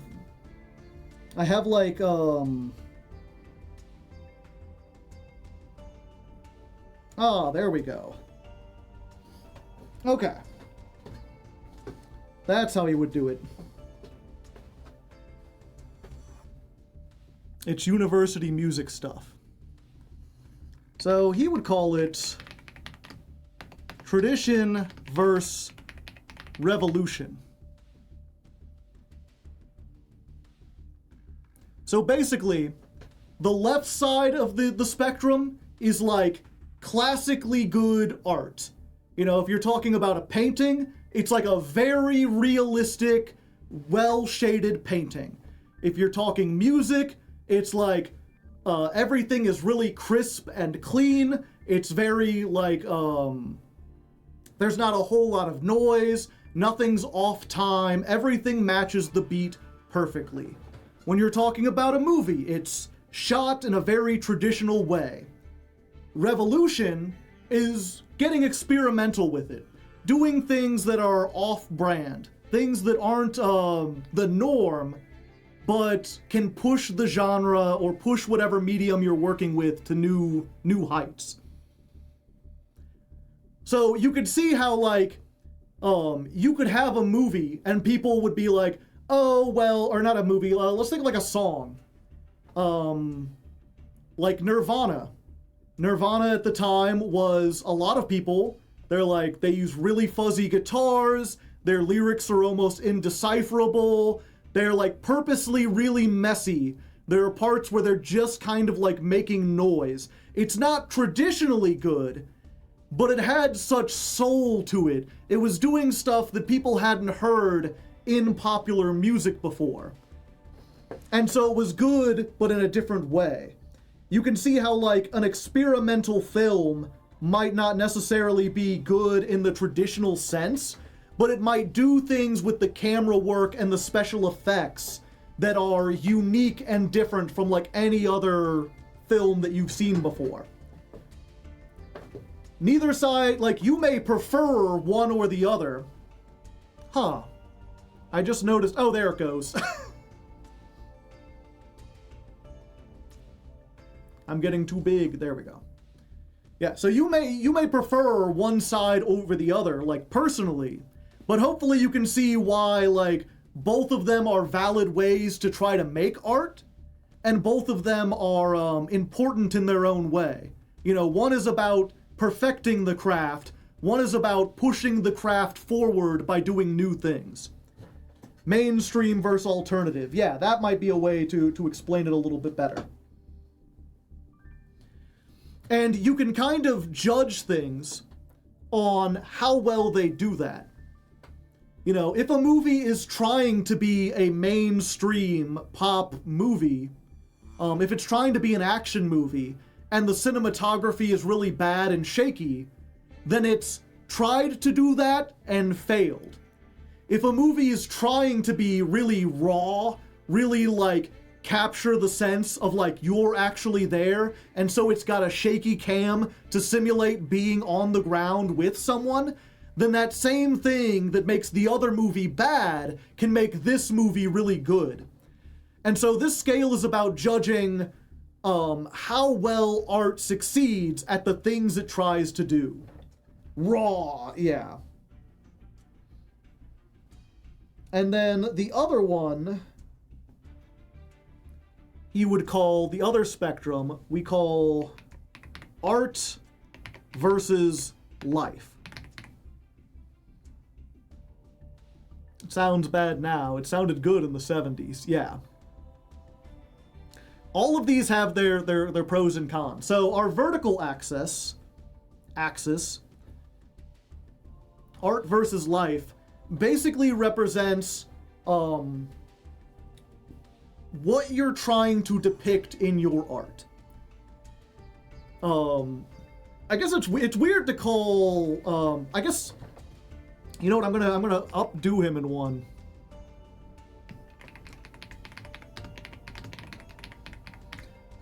I would describe it as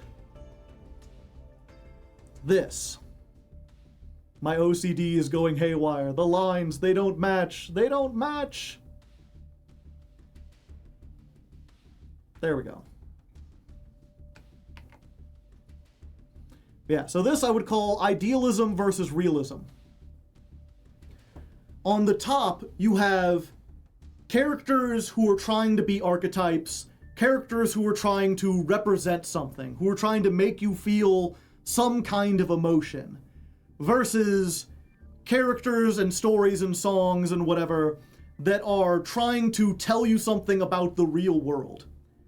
I think the best example of this, and maybe this is a little outdated with how things have been, but I often talk about, or I often used to hear about the difference between Marvel versus DC, is that DC's heroes were idealized. They were people you looked up to. Superman's not a real-ass guy who acts like a real person. He's a paragon of greatness. He's representing truth and justice in a way that you're supposed to look at and kind of like find inspirational. Whereas Spider-Man is a real-ass dude trying to live his life. He makes mistakes. He isn't always a good person who does the right thing, but he reflects the real struggles that people go through. A Bug's Life, yeah. Again, both are really good in their own ways, but if you're trying to go for an idealized thing, if you have characters representing stuff, and then they start doing things for the sake of realism, you've kind of lost the plot. You know, your characters that, like, if you're having a surrealist horror movie that is all based on vibes and trying to get across a horrible, or not a horrible, but like a scary vibe, then having the characters, like, stop and go to the bathroom or having a really anticlimactic ending doesn't really fit. But if you're trying to tell a real story where things aren't supposed to feel artificial, where it's about how sometimes in life things don't end up climactic, then that same thing can be a positive. The lines, they don't match. Yeah, well, I'm on a widescreen screen. And so basically what you end up with is four like camps of art, essentially. 4 different things that you would try to go for. Or 4 different goals that almost all art fits into one of these 4 things. If you're on the top art or top left, what he calls it would help if I could spell it, classist. Classicist? Sure, buddy. We'll call it classicist. And he's got a little drawing here. Let me try my skills as an artist.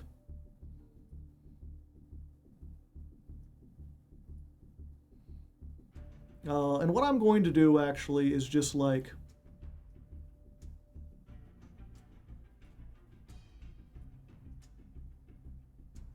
he drew like a half-nude woman, like an armless statue. I'm gonna draw an apple.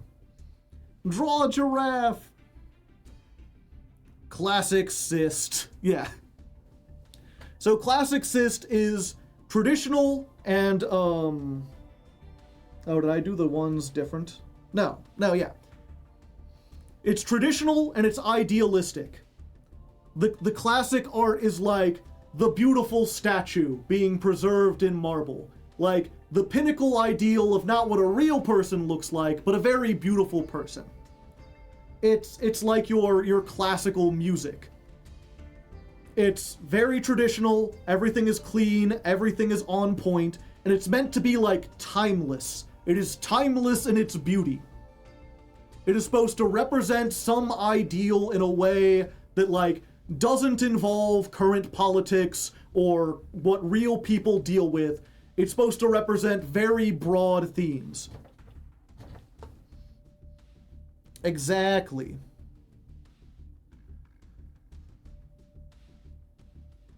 And then over here they have what he calls animist, which is not to be confused with an anamorph. Marble statues are a reasonable hear me out. And he represents this with a heart. So an animist, oh wait, I did that on the wrong way. Oops.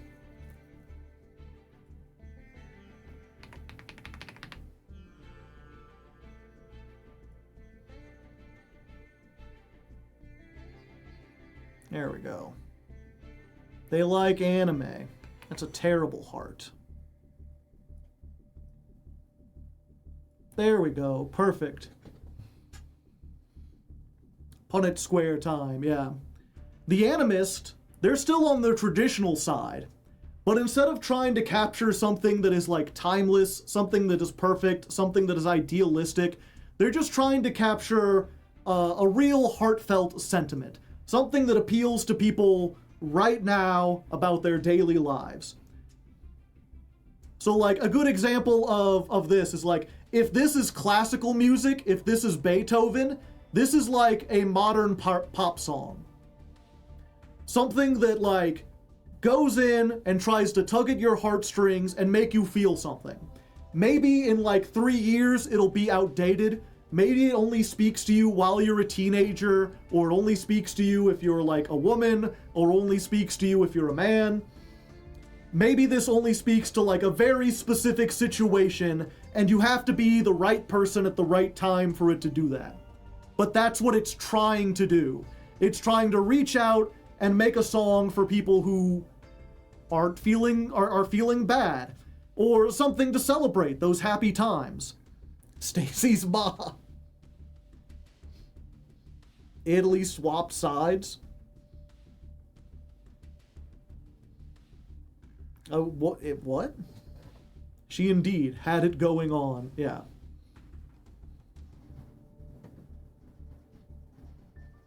Not sure if you could hear that. There's very loud wind outside and it's rattling my neighbor's house.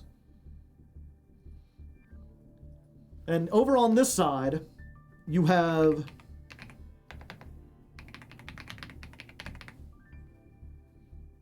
it's a reference to the 2-axis. Ah, okay.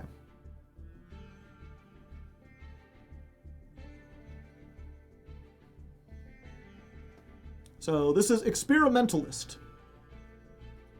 And he's got like a little beaker, like a little laboratory beaker, you know. And there's like some sizzling, there's like some bubbles and stuff in here.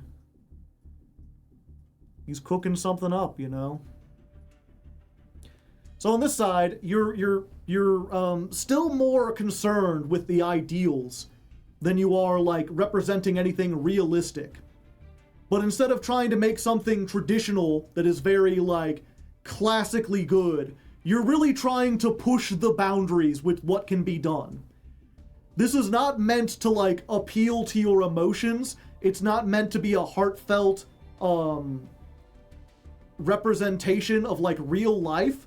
It's supposed to be something that like, I wonder if I could make art, or if I could make a song using only cash registers.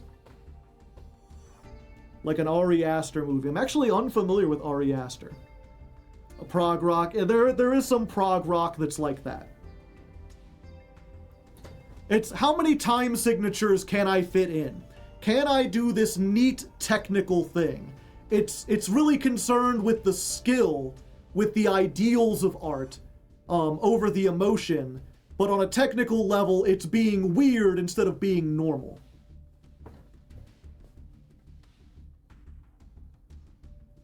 And then down here, he has a really weird thing for it and a really weird name. But I would just call it a realist. He calls it an iconoclast. Maybe that's a better name, but I think it's better for everything to end with an ist. And I would represent this with like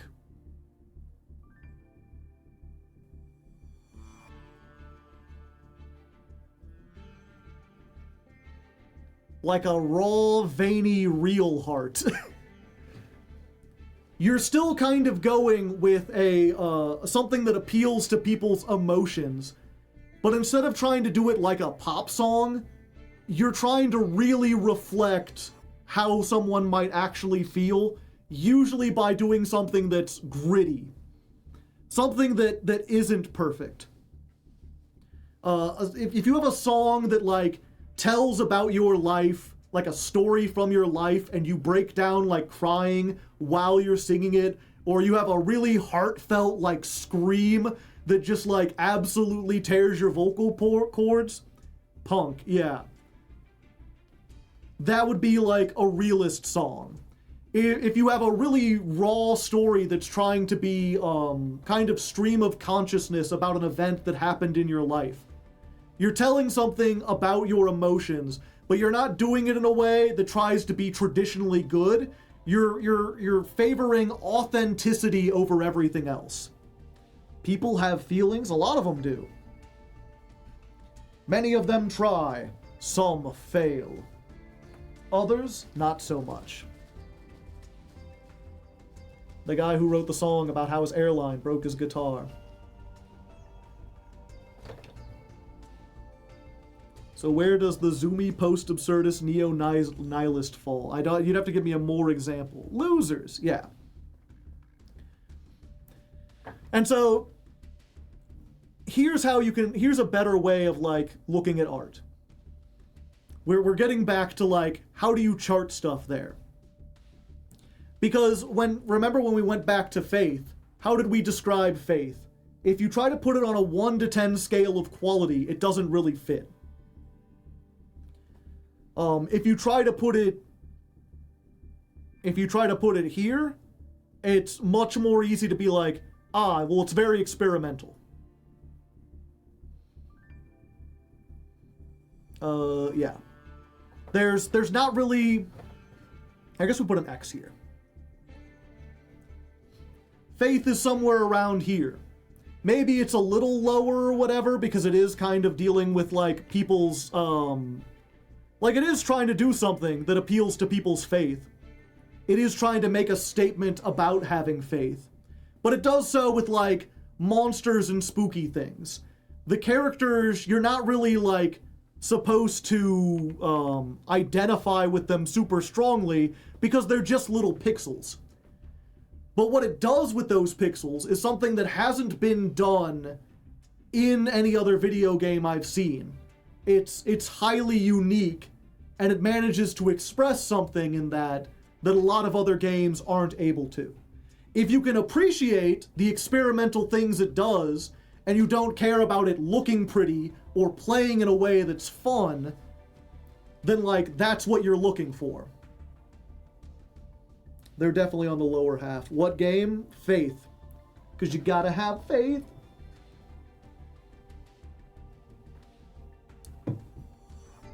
And that's one of the things he also talks about, is that like, when it comes to a lot of media, things aren't usually just one thing.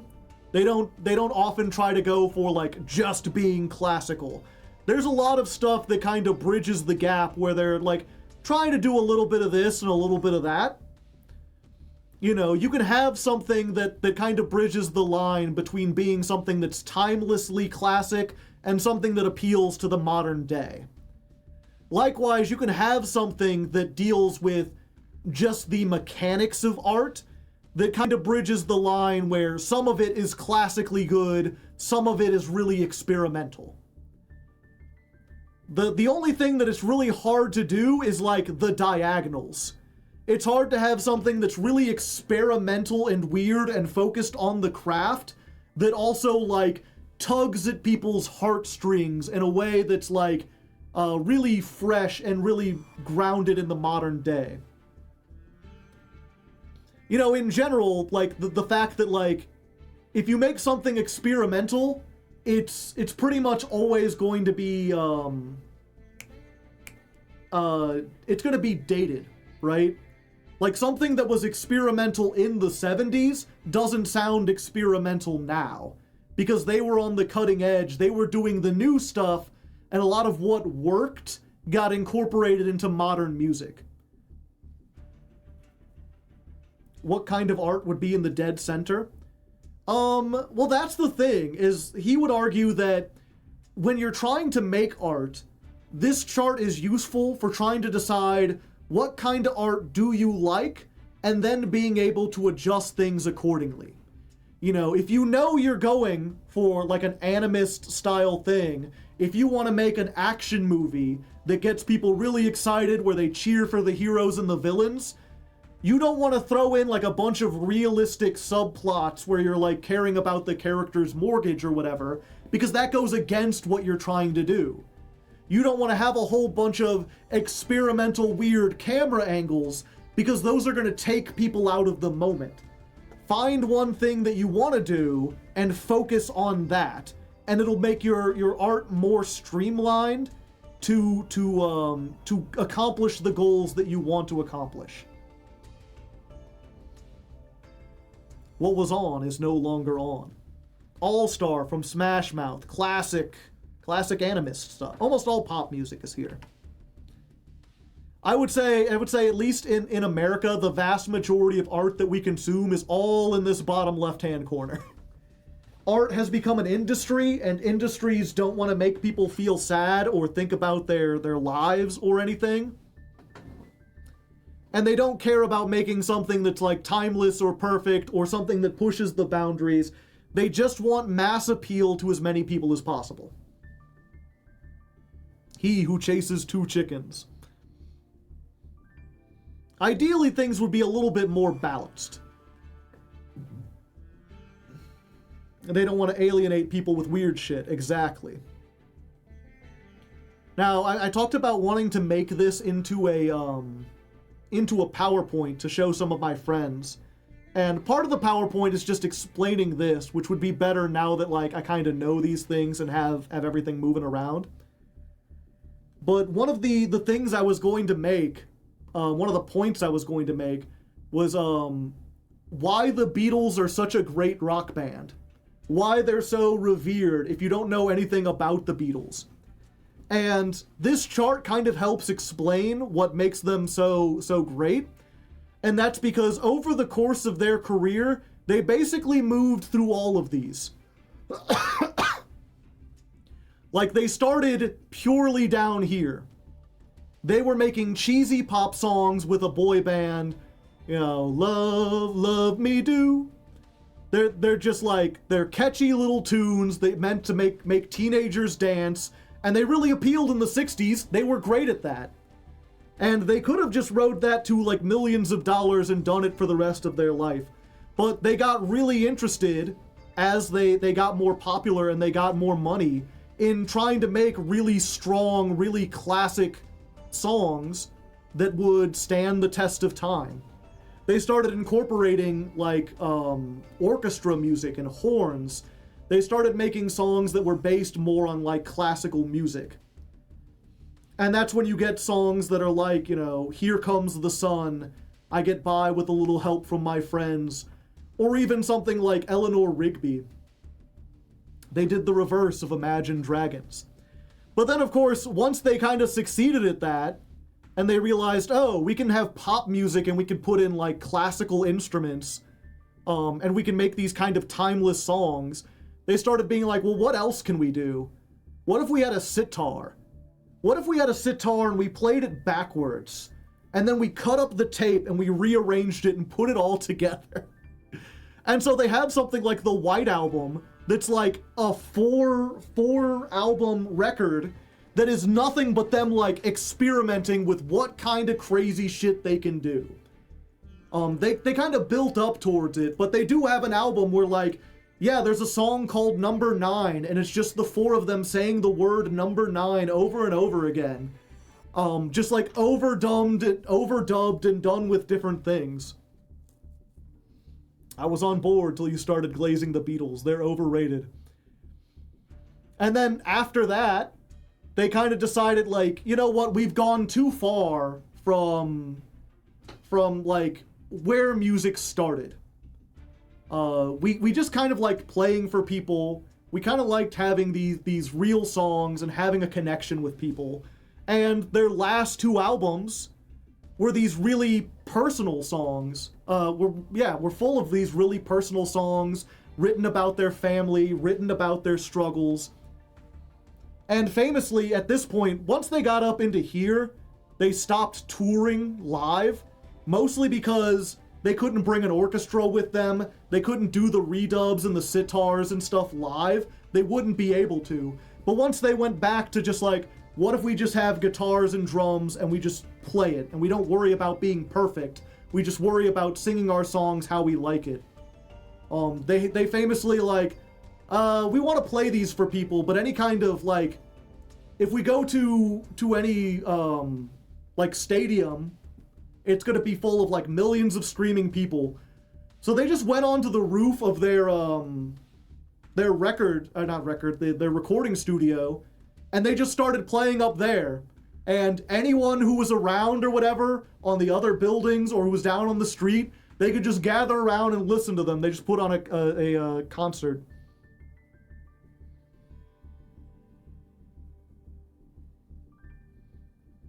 It is hard for me to imagine the complete opposite of an experimentalist is an animist, or the complete opposite of a classic is a realist.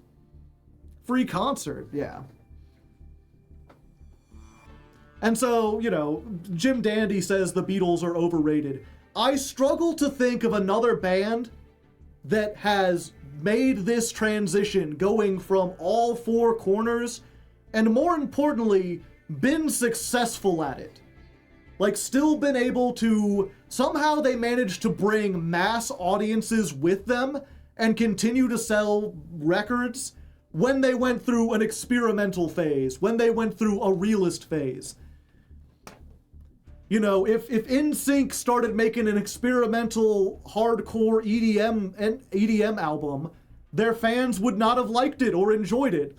And somehow they did it slowly enough and with just enough pizzazz that they kind of brought popular music around on this ride with them. A lot of their songs feel very different. I mean, it helps that they have like 12 albums. And yet, just if you look at like, you can pretty much put every 3 albums a very distinct sound coming from one of these 4. And so that's why I don't necessarily think they were like the best band ever, but if you wonder why people glaze them or why people think they're so great, it's because it doesn't matter what kind of music you like, there is a Beatles song for you. I'm here for escapism type thing where every VTuber gets when they talk about something real. Exactly. But yeah, as far as things being the exact opposite, I don't think any of these is like mutually exclusive. You can be experimental and animist. It's just much harder to do. Trying to do something that straddles those two is going to really stretch how you do something.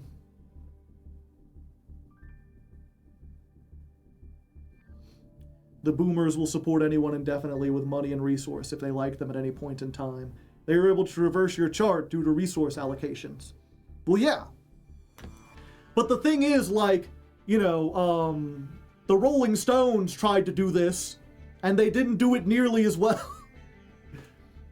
The Beach Boys tried to do this, and they went from animus to classics, and then the lead singer went insane from all the criticism he was getting, and just fell into a deep depression, and they stopped experimenting and went back to making like feel-good surf rock.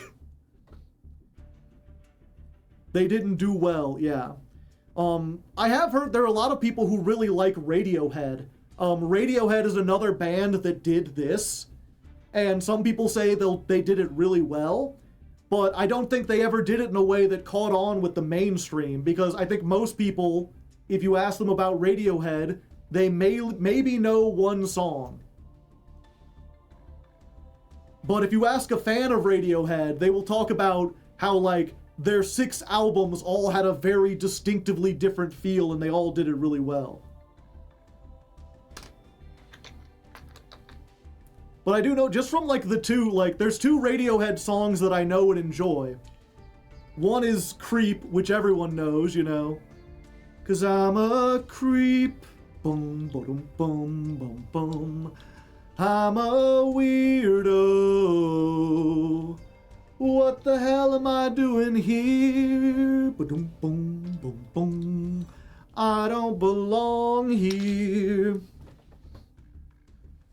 Like, very, very, like, pop star, radio friendly, down here in the bottom left corner. And then the other song I know from them is, like, Paranoid Android, which is 6 minutes long and has, like, 3 different movements where it changes the time signature and just gets, like, very, very, very raw and weird at times. But that song's a banger. You never heard Paranoid Android, I'd give it a listen. And so it's like someone tells me, yeah, that they've done this, like, I can understand it. It was the ending song to the anime Ergo Proxy. Interesting. I've never heard of that.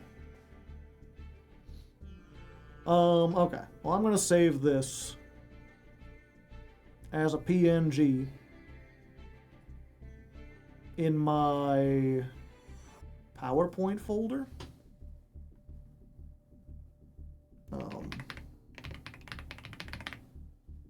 The anime was amazing on its own, by the way. I see. But yeah, so that's the double, that's the thing. We seem to have lost like half the people, but we didn't lose as many as I thought. I'm curious, chat, before we switch over, I think I am going to do I'm going to do one run of blueprints. We're going to have a little bit of blueprints to round things off. But before we do, what did you think of this presentation? Do you have any questions about this guide? Do you think it was really dumb? Do you think it's an interesting way to look at art? I happen to know everything about Ergo Proxy. It's ergorific. It's ergonomic.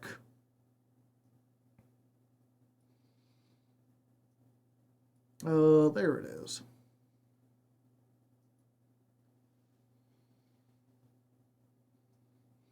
Yeah, because it is when I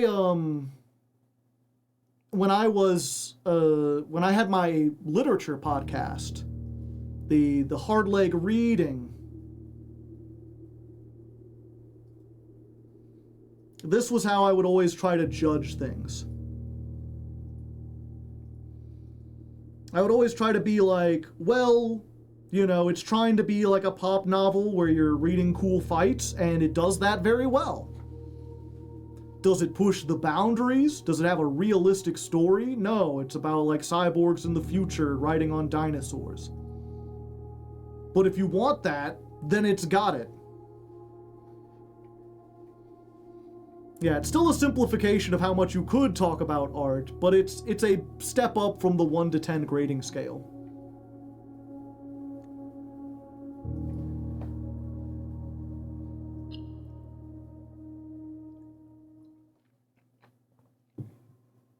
I cannot give my thoughts because the lines were uneven and I couldn't look at them. Okay, so we're going to end things off with little blueprints. Blue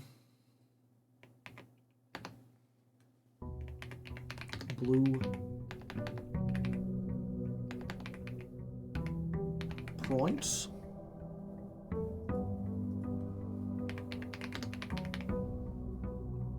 Let's type that in. There we go.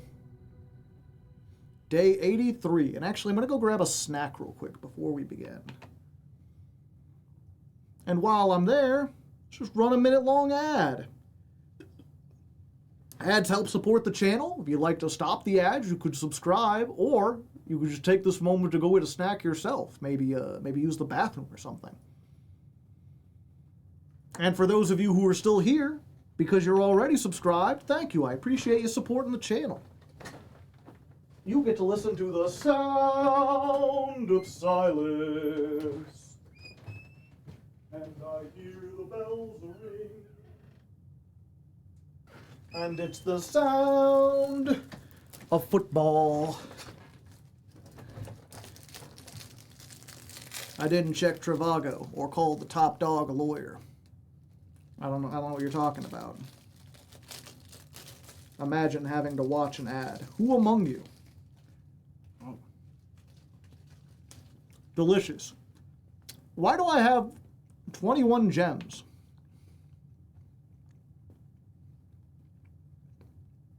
Well, I've got the master key.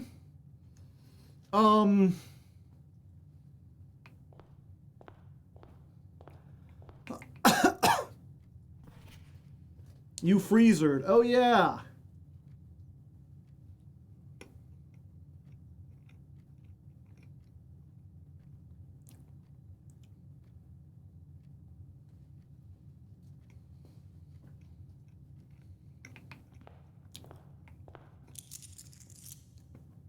Lots of money. Oh, yeah, and I got a package, too. Brass compass.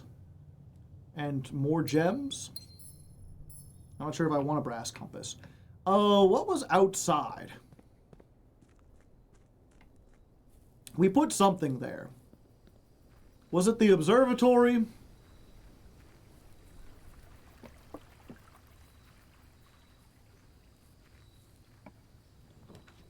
No, it was the treasure trove.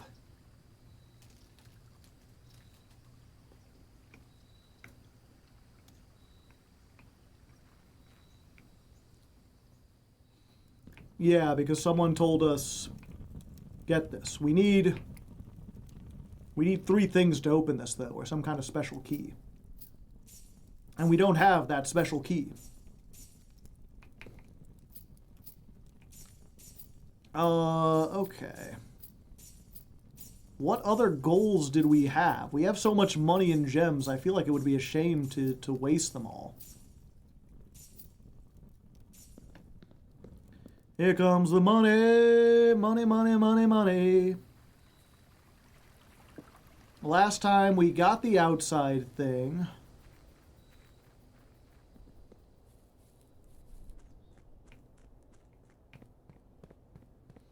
Where we, like, burnt everything. I could get to the room in under an hour. I feel like I've done that before. But I guess I haven't. Or they mean like from a fresh account. Let me real quick.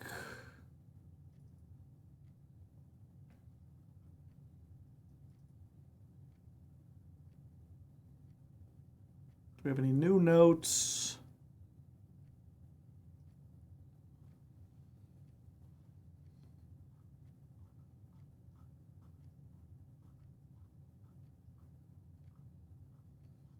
No. We really just don't have a whole lot. It's like getting the new blue rooms. It might be an hour in-game, which is insane. Yeah, we can't try to do the dead end challenge because we need a whole bunch of rerolls to do that, and we don't have them.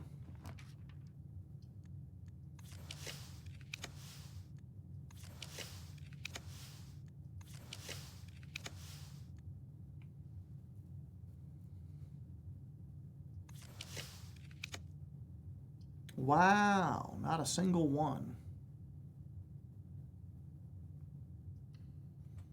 Yeah, we'll just dormitory. Hall pass.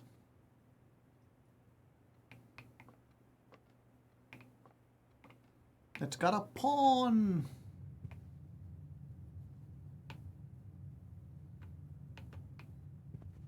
Yeah, I mean, I suppose I could try. Drawing room. Drawing room's pretty good. Cost a gem, but we use a gem. Then we get a reroll.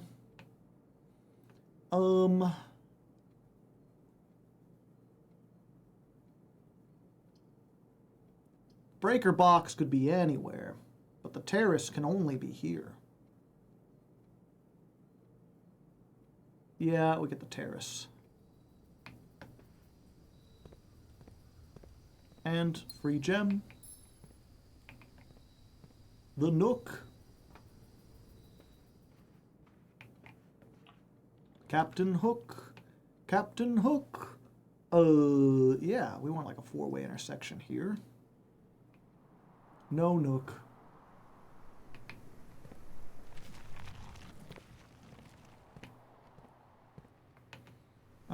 Yeah, we're gonna go here.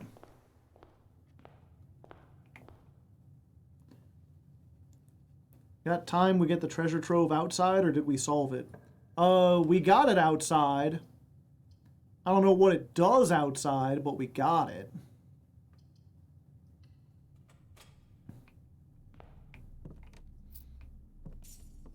The person who did it said that, like, oh, you would know.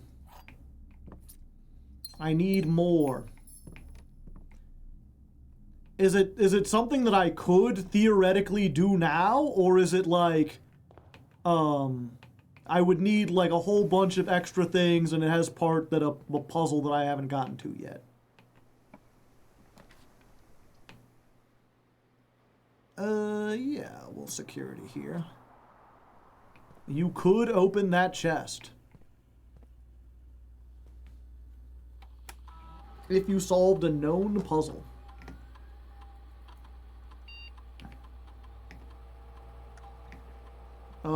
Could you give me a hint as to like what puzzle it is? What does it involve?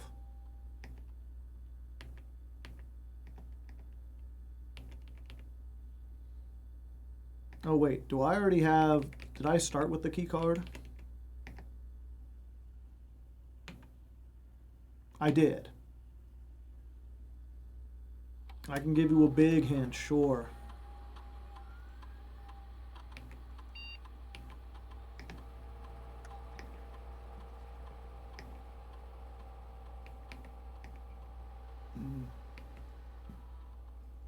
Chess.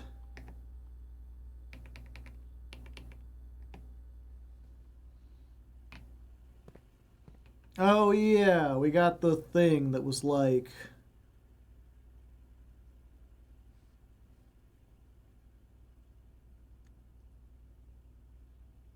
did we take a picture of it? No, it doesn't look like we did. Did I write it down somewhere? I don't think I did. Something about, like, there's a special move you can do with a... Oh, was it in one of the blue notes?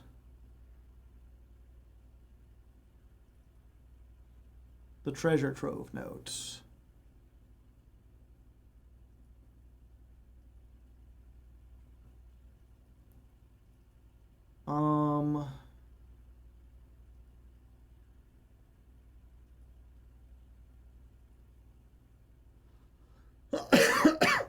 A rook can perform a special move with another piece. Yeah, so it needs to be the king and the rook. So I've got to draft. That was the one thing we were trying to figure out. Where's my notes?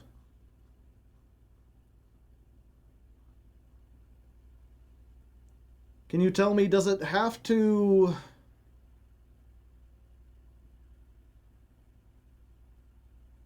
Okay, so if we get a rook in, like, the bottom left corner, and then get the king... let me real quick. Castling chess.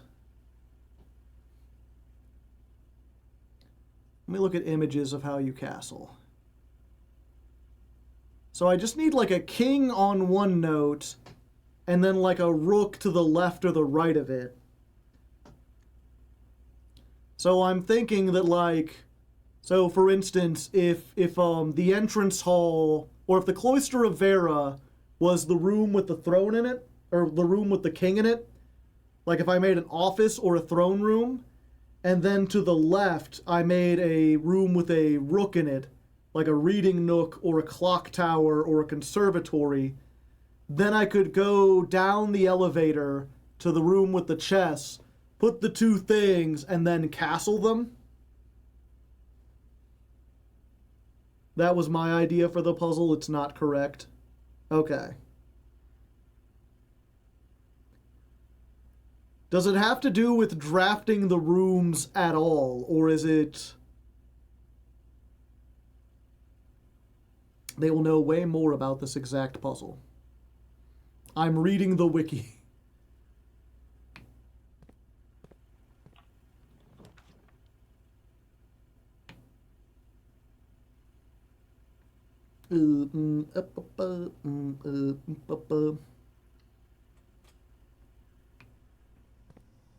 Not inherently.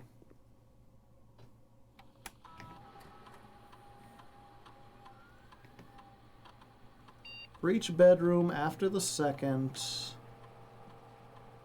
unseal one of the antechamber doors. Each time you access a different terminal.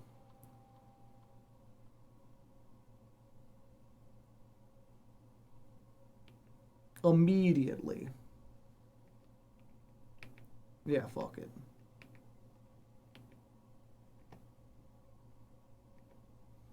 Experiment successful. Oh, I don't get to know which one.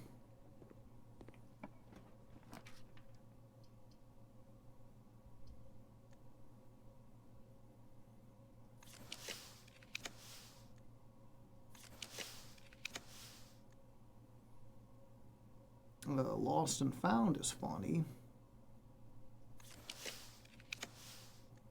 There we go.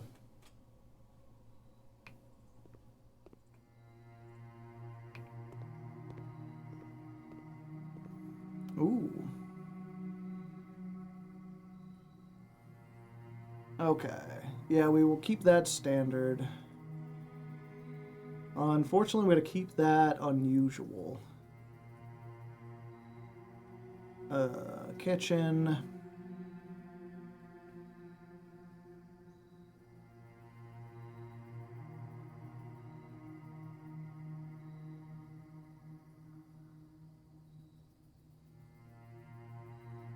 Yeah, not the greatest list, but...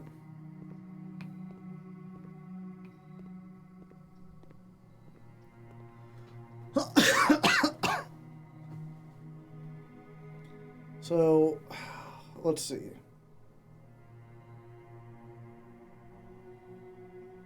I asked, does it involve drafting the rooms? Not inherently. So...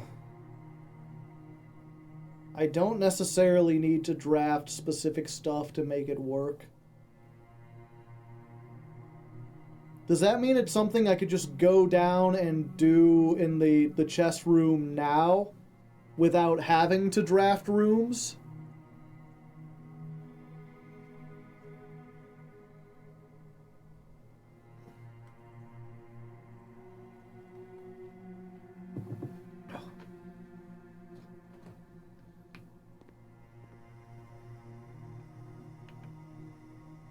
with a little drafting required.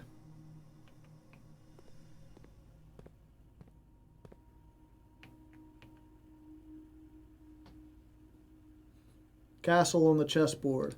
Yeah, that's the only thing I was thinking, is like either you set up a castle on the draft room.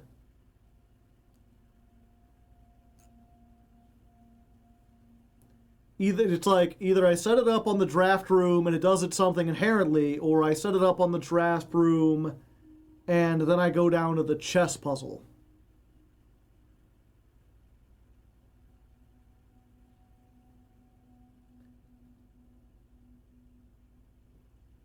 It's insane, but I do kind of get its logic.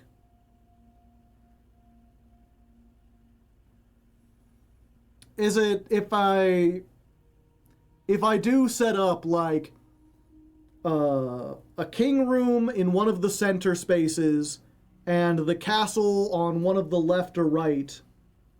It does have to do with the chess puzzle, but yeah, it's a little silly. I guess that would be my question. Is that worth doing?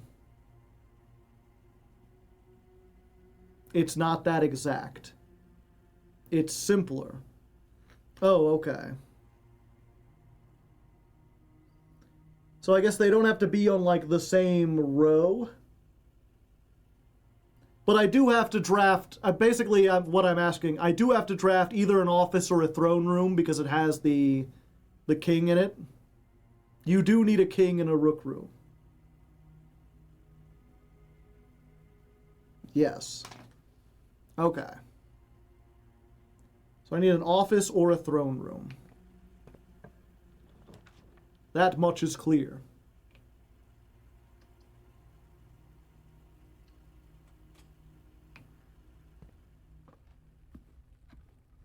Gem. Gem is excitement. Ooh, commissary. Shovel for sale? Shovel for sale. Sleeping mask is worth. Salt shaker is worth. I guess I'll get it. I hate the beepery-doos, but I might as well.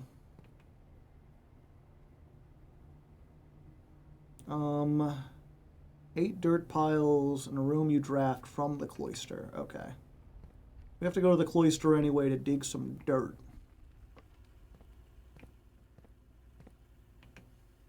Was there dirt in the conservatory? Yeah. 2 steps, because if we find a turnip, we can get like 5.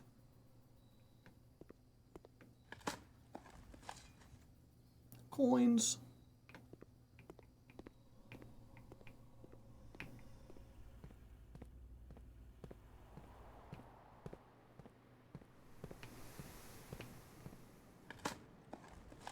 Turnip? No. Turnip? No. I keep hoping that one will turn up. Ha ha ha ha ha. Ha ha ha ha. Oh-ho! Turn up for what?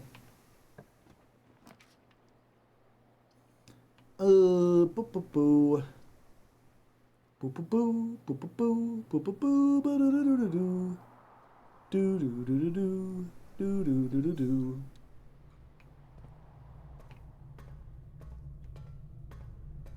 Sure, why not?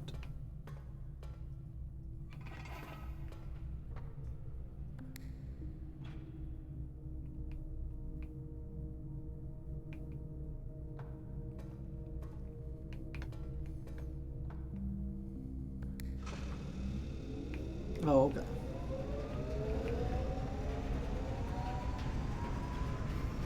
Any dirt piles downstairs that I can see?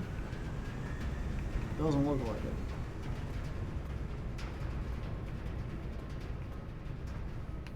Do do do loo, do do do loo. I'll lose half my steps. I've already lost half my steps.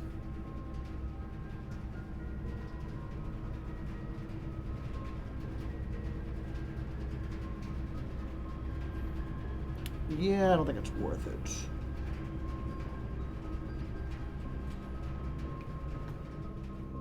Not until I find a way to gain some steps.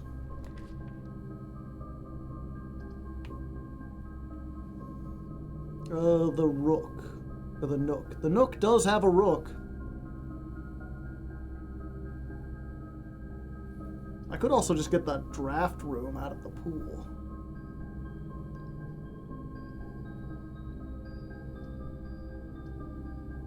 Sure.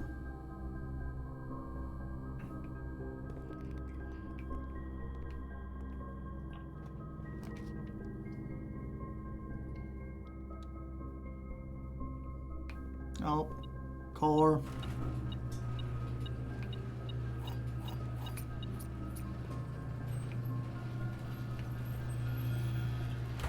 Elevator. That gives me an easy way out.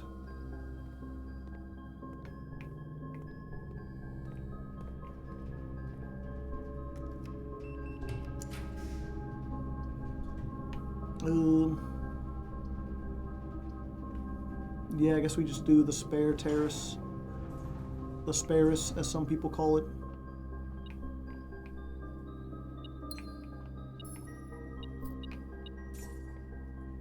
Oh, it's just the painting easel. Gotcha.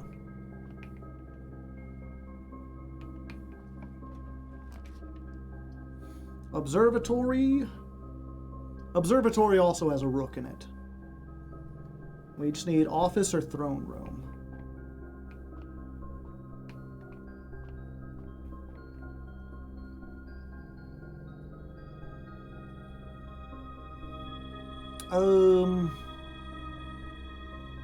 Yeah, we don't want to hit that because neither the office nor the throne room are a four-way intersection.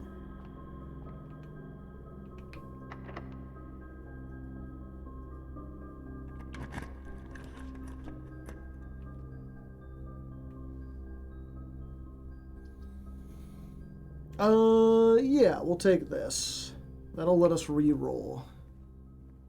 Plus, we got the sleeping mask.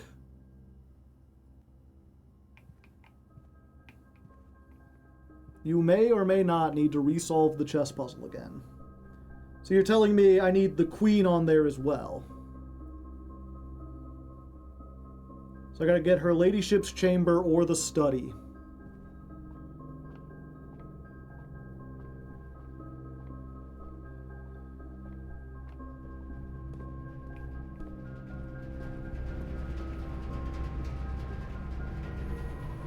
That's unfortunate because I am not in a good position to get her ladyship's chamber, and the study is very rare.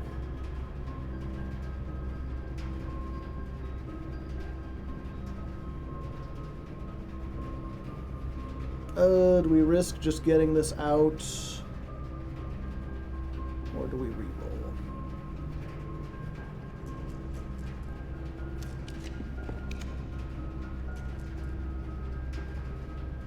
Corridor.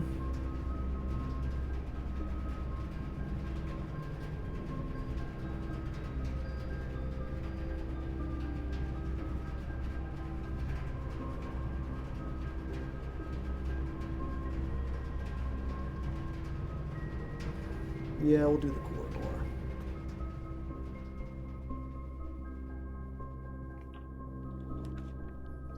The solarium lets me get rarer rooms, like her ladyship's chamber and the study.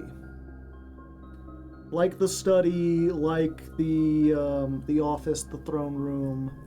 Yeah, we just do solarium.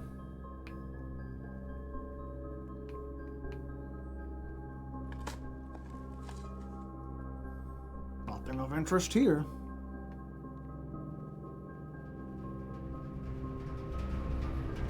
Okay.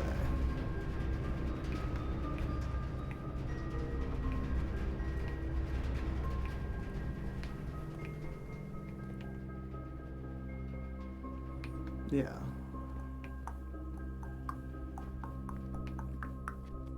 I feel like I run out of steps so fast these days. Showroom is the only one that lets us progress. But I do have $1 million billion.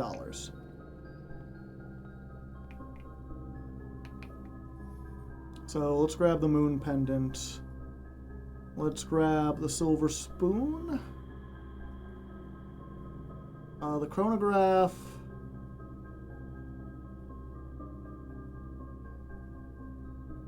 Rotate, yeah.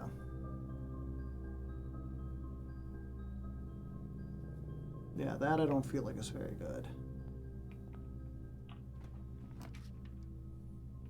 The vault, the 3 dead ends, and a nook.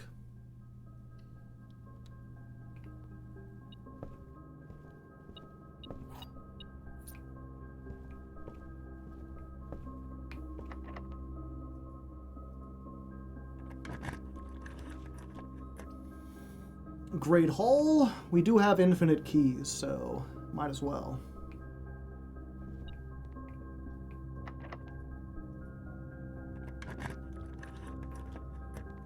Nothing.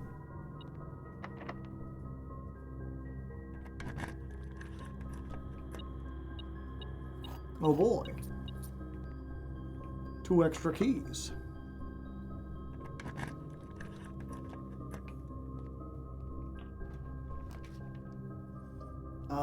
Foyer, classroom, boudoir? Sure. That gets me more steps because it's a bedroom. Dice.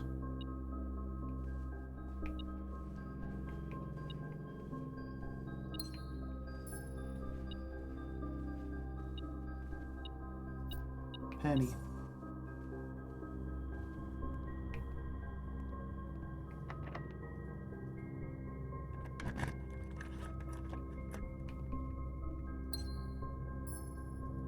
More gems. Find out which door we've already opened.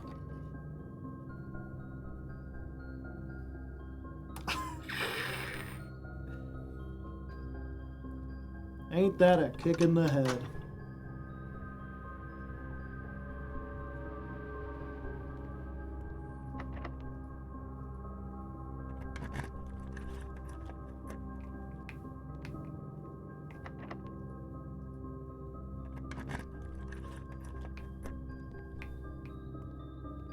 Okay.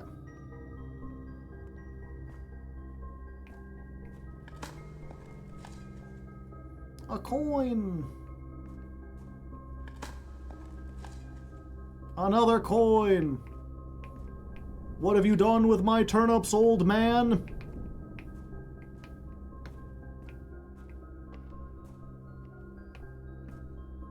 Okay, so we need a study and an office, or a throne room.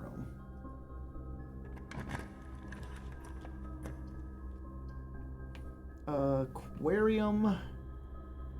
That does let us continue. Free star. 5 things because it's technically a bedroom. Another coin.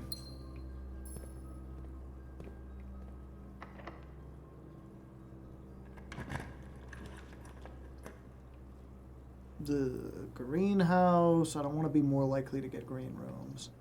We will redraw these. Lost and found. I do have a lot of items. I don't think I want to give any of them up. Bedroom does get us... Gets us more steps. 7 steps.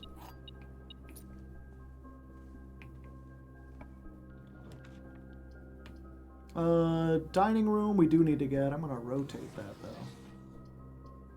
Hell yeah.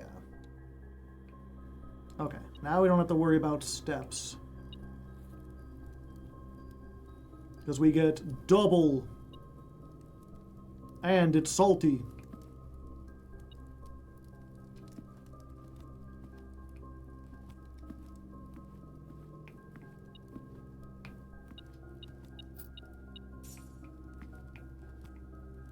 Oh, Blue Note dining room? What Blue Notes do we have? Aquarium, classroom, conference room, locker room, mail room, parlor, pump room, reading nook, rotunda, the pool, the workshop. It'd be on the next one up. If we can get an office here, that would be great.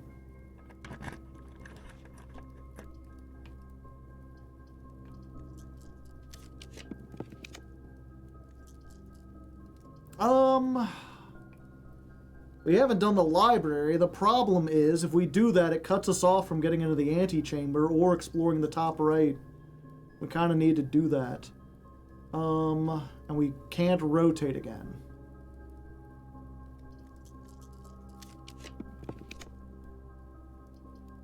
We've already got the workshop. But it does let us go through. Yeah, let's try it.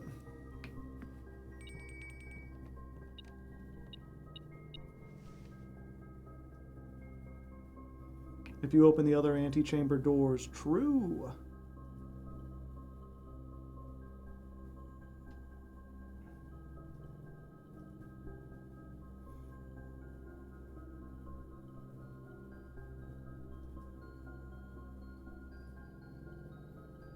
I forget what the shovel metal detector does.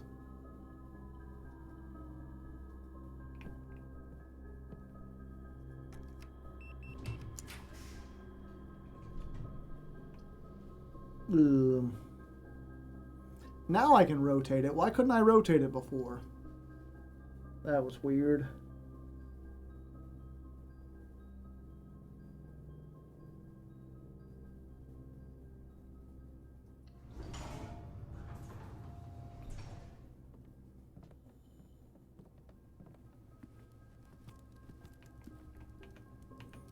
Oh yeah.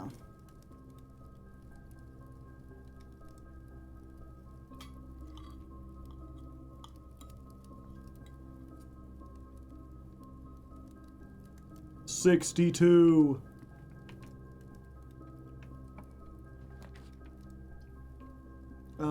Foyer.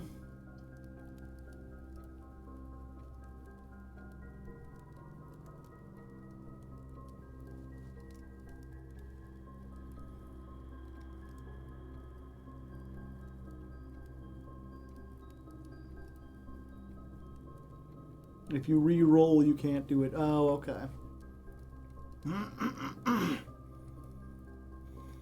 I think secret passage, and then we pick red to try to get...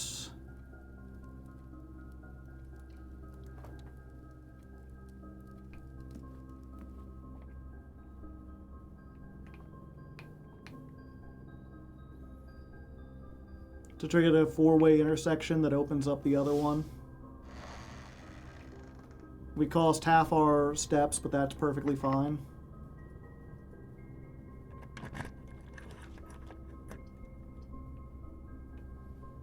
Well, I guess that does it.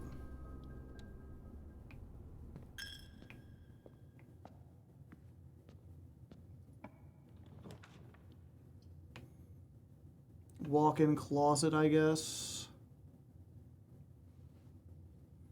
I don't need items at this point. I could also just do maid's chambers.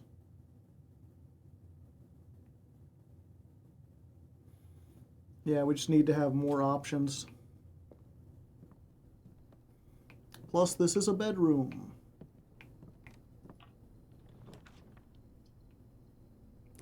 Ballroom. Music room. Sure.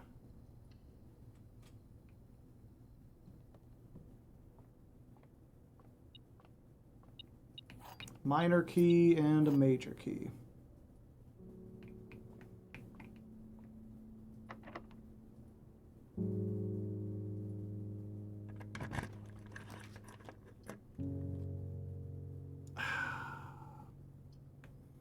I don't want to use my stars.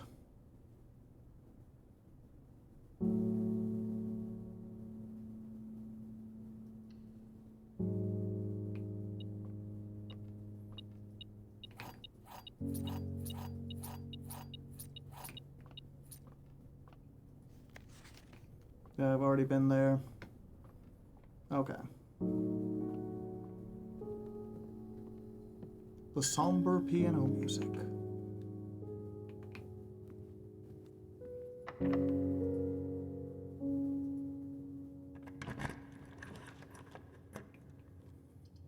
Oh, we haven't gotten the break room. But yeah, that means we're pretty much, it's impossible to get the things we want.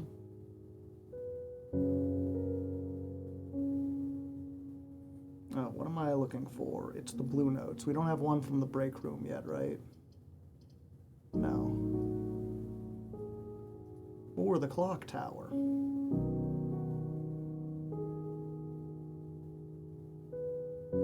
Start tomorrow with how many key rooms? Just one.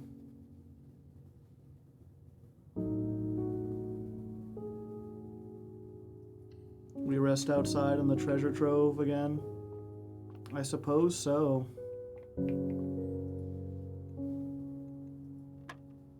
Okay, 3. 21 divided by 7 is 3. 21 times 2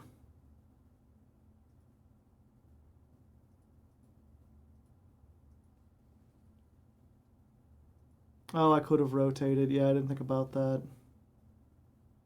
Minus 1 is 41. Then we reverse, so 14 divided by 1 is 14.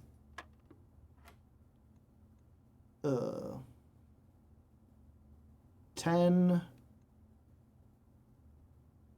No, negative 10 plus... What's 20 divided by 3? Huh. It's like a decimal repeating.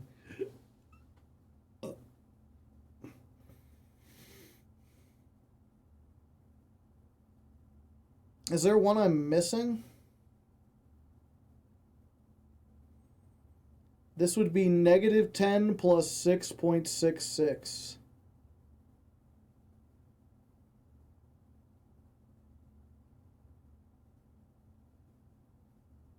A third. Oh! Gotcha. A third 3 times, which goes back up to being 20. I didn't realize it extended through 3 things. So, negative 10 plus this is just 20 is 10.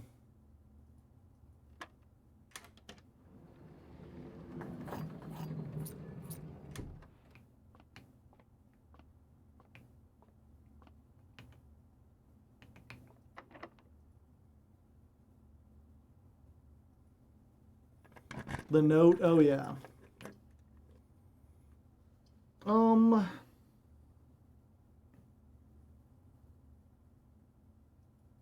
Real quick. We got the mail room. We got the workshop. We don't have the vault, so I guess we do the vault.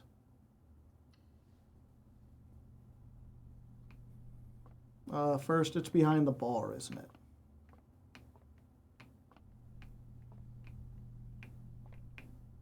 That's where I would put it.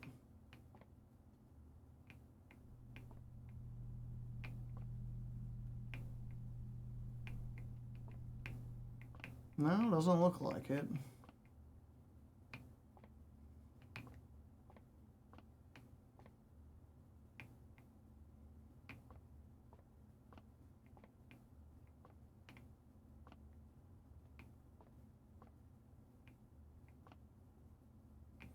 It's hidden in a more puzzling manner.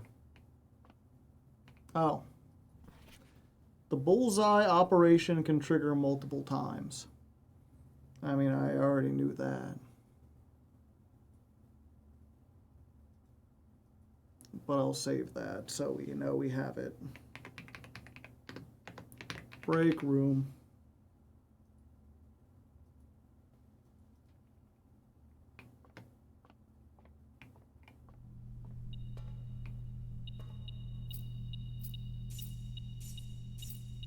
Just to stop the beeping. The incessant beeping.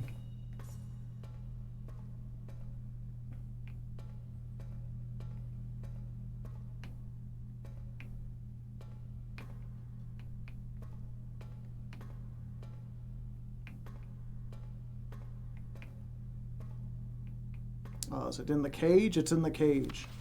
The family core is unlocked by the sum of its digits.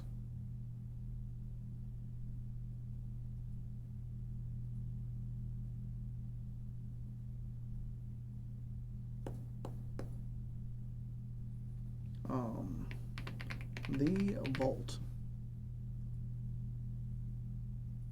What do they mean by the family core?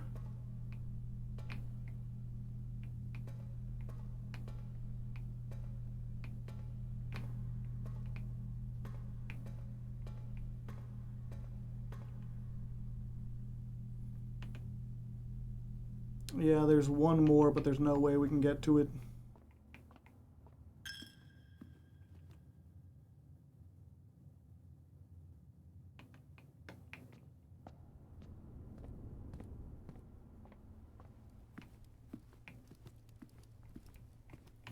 Oh, yeah. Still try it out.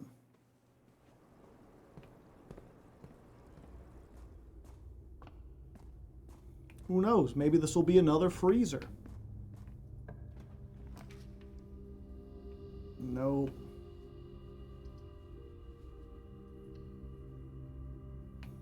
Just a house of mirrors. And I guess I could go through the basement, but I've got like a million billion steps, so it doesn't really matter.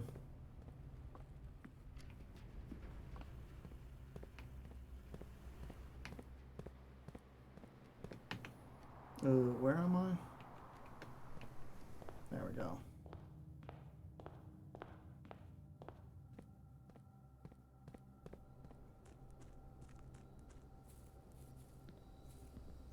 Yeah, unfortunately, getting the office or the throne room is just like pure luck. It's a pity because the throne room takes so many gems. Call it.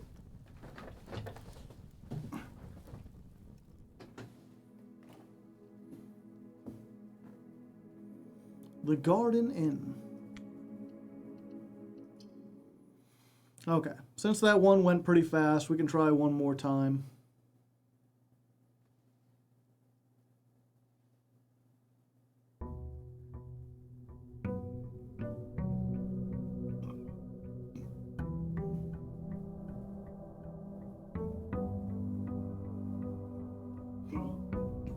What did we start with? Metal detector and the secret garden key.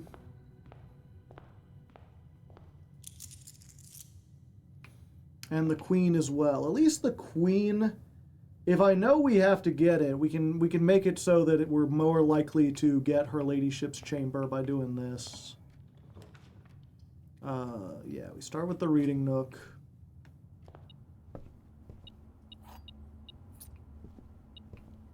Oh, hey. A magnifying glass? Sure, why not?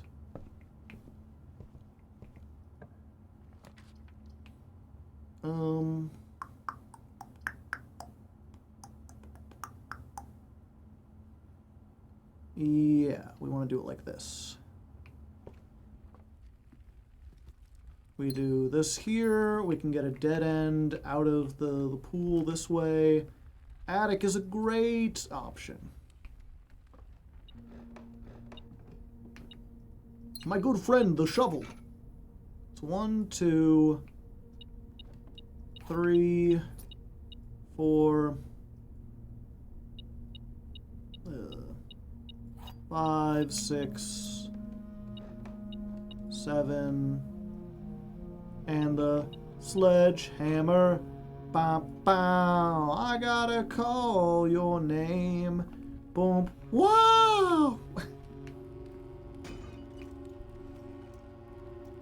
Coins, coins, coins. Sup, howdy.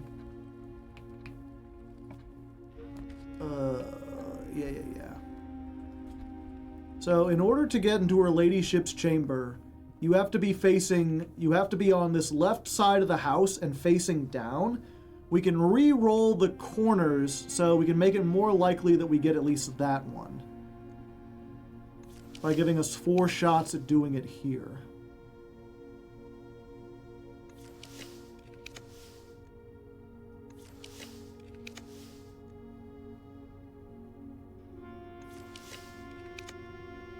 Damn. Damn, son. Well, let's get some dice.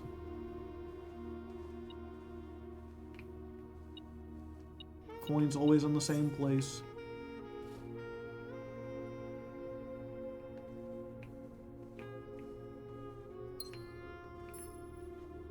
And one of those. And then, yeah, we don't want to go up.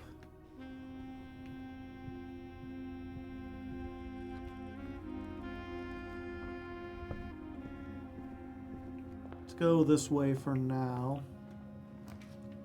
If we can get up to the top and then go down, we can do some stuff. Oh, hey, an orange. Fortunately, it's not of the annoying variety.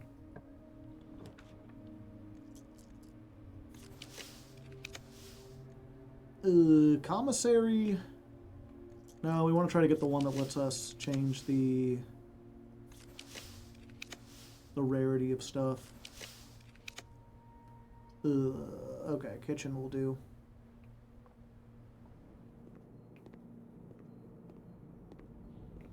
We'll save it for when we come back.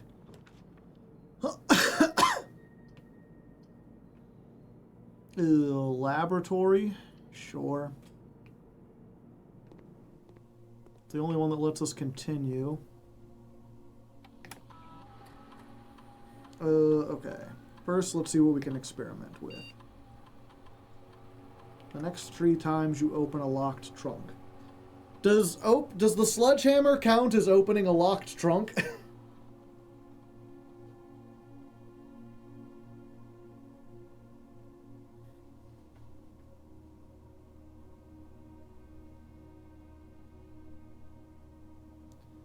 Gain 1 key for every third, so I can just immediately gain 2 keys.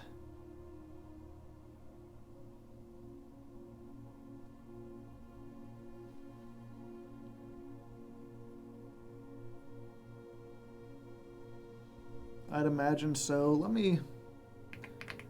Does using the sledgehammer count as opening a locked trunk?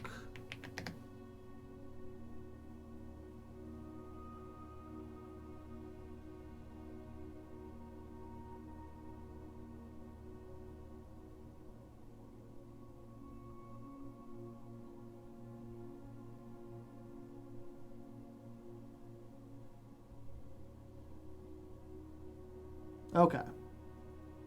Yeah, I think at that point... Yeah, the next 3 times I open one, gain a key. Probably the best we got here.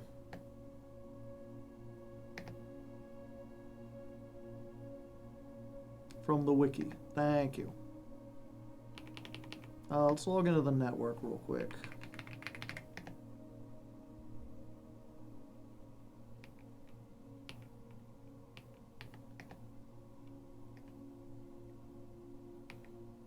Security.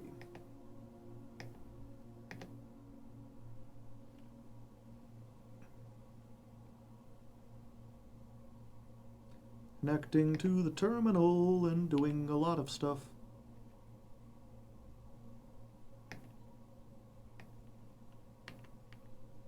Low.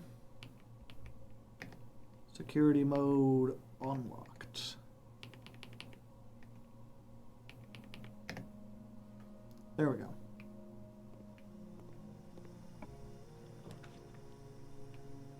Lose half my steps. I am right next to the kitchen. Sure, we'll get it out of the pool. Now I only get 1 key. Unless. Banana, banana, banana, banana. This spud's for you, ba-dum-bump. Now we're back up to 60. We'll get that back. Potassium.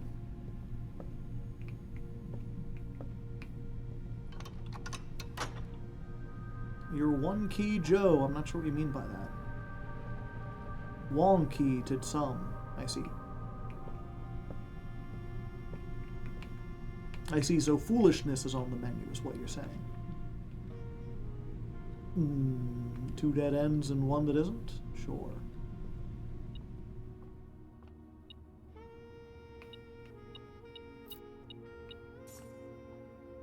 Another one. 14. 19 minus 14. 5.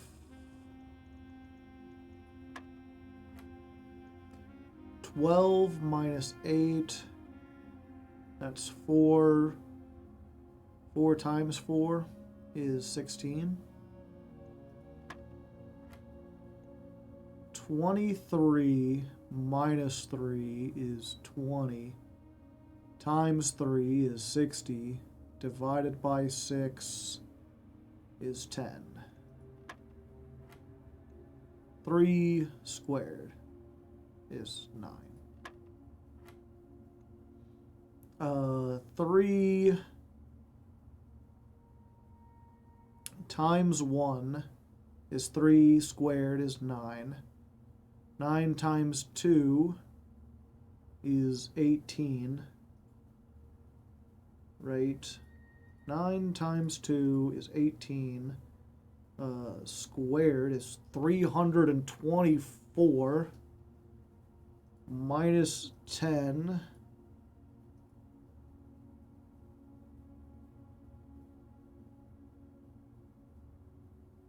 Wait, I messed up somewhere. Okay, so 3 times 1 is 3. Don't square until you're there, yeah. So 3 squared is 9.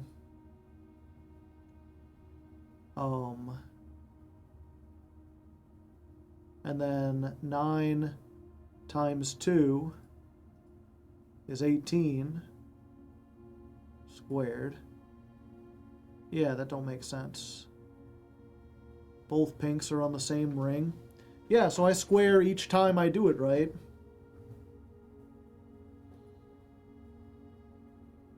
What do I do? 3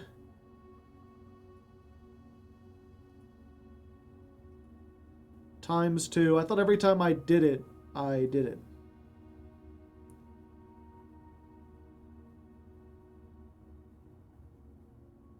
The color on the square matters? Yeah, the color it indicates what operation you're doing. This teal is plus. The pink is multiply, the yellow is minus, and the purple is divided by. You start in the center and you work your way out, but if there's a symbol in the center with a color on it, that means when you get to the color, you do that thing. And in this case, the square means to square it. So I'm guessing if it's 3 times 1... Oops. 3 times 1 times 2 would be 6, and then square would be 36. Then you minus 10 would be 26. Divided by 2 is 13.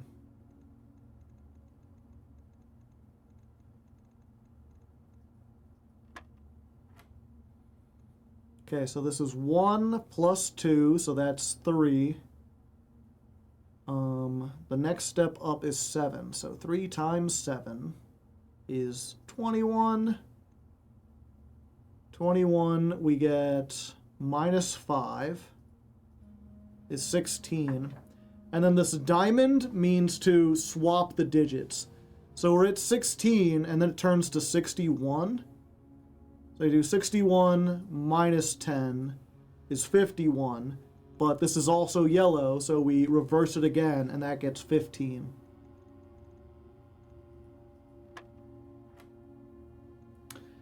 Okay. So, if it takes up a third, that means 10 divided by 3. So 3.333 repeating. That's times 3 is 10. Oh. Then we square it, which is 100. 100 minus a third of 3, which is 1, is 99. 99 divided by 11 is 9. Oh, they're giving me longer ones. Okay, 1 plus 10 plus 19. Well, that's 29, that's 30. Oh boy. Right? Yeah. So 30 minus 4. Or I'm sorry. Yeah. 30 minus 4. This is too advanced. This just means round to the second digit.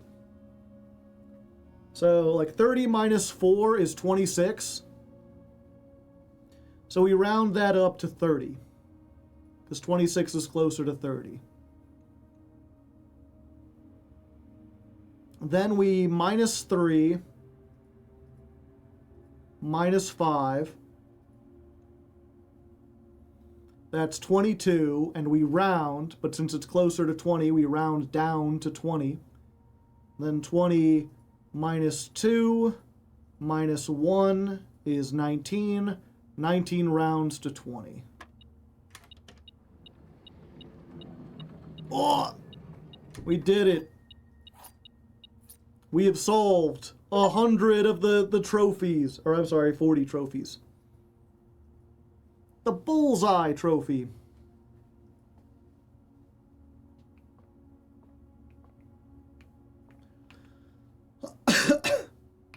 We did it, Chad.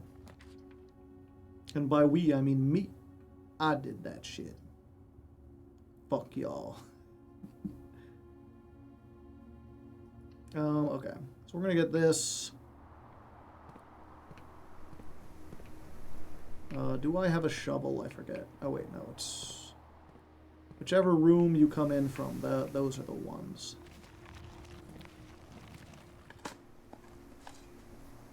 A nail! Coins. A turnip. 6 steps, very hearty. I don't have a key. I thought I set these to... Oh, the power's still on. Okay, that's fine. We're fine. We might not be fine.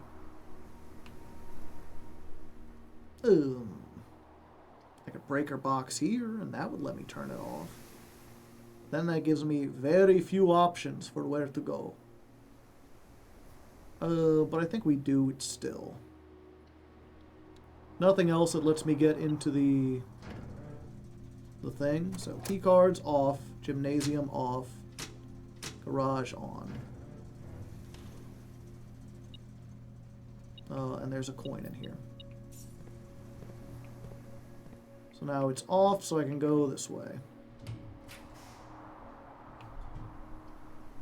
Oh, perfect. Yeah, I think we just... Yeah, we can go up from the foundation now, right? Yeah, we just go to the foundation. Banana, banana, banana, banana, banana. Oh. Gems. Gems. And a key. There we go. I don't want to have to pay for shit.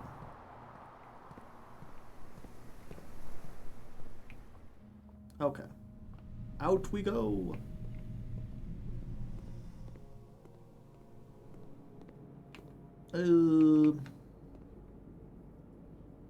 Might as well. We ain't coming back for this. Tomato soup.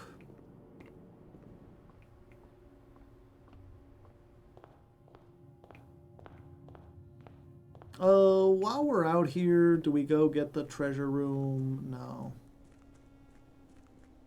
Kitchen window is pretty.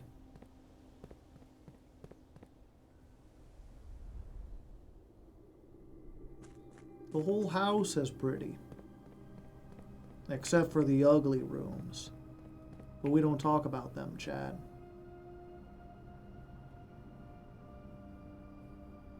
Ugh.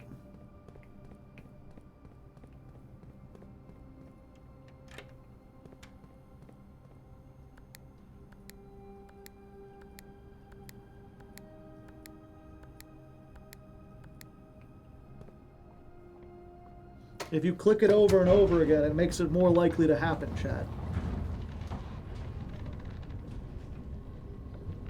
Don't tell me otherwise.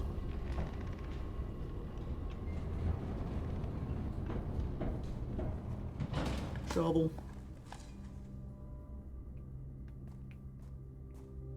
Shovel. It's like pressing the A button harder in Mario Kart. Exactly.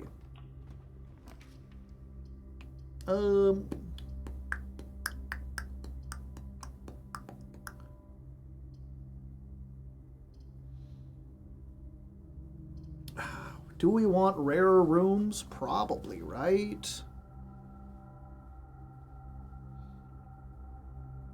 I wish I could look at, like, what rarity the rooms are at.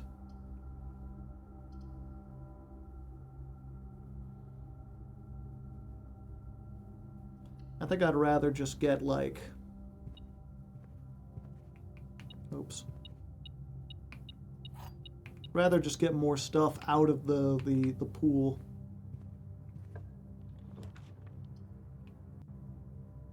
The observatory. Bunk room. Secret tunnel.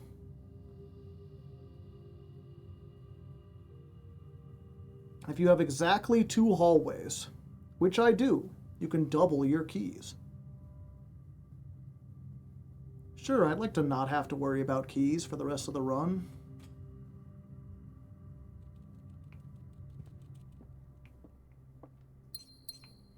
And 2 gems as well? How fortunate for me.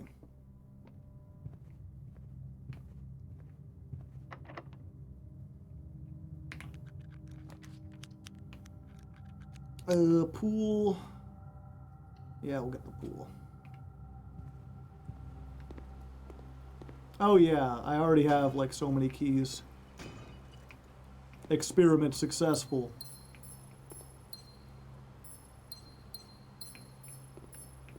Those are my swim trunks.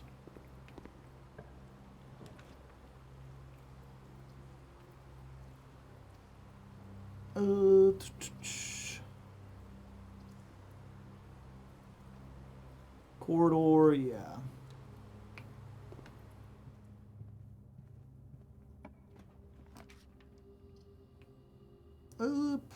Laundry room. I could launder some things. But what would I get? Yeah, I think we just store room.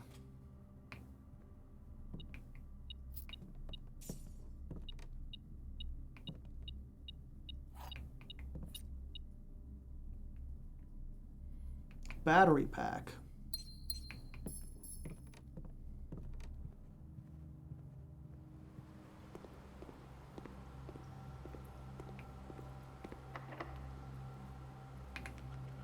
You can't seem to pick this door. Oh, I should have gone the secret garden key. Kennel? Yeah, I think we kennel here. Pet the pupper.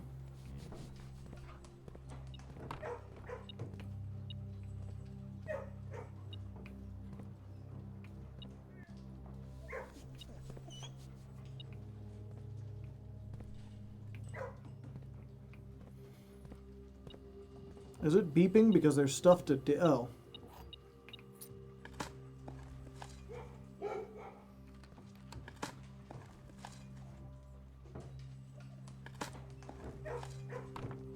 All the turnips in the world. I'm glad they finally turned up.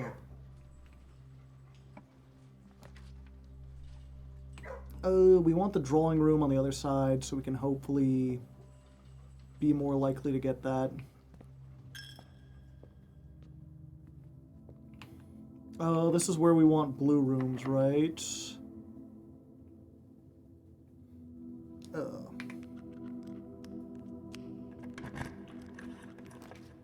Music room. We haven't gotten the one in the music room, right? Yeah. Music room.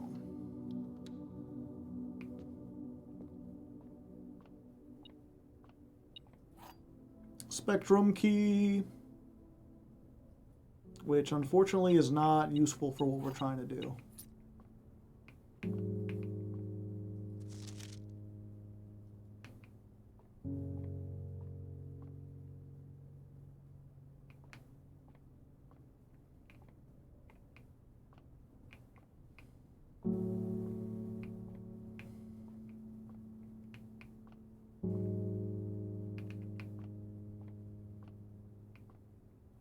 Not on the windows. I don't think. Yeah, because the rooms don't necessarily have windows if it's like interior.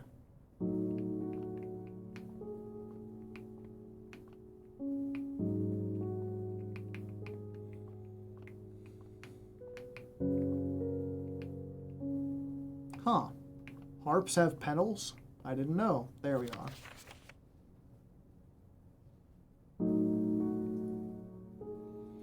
There was a major key hanging on the wall in the safe house. Is there?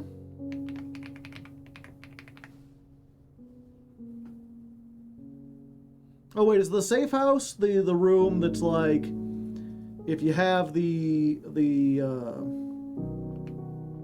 what's it called? If you have the water level pushed down so you can ride the boat through the tunnel?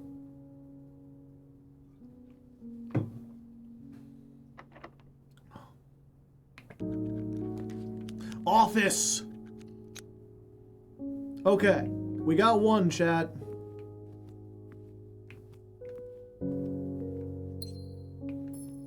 Now we just need her ladyship's chambers.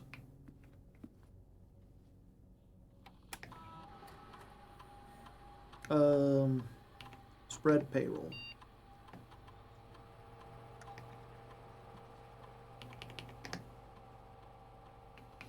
Okay, let's see if we can get a few more things out. Oh, we also need to get the note in this room.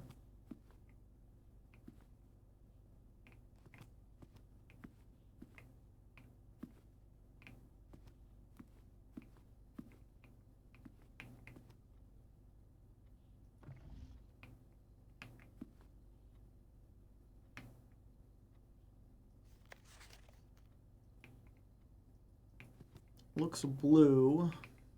Oh. Thank you. What's the other queen room? The study. The study can show up anywhere, and it's just like a rare room. Her ladyship's chambers is rare, but there's a specific trick to trying to get it to proc.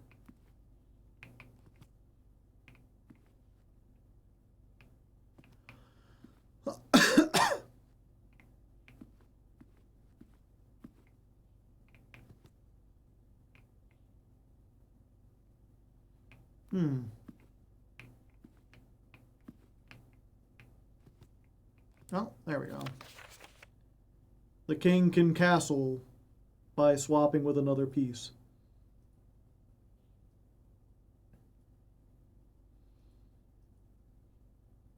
Okay. Office. Oh, look, a hint. Yeah, let's go up here real quick.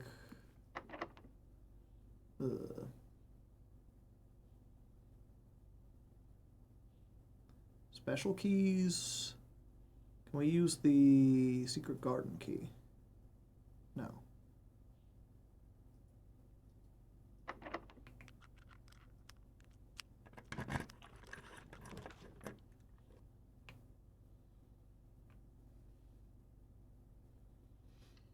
Yeah, we do this. Free apple.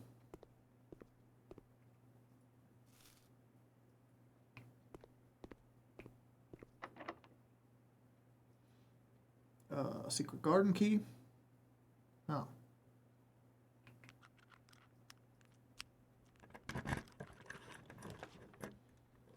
Locksmith. The bedroom gives me 2 more rerolls. Yeah, we're just going to take the rerolls.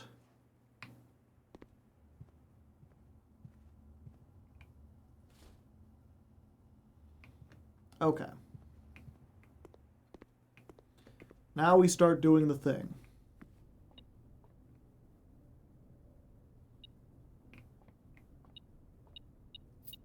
I forgot we spread money throughout. Not in church, though.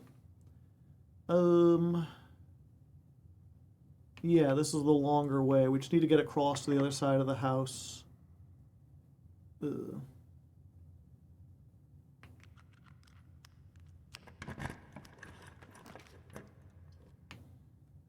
Observatory, casino, closet. I guess we get the closet out of the floor plans. And it's another dice.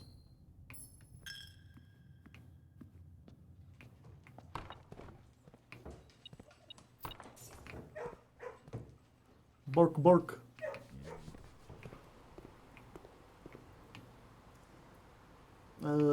Yeah. Foundation time.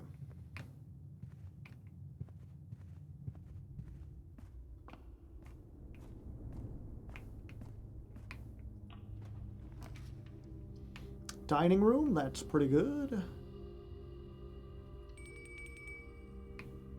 Dinner has been served.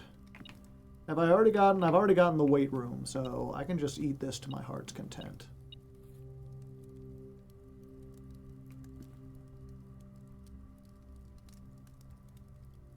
Trophy room, yeah, I don't plan to have one of those.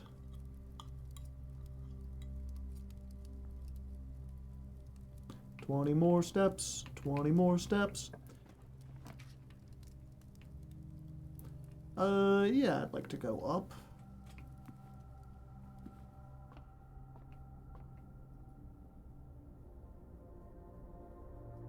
Me this, and I don't think this will help me, but we've got it. So at least there's that. It's a sale! Boiler room will get us where we're going.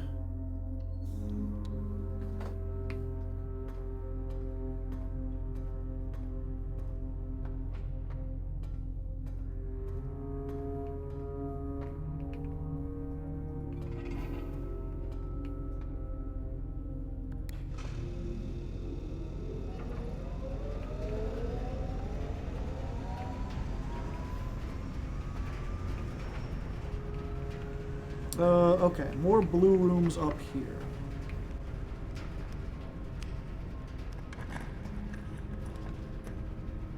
The aquarium is a blue room.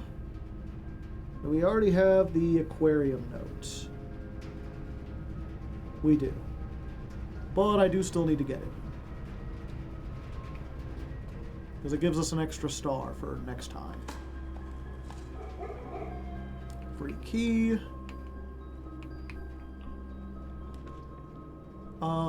Code check. We haven't done that.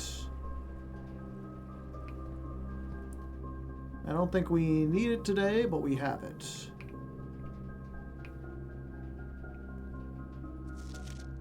Code check is drawn slightly more often the day after checking a new item. So if I take the thing out and then put it back in...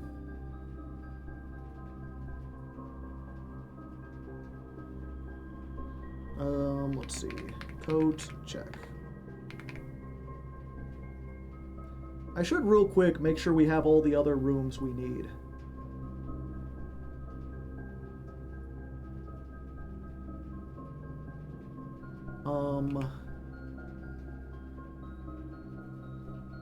Yeah, because the night is only in the security... Okay, we got the observatory, so that's got the night. The rook is in the clock tower, the vault, the reading nook. We had a reading nook earlier, right? Yeah. It's the reading nook. The bishop is in the attic. Pawn is in like a million things, including the den. So, and we got the office. So all we need now is Her Ladyship's chamber. So Her Ladyship's chamber can only appear on the leftmost side of the house. and it only appears when you're facing south. You have to go south into it.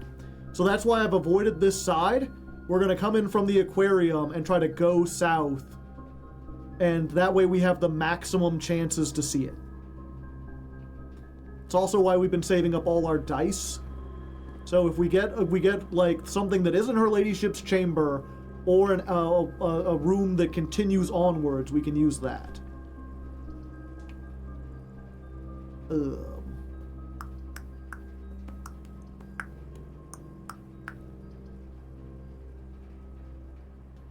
Yeah, we just get the casino and then we can start doing that.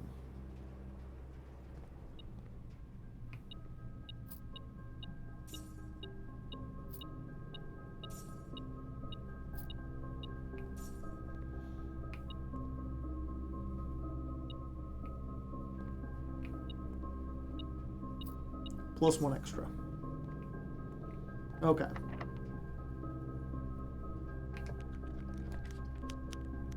It's not her ladyship's chamber, but it does continue on in that direction. Get the foyer out of there.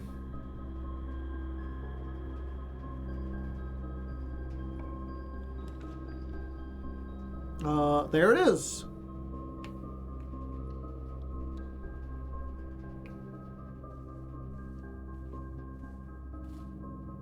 Get the telescope. Yep, and there it's got the queen in it. Okay. So now we need to get out of here. Didn't need to use any of my dice at all. Of course, we have no way into the antechamber, so hopefully it doesn't require us to do that.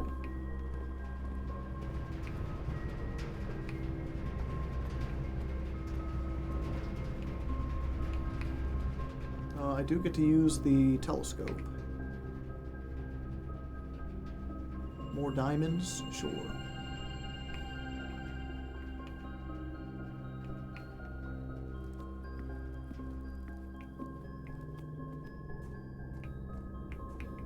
Peep gang, come take a look through my telescope. Try to get girls with a brand and yellow.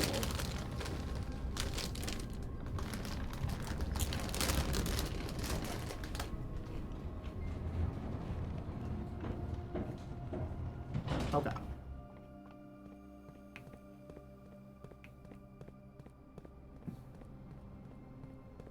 Yep.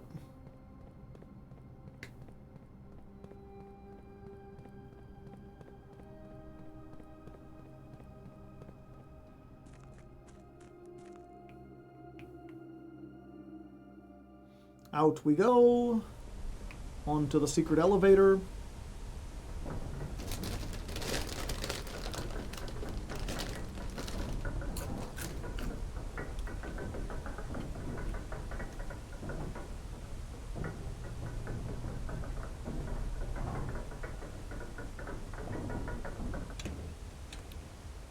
So the question, of course, do we need to do something on the chessboard? Will it be obvious, or will...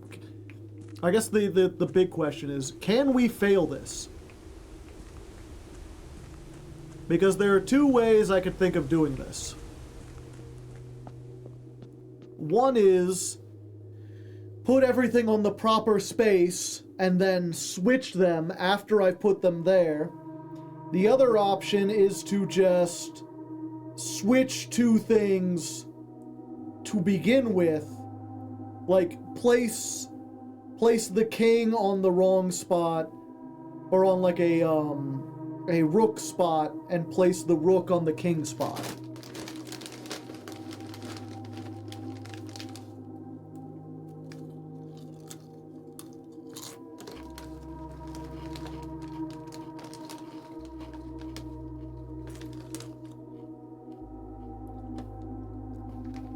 You can fail and it's not obvious.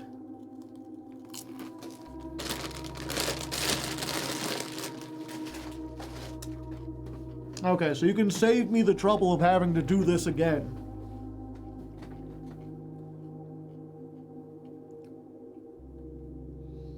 Is it just a matter of, like, putting the rook here where the office would be, and putting the, oh, the pieces can't fail? Oh, okay. I thought it was like, I had two options. One is place the king like where it's supposed to be, place the rook where it's supposed to be, then switch them afterwards so we castle, or start off by placing the pieces so that, like, you know, put the rook here instead of where it's supposed to be, put the king here where instead of where it's supposed to be.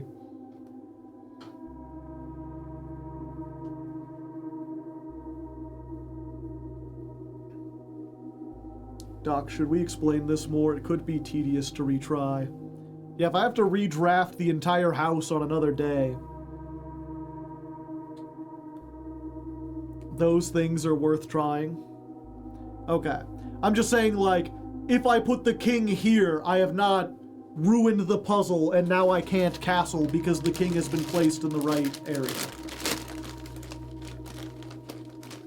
Or, like, if I place them all and the thing opens up, that doesn't, like, cancel out the puzzle.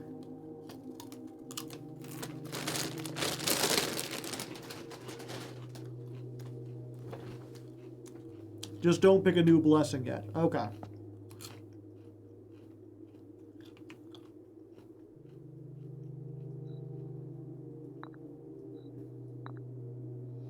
King there.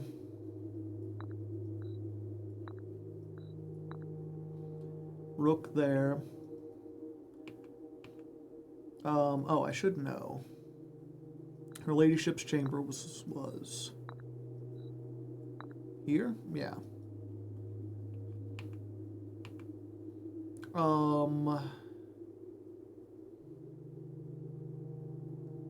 The reading nook is here. The attic is there. Okay. So, reading nook, attic, den. That's the knight, yeah. Choose your piece to receive a new permanent power. Okay.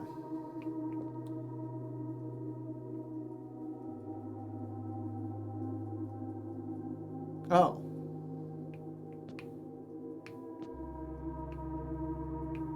I can't move them now that I've placed them.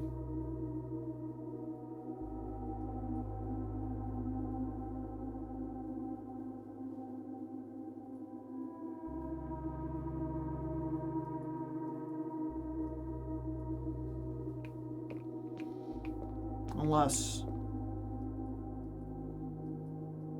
from the other side.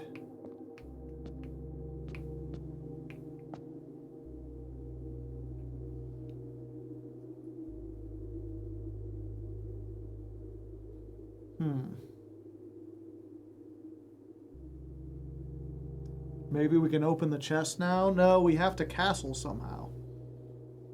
Like it says.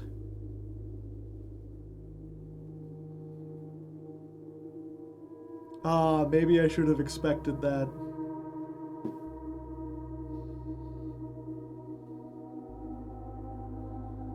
So I have ruined it, and I do need to do it all over again.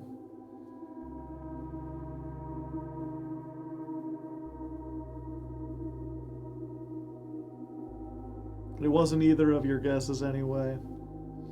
Yeah, and now I can't do whatever we were planning to do.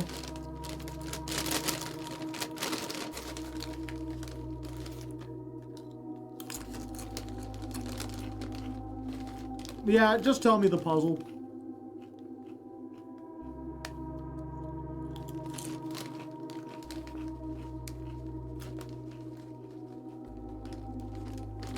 If I've already ruined it and we'd have to do a whole nother run, I would rather not just trial and error it.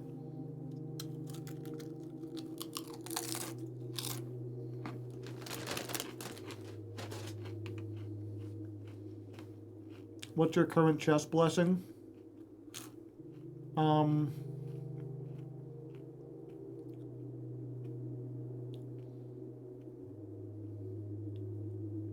Does it say somewhere? We are the rook.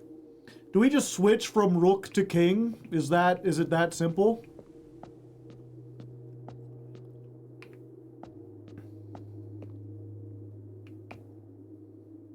Yeah, we're the rook because we have the corner rolls. Each day you may choose a color.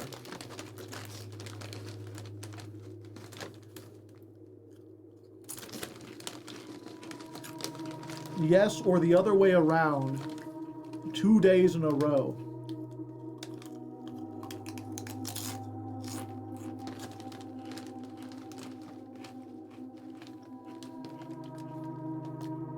I see.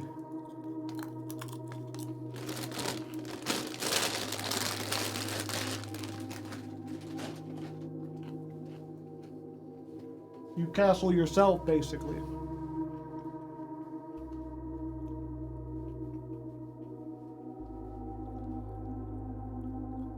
So we need to draft the rooms again tomorrow. I think you have to go rook, king. Or king, rook. We could try. We are already rook, so we can go to the king. You may give up this power by returning this chamber on a future day and unlocking the pieces.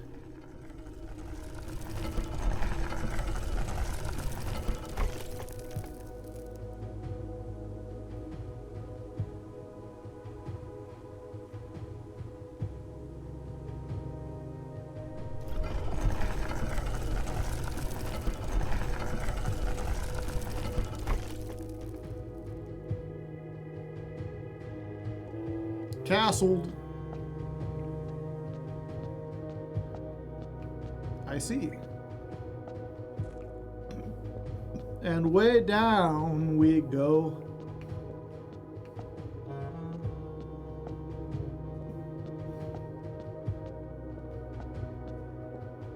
Okay, so we don't have to do it again.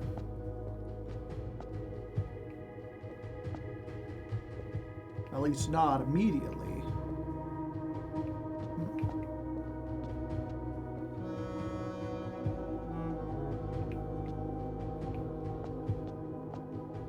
Morajai box. Oh god, there's so many of them.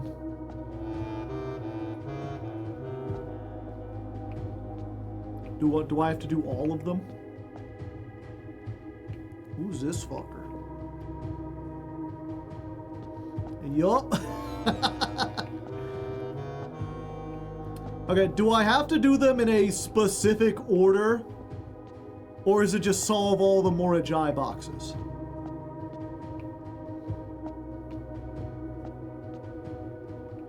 Nah, okay.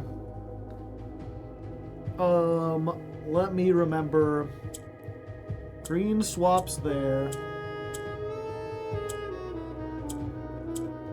The pink moves everything around it. The black slides everything to the left as though it's like on a rotation. So glad you'd have to redo the day to get the puzzle, yeah. Okay. So we got the two up there.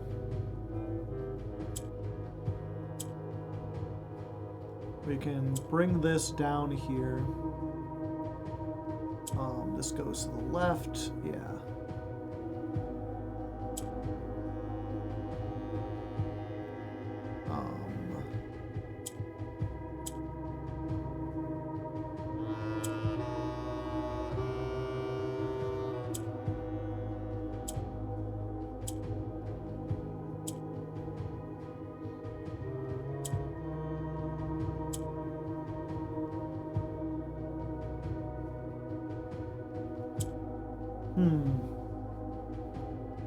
Oh.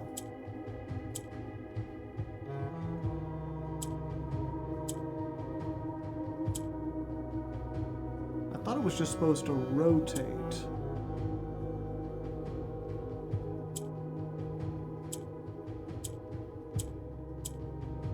There we go. Have a good one, Mari. In Ares' court, where the king now lays. Unknown underground. Okay.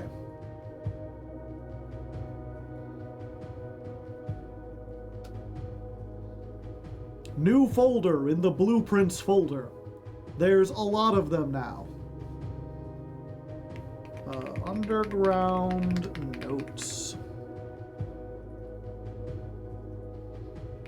Just, I guess one.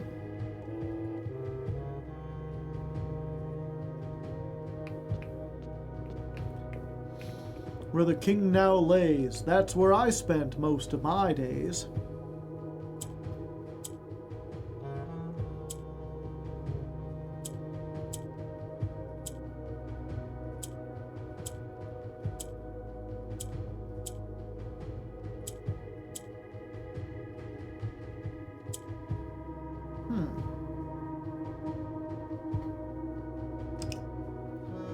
Okay, so I believe the pink ones just go down, and then once they've reached the bottom, they can't go anywhere anymore, so they're just like, they're kind of perma-stuck. But when they go down, they move everything up. The yellow, or the orange ones...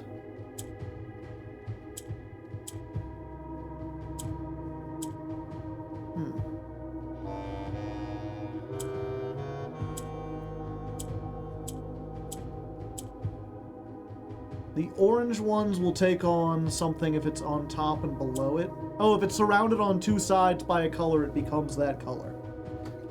Okay. So we do need to move one of these down to get that up there. And then we need to make the orange into the new black.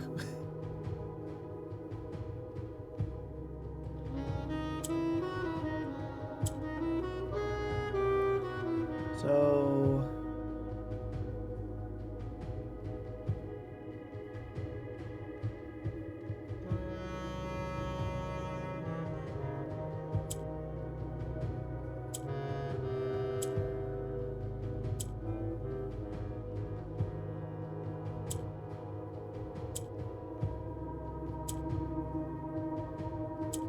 No, that won't work.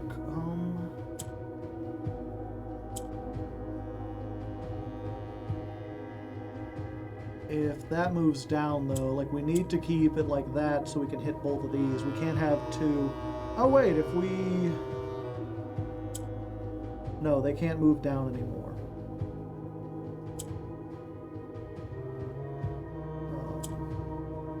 Now it's got black on two sides.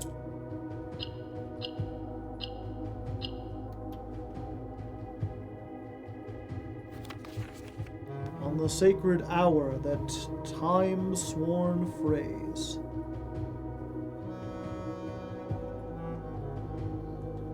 In Ares' court, where the king now lays, on the sacred hour, that time-sworn phrase.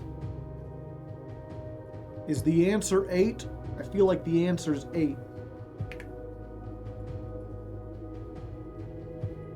Go to 8. Okay, so this is already at the bottom, so it can't do anything. What do the pink ones do? Ah. Yeah, the pinks basically, if you could think of it like the pink in the center of a wheel that rotates, so this one will go down, but then there's nothing on the left or right, so it moves back around and rotates up there. So everything goes like that. And then if I move this down, now the center is here. So like this should move down, this should move over, and this should move up.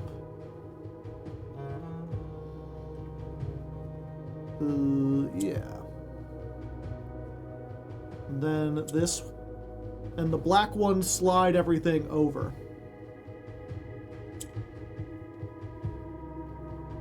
So we need to rotate, rotate, rotate.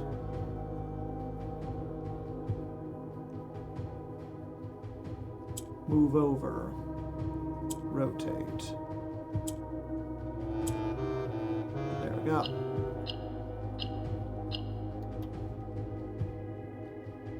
My main criticism of Blueprints is that it's too long. Will a youth approach with empty arms?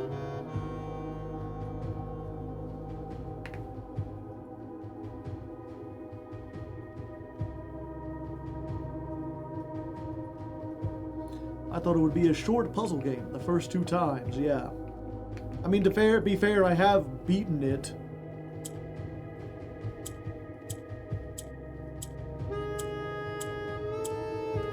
Okay, so the yellows are the opposite of the pink ones. They go up, and then once they get to the top, they're just kind of stuck there.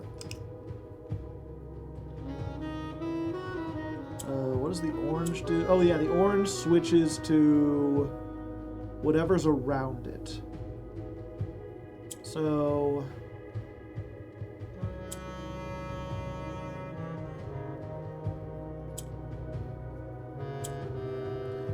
Oh, we have to surround it, though.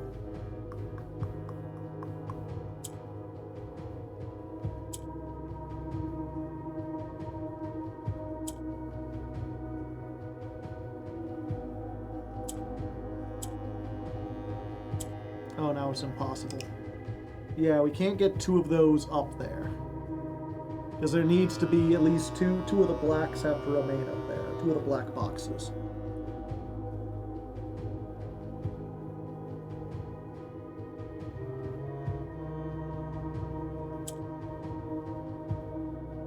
Yeah, so like we're always doing that.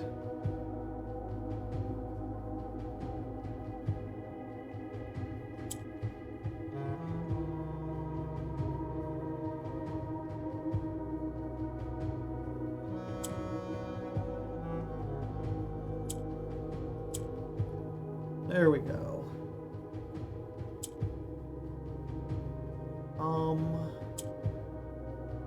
Yeah, and then we do that.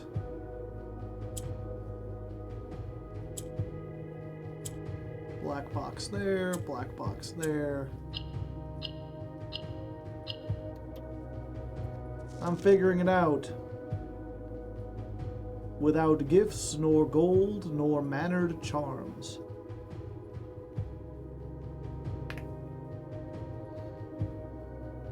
So I must come to the king without anything, it sounds like. I have to somehow empty my pockets.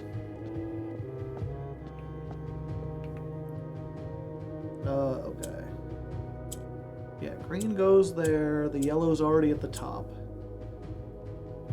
Put the green here, it'll go diagonal, because it always just goes to the opposite of wherever it's at. So, somehow we have to find a way.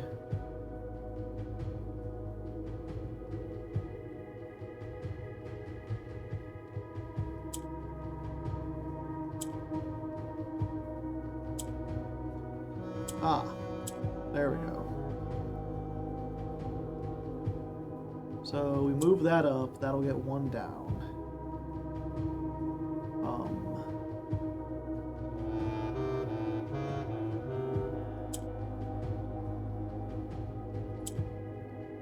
Need to move this up here. Oh no, now it's stuck just going left and right forever. That was a mistake. Yeah, okay. So, move this over, then get it to swap. Then that'll move 1 down.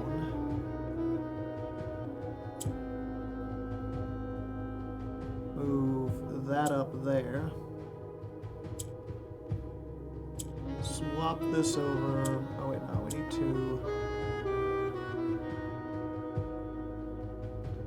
swap it over like this. Swap that over. How do we get another one to move up though, is the problem.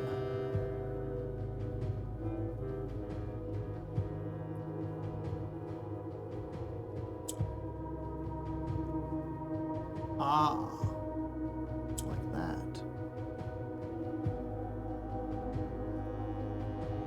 so now we got 2 up there.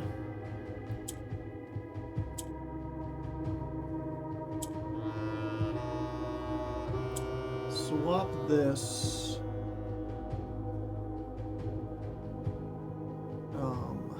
Move this up.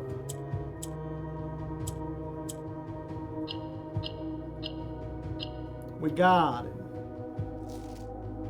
The black key is lying with the last king of 8.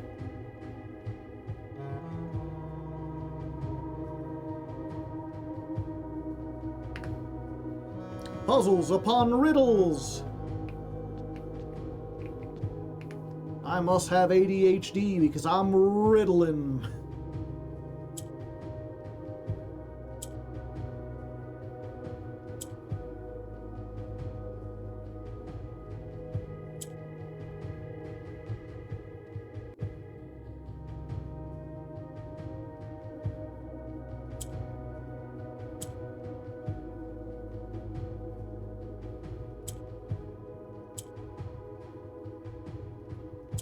Yeah, and that just moves back and forth.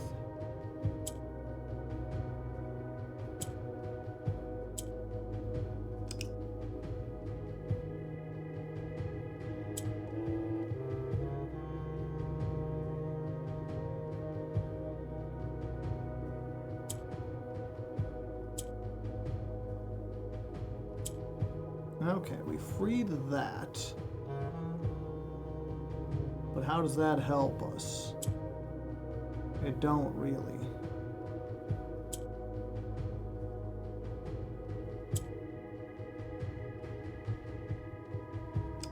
We need to turn these orange into black. That means moving one of the blacks up. How do we move a black one up? These can only move down.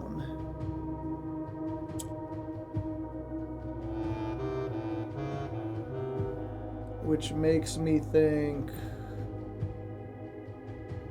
Have you tried asking it nicely? No. Yeah, this one only swaps back and forth between there. This one only swaps back and forth between there. Whoops. We can make this green. Green. Swap with the pink.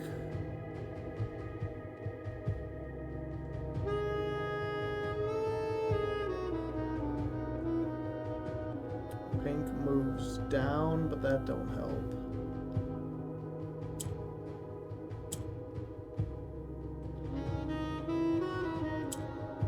Ah, maybe it does. Except now nothing can rotate hardly. Oh. There we go.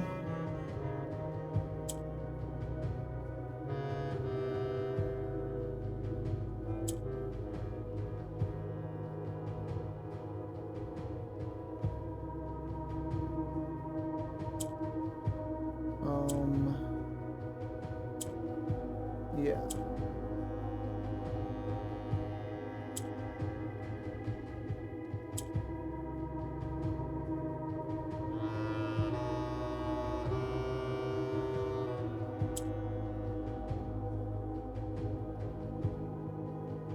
How do we get one of these? Oh, we have to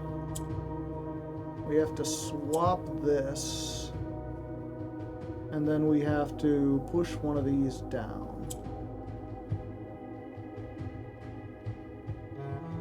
No, that'll only push one up, which does still help, but how do we get... Oh, that's how. We swap here.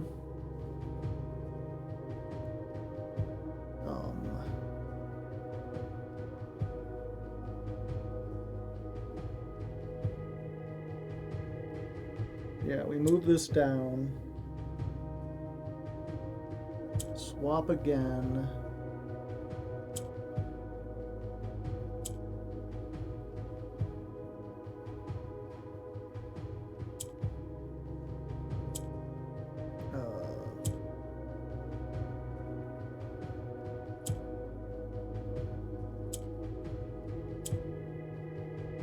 No, that didn't. Oh, yeah. That one was a little trickier. A patient figure, a reckoning great. Something, something, the room of 8.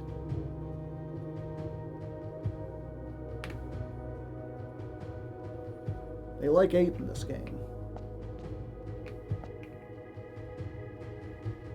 Ooh.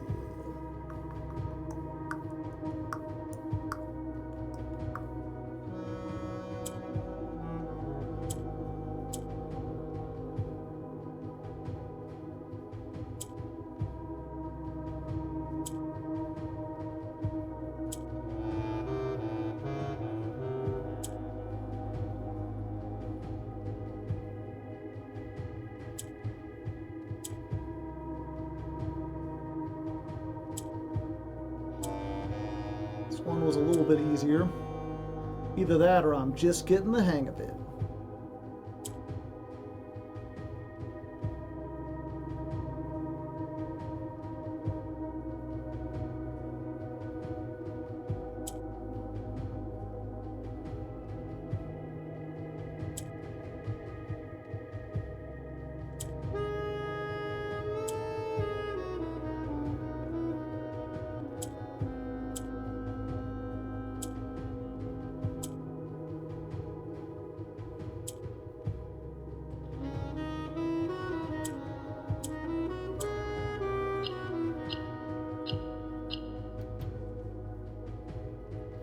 A sullen cross as 5 stars align.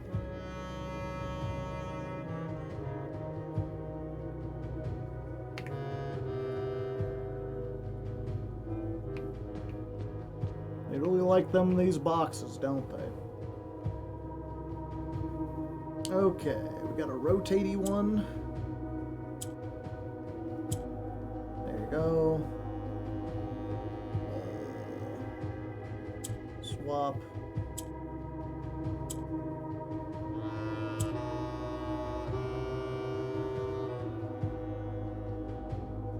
Ooh.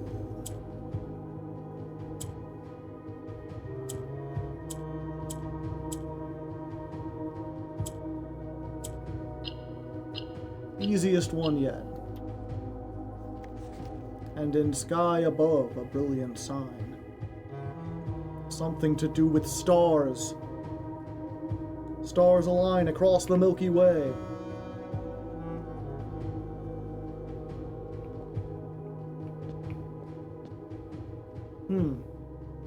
I solved all 8, but the door didn't open, chat.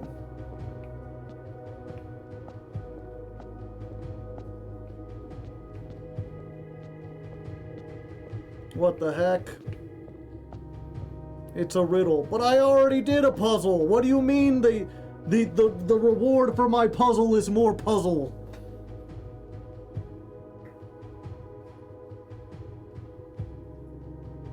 It's almost like they're trying to tell you something. Would have been nice if I just you know, figured out a puzzle. And they're like, good job, here's a treat.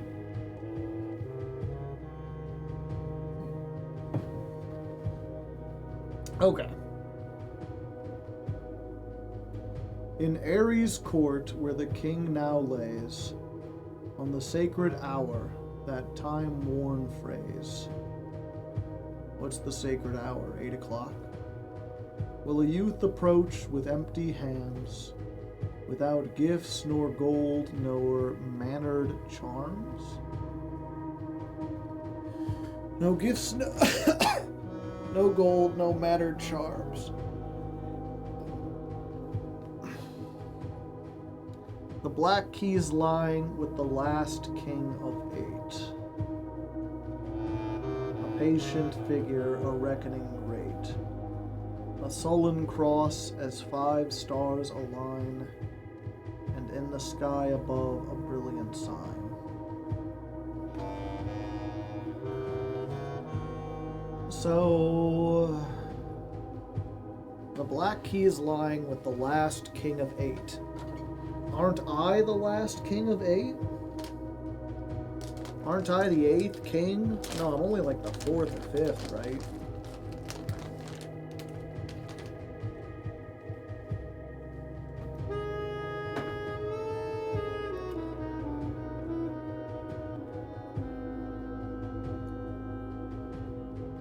No, you're the blueprints.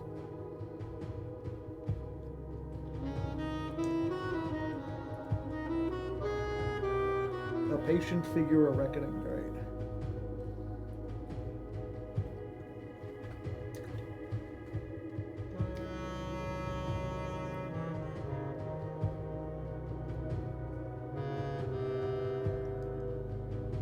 A sullen cross is 5 stars alive.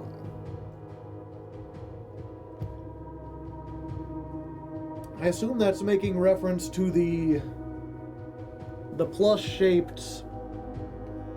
You're more likely to draft cross-shaped rooms.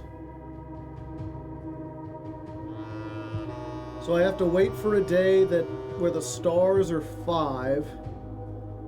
The Southern Cross, yeah. Wait for a day that has 5 stars. Go to the observatory, see the Southern Cross. In the sky above, a brilliant sign. Without gifts nor gold nor mannered charms.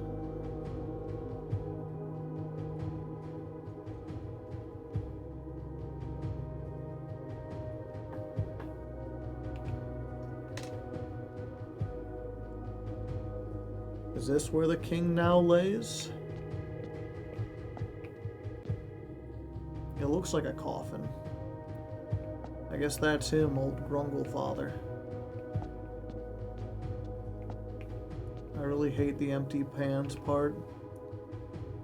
Yeah, because there's no way to, like, drop items, unlike the real world.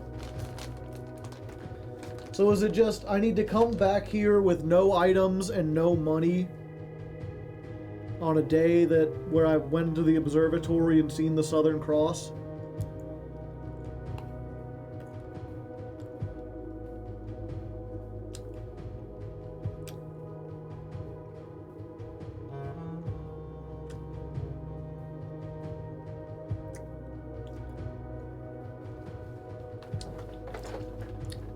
And no keys or gems either.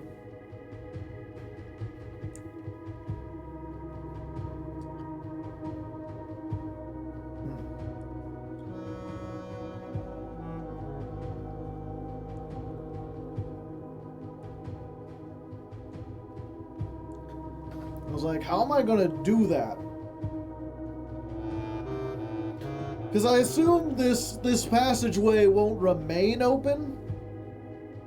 Or will this passageway remain open if I come back the next day, or do I have to, like, castle again? Like, solve the, like, because I don't know how I'd go through the room, or go through the house and get, like, the ladyship's chamber and the office. It's open until you change blessings. Okay. So I said, getting all that again without you, while also making sure I end up with exactly 0 keys. Getting rid of money would work with the shrine. Yeah. Well, my thing would be like, or my tactic would be, all I had, like, get a laundry room that has the, what's it called? I want to say the oil rig, but it's not. Yeah, no money is easy if you just remember to pick up the envelope. I just have to use 2 gems because I always start with 2 gems. No items is easy because I start with no items.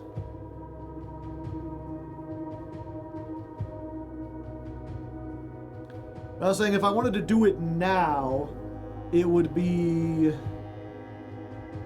Well, also we're on 66, so I would need to come back in... No, wait, I had the Southern Cross today. I don't know what the time is, though. What's the sacred hour? Is it the same one that, like, the time clock before?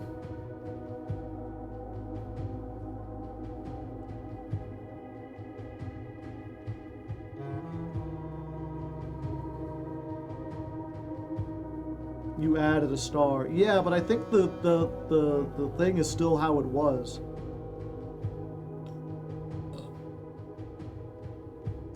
Don't you need to see the Southern Cross? Yeah, I can go in and see it right now, I believe.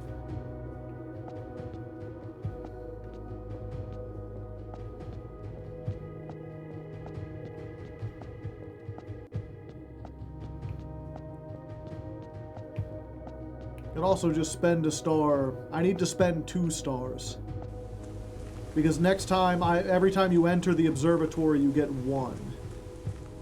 So I would need to make sure I'm on 64 so that when I enter it, I go up to 65.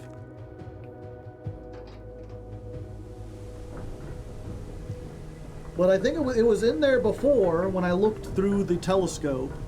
I gained a star after that because of the starfish room, but I don't think it updates the cross. I think once you've looked at it and claimed one of the things, it's still the same one from before.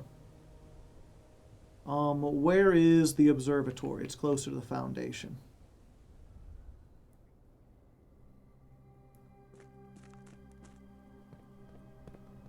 Yeah, if I get the boiler room and then make a laundromat next to it, I could launder all my, like, everything into steps.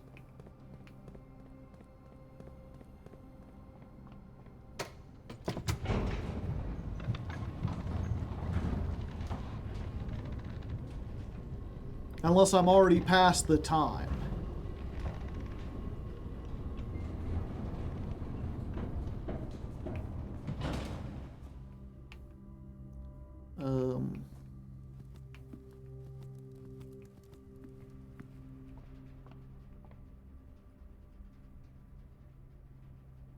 Oh no, it was the sail. Or was it the telescope? Okay, so I've seen the Southern Cross. Now I just need to... Oh, the boiler room's already here.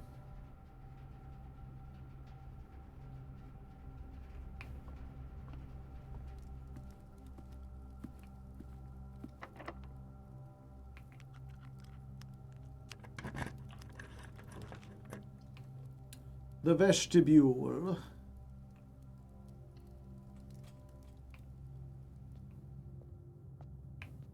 Well, this is an easy way to use all my keys.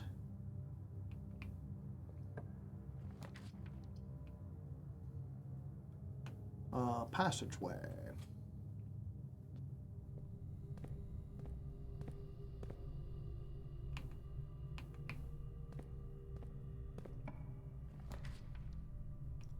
The rotunda.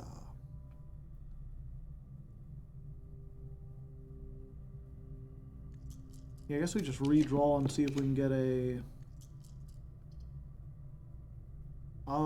we needed a security, didn't we? No, we don't.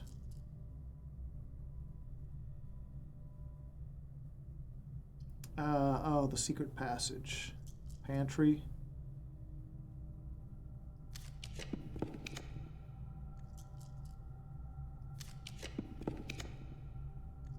Locker room. More keys.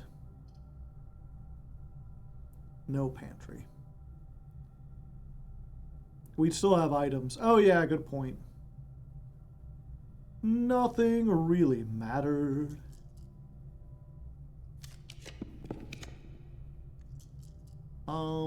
Yeah, there's nothing else we can do here.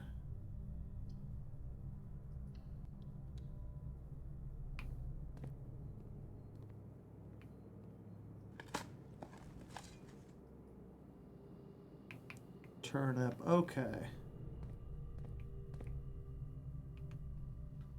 Which star lists the amounts have the cross?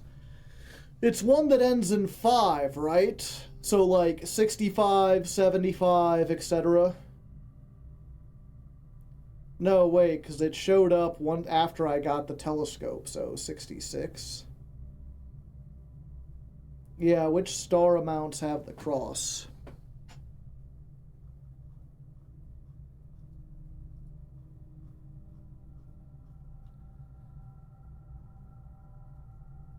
Okay. So let me go ahead. We're going to type goal for next stream so we know. Show up in the castle room chess.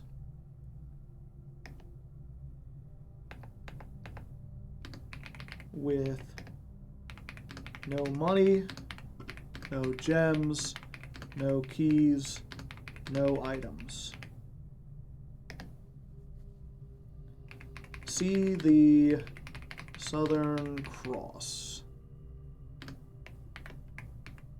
Days. We're at 60. 63. 66. Can you explain 6-7? Sure. I could. I just don't feel like it. Okay. In the court where the king now lays, on the sacred hour, that time-sworn phrase, will a youth approach with empty arms, with neither gold nor mannered charms. Black clees lighting with the last king of 8, a patient figure, a reckoning grade, a sullen cross as 5 stars align, and in the sky above a brilliant sign. I've been lost this entire time. And can you tell me, is the time the, what would it be, 1:30?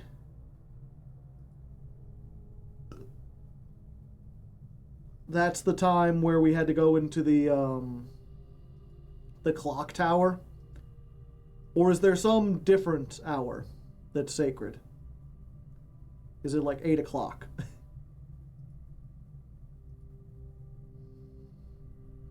$1:30, yeah.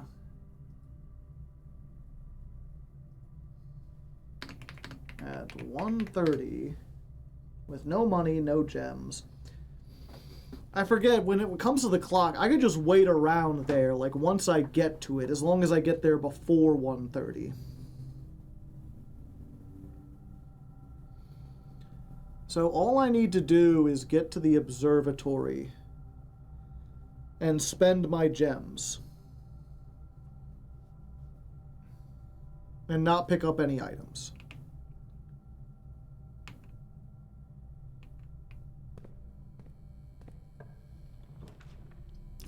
Anything for next time? I don't want to do anything next time. I guess I might want extra steps. We do need 1 star reroll. Oh, yeah.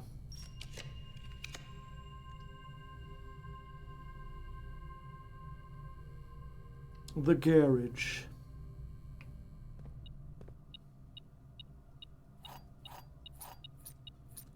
Triple key, triple key, triple key. I've got all the keys that you could need.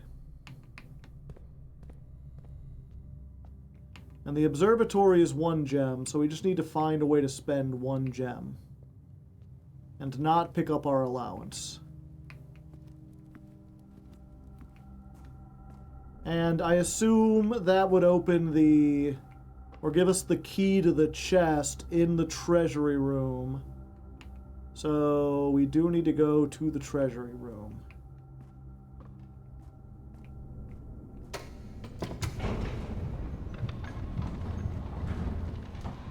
Gotcha. And all this we'll do next time. Because I am a tired boy. And not end the previous day with the moon pendant.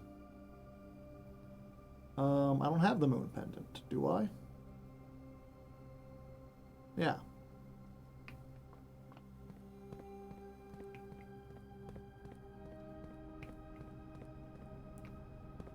I said you could open that chest with a known puzzle. Simple times. Yep. It happened to me. Do do do do do do do do do do. Boodaloo, boodaloo, boodaloo.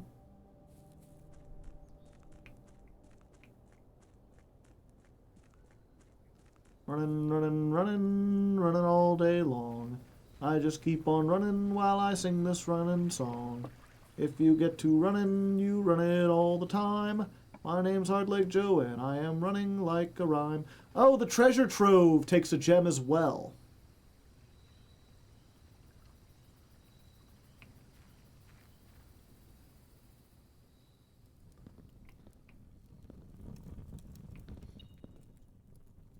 Okay. 1 gem outside, 1 gem inside. Yeah, I just have to somehow, without picking up any gems or keys, make my way there. I might just restart it until I get the right one. Look at all that money. Discount money warehouse. Here comes the money. Here's the money, money, money. Okay. And not take any money from here, yeah. The last letter of the castle cipher? No. We'll call it a day.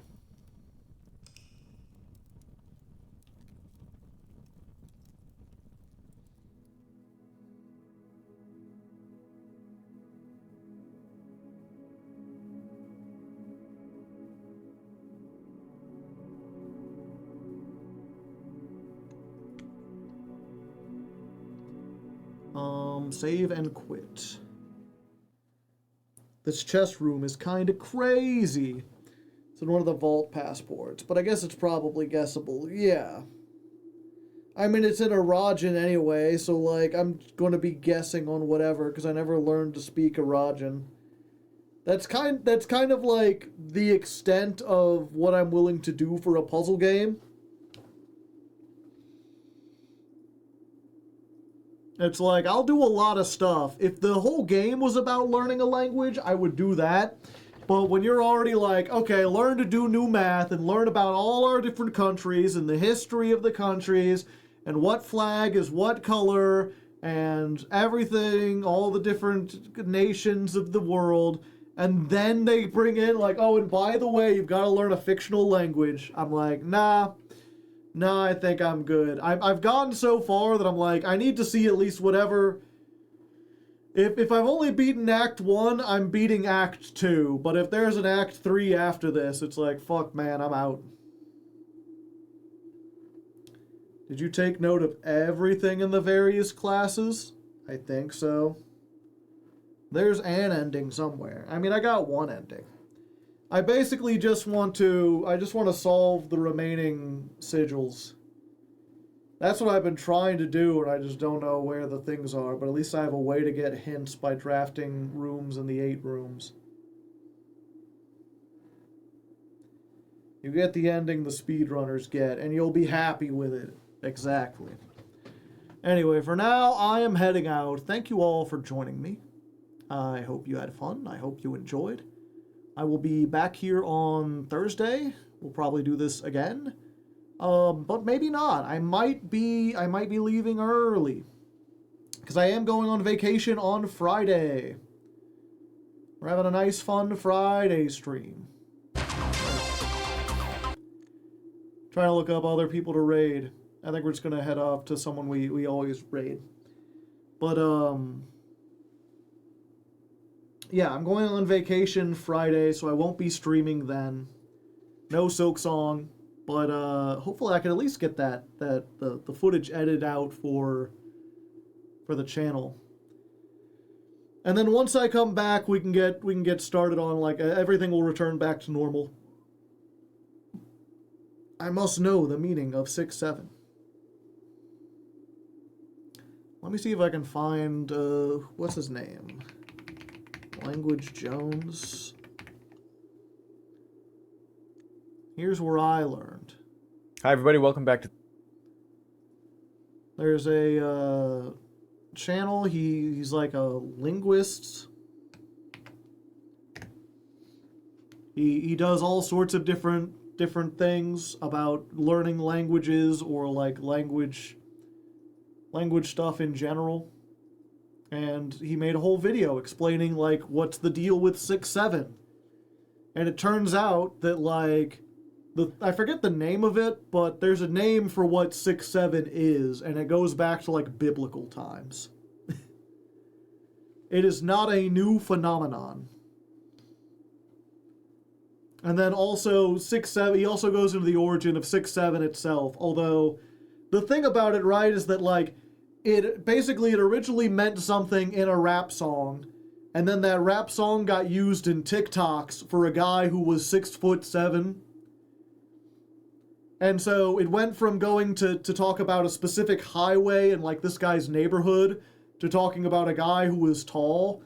And then people took those memes and just started adding it to stuff that had nothing to do with anything. So like it was like showing like a possum and it would just say like the 6'7". And then kids got into it, and then they just started saying it for everything. And then a kid famously photobombed something doing the 6-7, and that spread it around to a wider audience. And so the meaning of whatever it originally meant is completely gone. At this point, it's basically like a signifier to let people know if you're in, you know, are you in the in group? It's like a secret handshake or a secret password or a secret sign. It's like, if you're young and you're on the internet, you've seen 6-7 memes, and doing the meme is a way to signal to other people, you know, if they do it back, if they know, then it's like, okay, you're one of our kind. But if someone is like, well, I don't know about this brain rot stuff, or what the heck does that mean? They're not in. So it's this weird sort of like secret handshake sort of thing. Hitchhiker's Guide, 42 is the meaning of universe. Yeah. I guess it's kind of similar. That at least took on a role. But anyway, I'm going to get going. I'm going to go get raiding. Y'all have a nice night. I will see you on Thursday. Until then, good luck. Have fun. And go be nice.